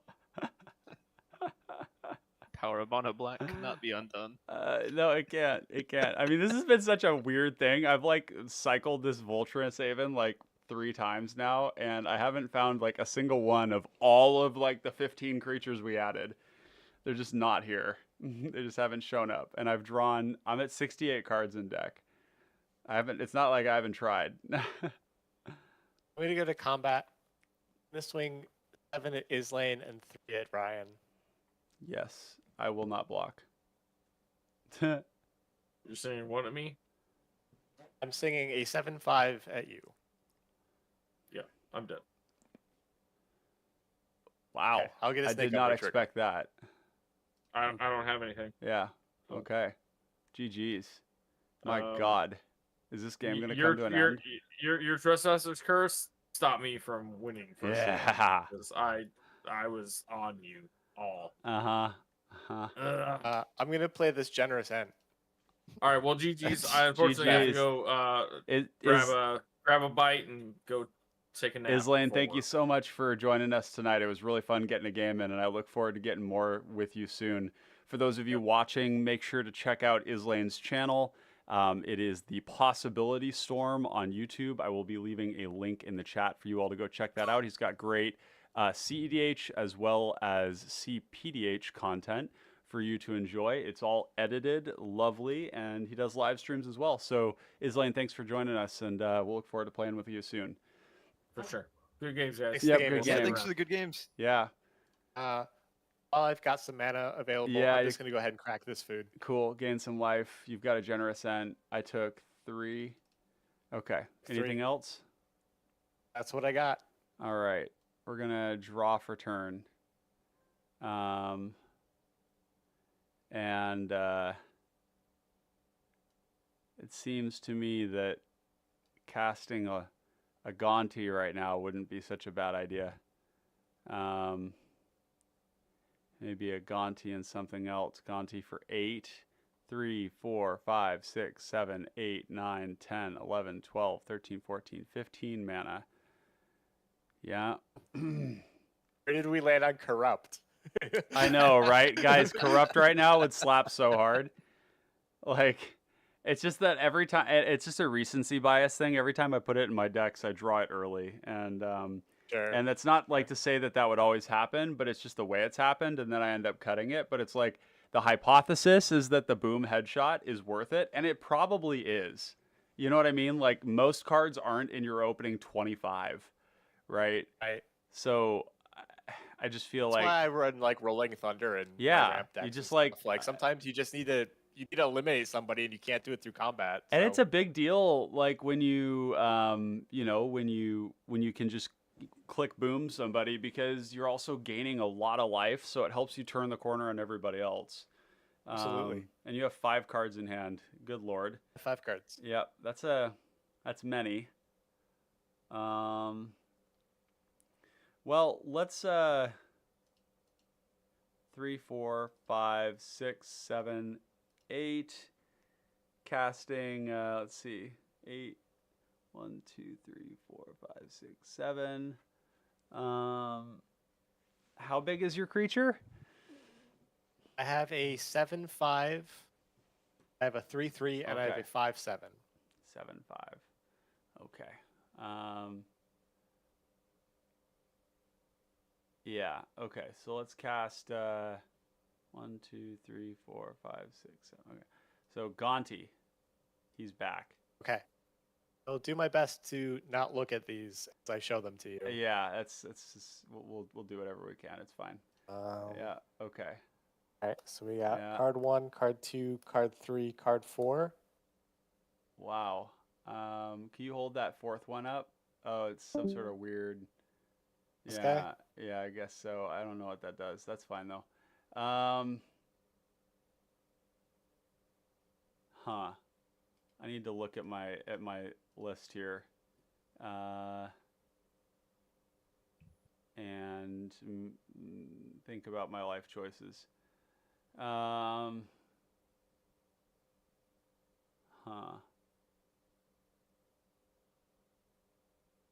Wow. Sure You opens can't up see me. some. I'm like staring at my lap. I'm trying not to look at No, I'm sure you're doing great. Oh, That was me earlier. yeah. Oh, number. Okay, you can flip number 3 over. at this one. That's that one. Yeah. Okay. I'll flip that over. I'll Yep. try and grab the other Cool. 3. Yep. Okay. And then I will make a token of that card. Okay, I will not look at that. I will put these on the bottom. Yep. Wow, we did it. We did it. Okay. There's that. We no longer have the Fangren Marauder. Once again, losing our card to that. Although if I'd cast this, he just would have he killed it and cast it. So, okay. So we're gonna go. That changes things a little bit. We're gonna go.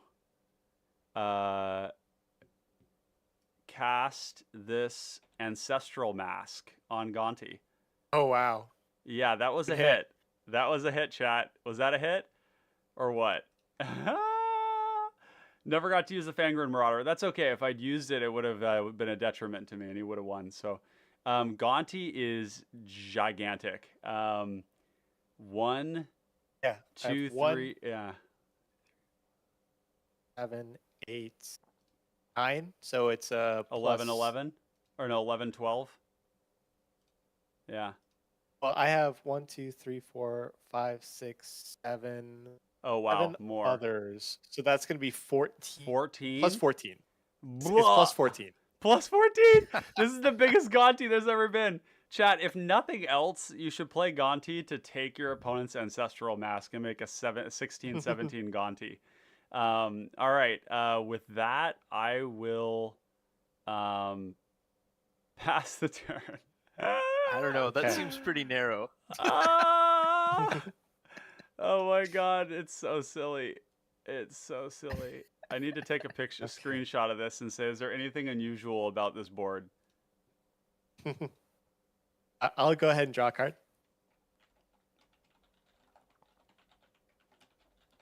I'll play a Plains for turn. And I will start on an Oblivion Ring. Oof. It'll draw me a card off Satyr. I am going to respond. Okay.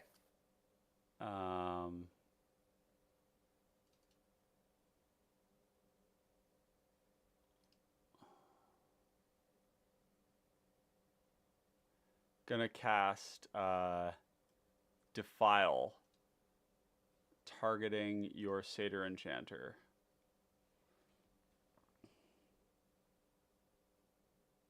Yeah, that resolves. Wow, did not expect that to work. Okay. Rancor will trigger and come back to my hand. Yep. Okay. I'll get my draw trigger off the Oblivion Ring. Yep. Okay. Oblivion Ring resolves. It does. All right. And I would like to target yeah. the Gonti. Yeah. Well, that was short-lived.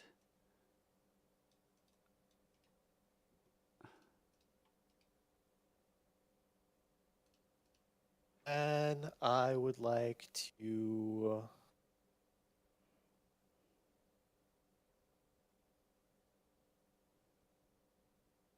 I'm going to pay 2. I'm going to cast a Transcendent Envoy. Yep. And I'll tap this for 2, and I'll play a.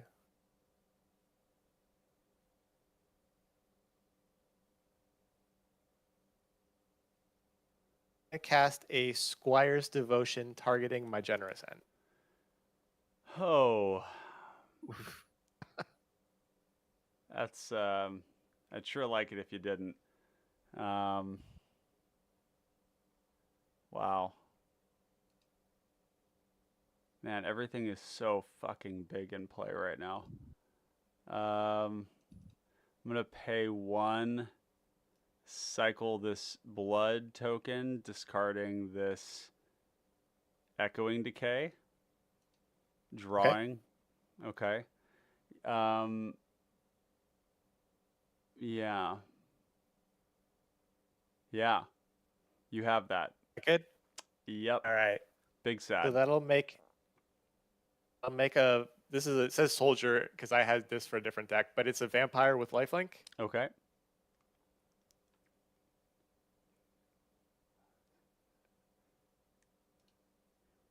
Yeah, Pod, the reason I did it there is because I didn't want him to draw protection, and the draw triggers were on the stack. So that was kind of the thought there. I may have been able to sequence things somewhat different, but yeah, and you're right. If Gonti had lifelink, that would be cracked. But it wouldn't have mattered because Oblivion Ring was there to end the fun. 1, 2, 3, 4, 5, 6, 7. So you cast the O-ring with the Verdant Haven, basically, and then what else? Oh, all that stuff. Oh, I Lich Haft. cast. Got it. Yeah. You just have a shitload of mana. That's I the do have story here. I do have a lot of mana. Yeah. I'm going to move to combat. Yeah. This is I'm not gonna get in looking for good. 6, 7, 8, 9. Yeah, I'm down to 4. And I'll gain 6 off the lifelink. Yeah, you will. I wonder if I need actually here 1 sec. I think I need to do something about this. Let's final flourish, sacrificing this this arcane signet and kill the Eagles of the North, or try to. Okay. Yeah, that 1, 2, resolves. 3. Yeah, I just need to save some damage there. Okay. Okay. Anything else? Second main, I'm gonna pay 1, 2, 3, 4, 5, 6, and a 7th with the Opal Palace. Recast Satyr Gross. as a 5/5. Yep. Cool. Is that That it? will be my turn. That's what I got. All right, we're gonna draw for turn. Wow. Can we do it? It's not looking great, fam. 1, 2. We're gonna float 2 colorless. And we're gonna cast. Oh, this oubliette doesn't do shit because you have Seal of Primordium. Yeah. In which case, I don't know if I have much of a out to this. So let's start by making 3 colorless and tapping this and using 1 of it to draw. That doesn't get me out. I guess I could have cast Gonti, scryed a bunch of times, and then drawn. Yeah, the seal is what kills it there, doesn't it? And if I just make Gonti, I am dead to the end.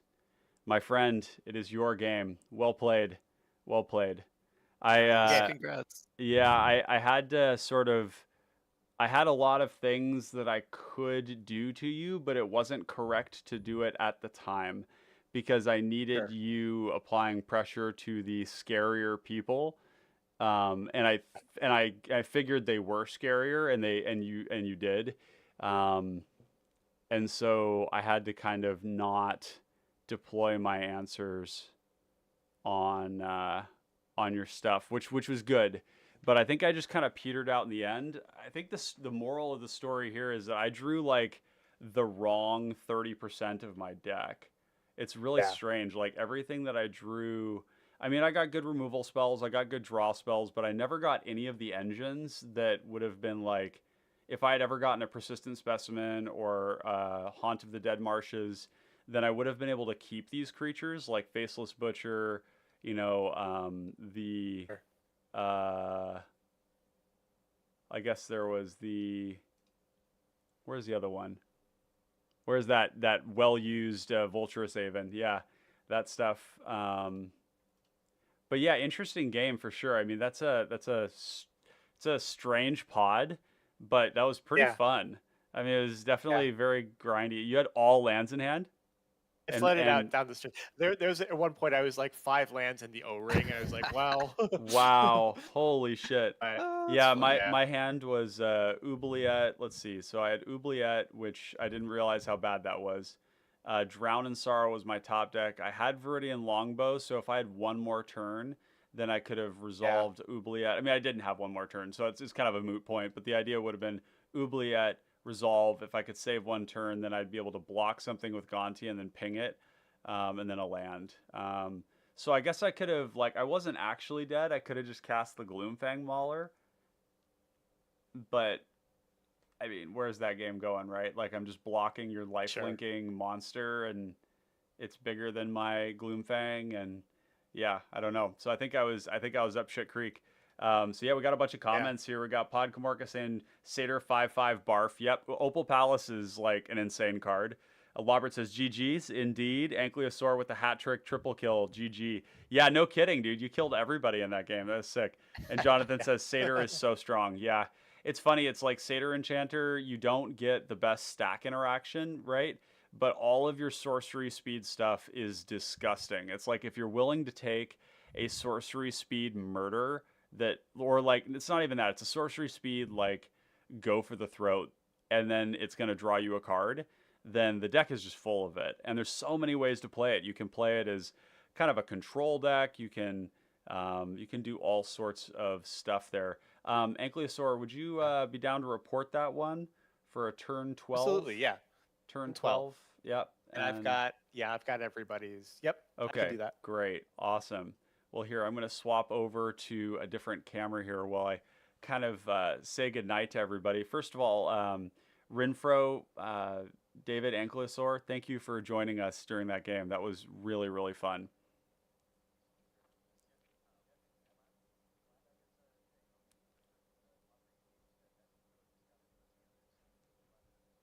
Oh, here, one sec. I need to get the Discord audio input capture. One sec here.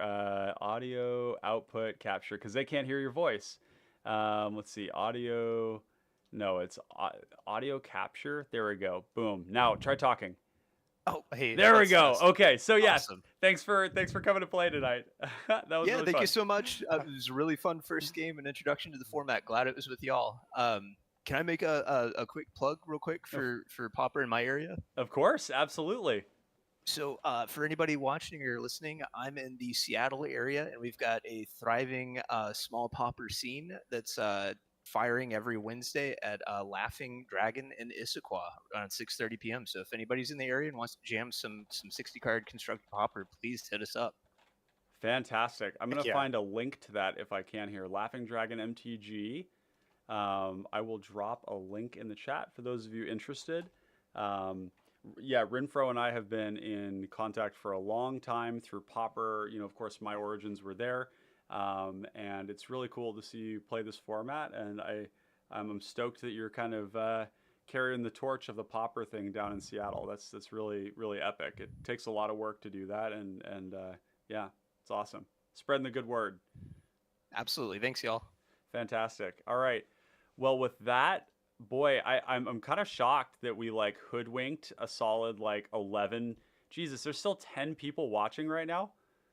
Man, I can't. We like hoodwinked you guys into watching this incredibly long, grindy game. But regardless, I quip. It's been wonderful having you all here, and chat has been so engaged today. I'm really pleased that you all joined us for this, and it's late. It's 10 o'clock, and you guys are still here. So thank you all for your likes that you've clearly left there. There's 15 of them. That does so much. It really, like, I do a lot of data analytics, and when you look at it, the likes and the shares and the comments and the engagement and the subscriptions all lead to our content being put in the hands of more people, which is great if you want to see this format.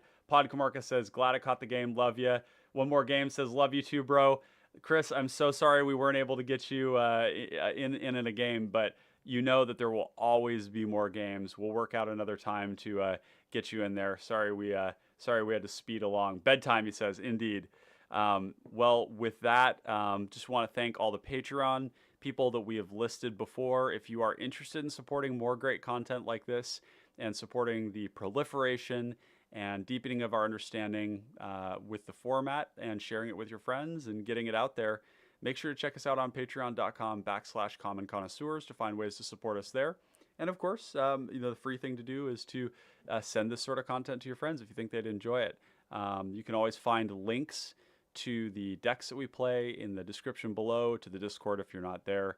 Lobert waving goodbye. Lobert, thank you so much for sticking around. You'll probably be up for a little while, knowing your sleep schedule, but it's good to see you. And thank you for joining us for so long there, Lobert. Chris says, always one more game. That's right. Your name is it. There is always one more game. Indeed.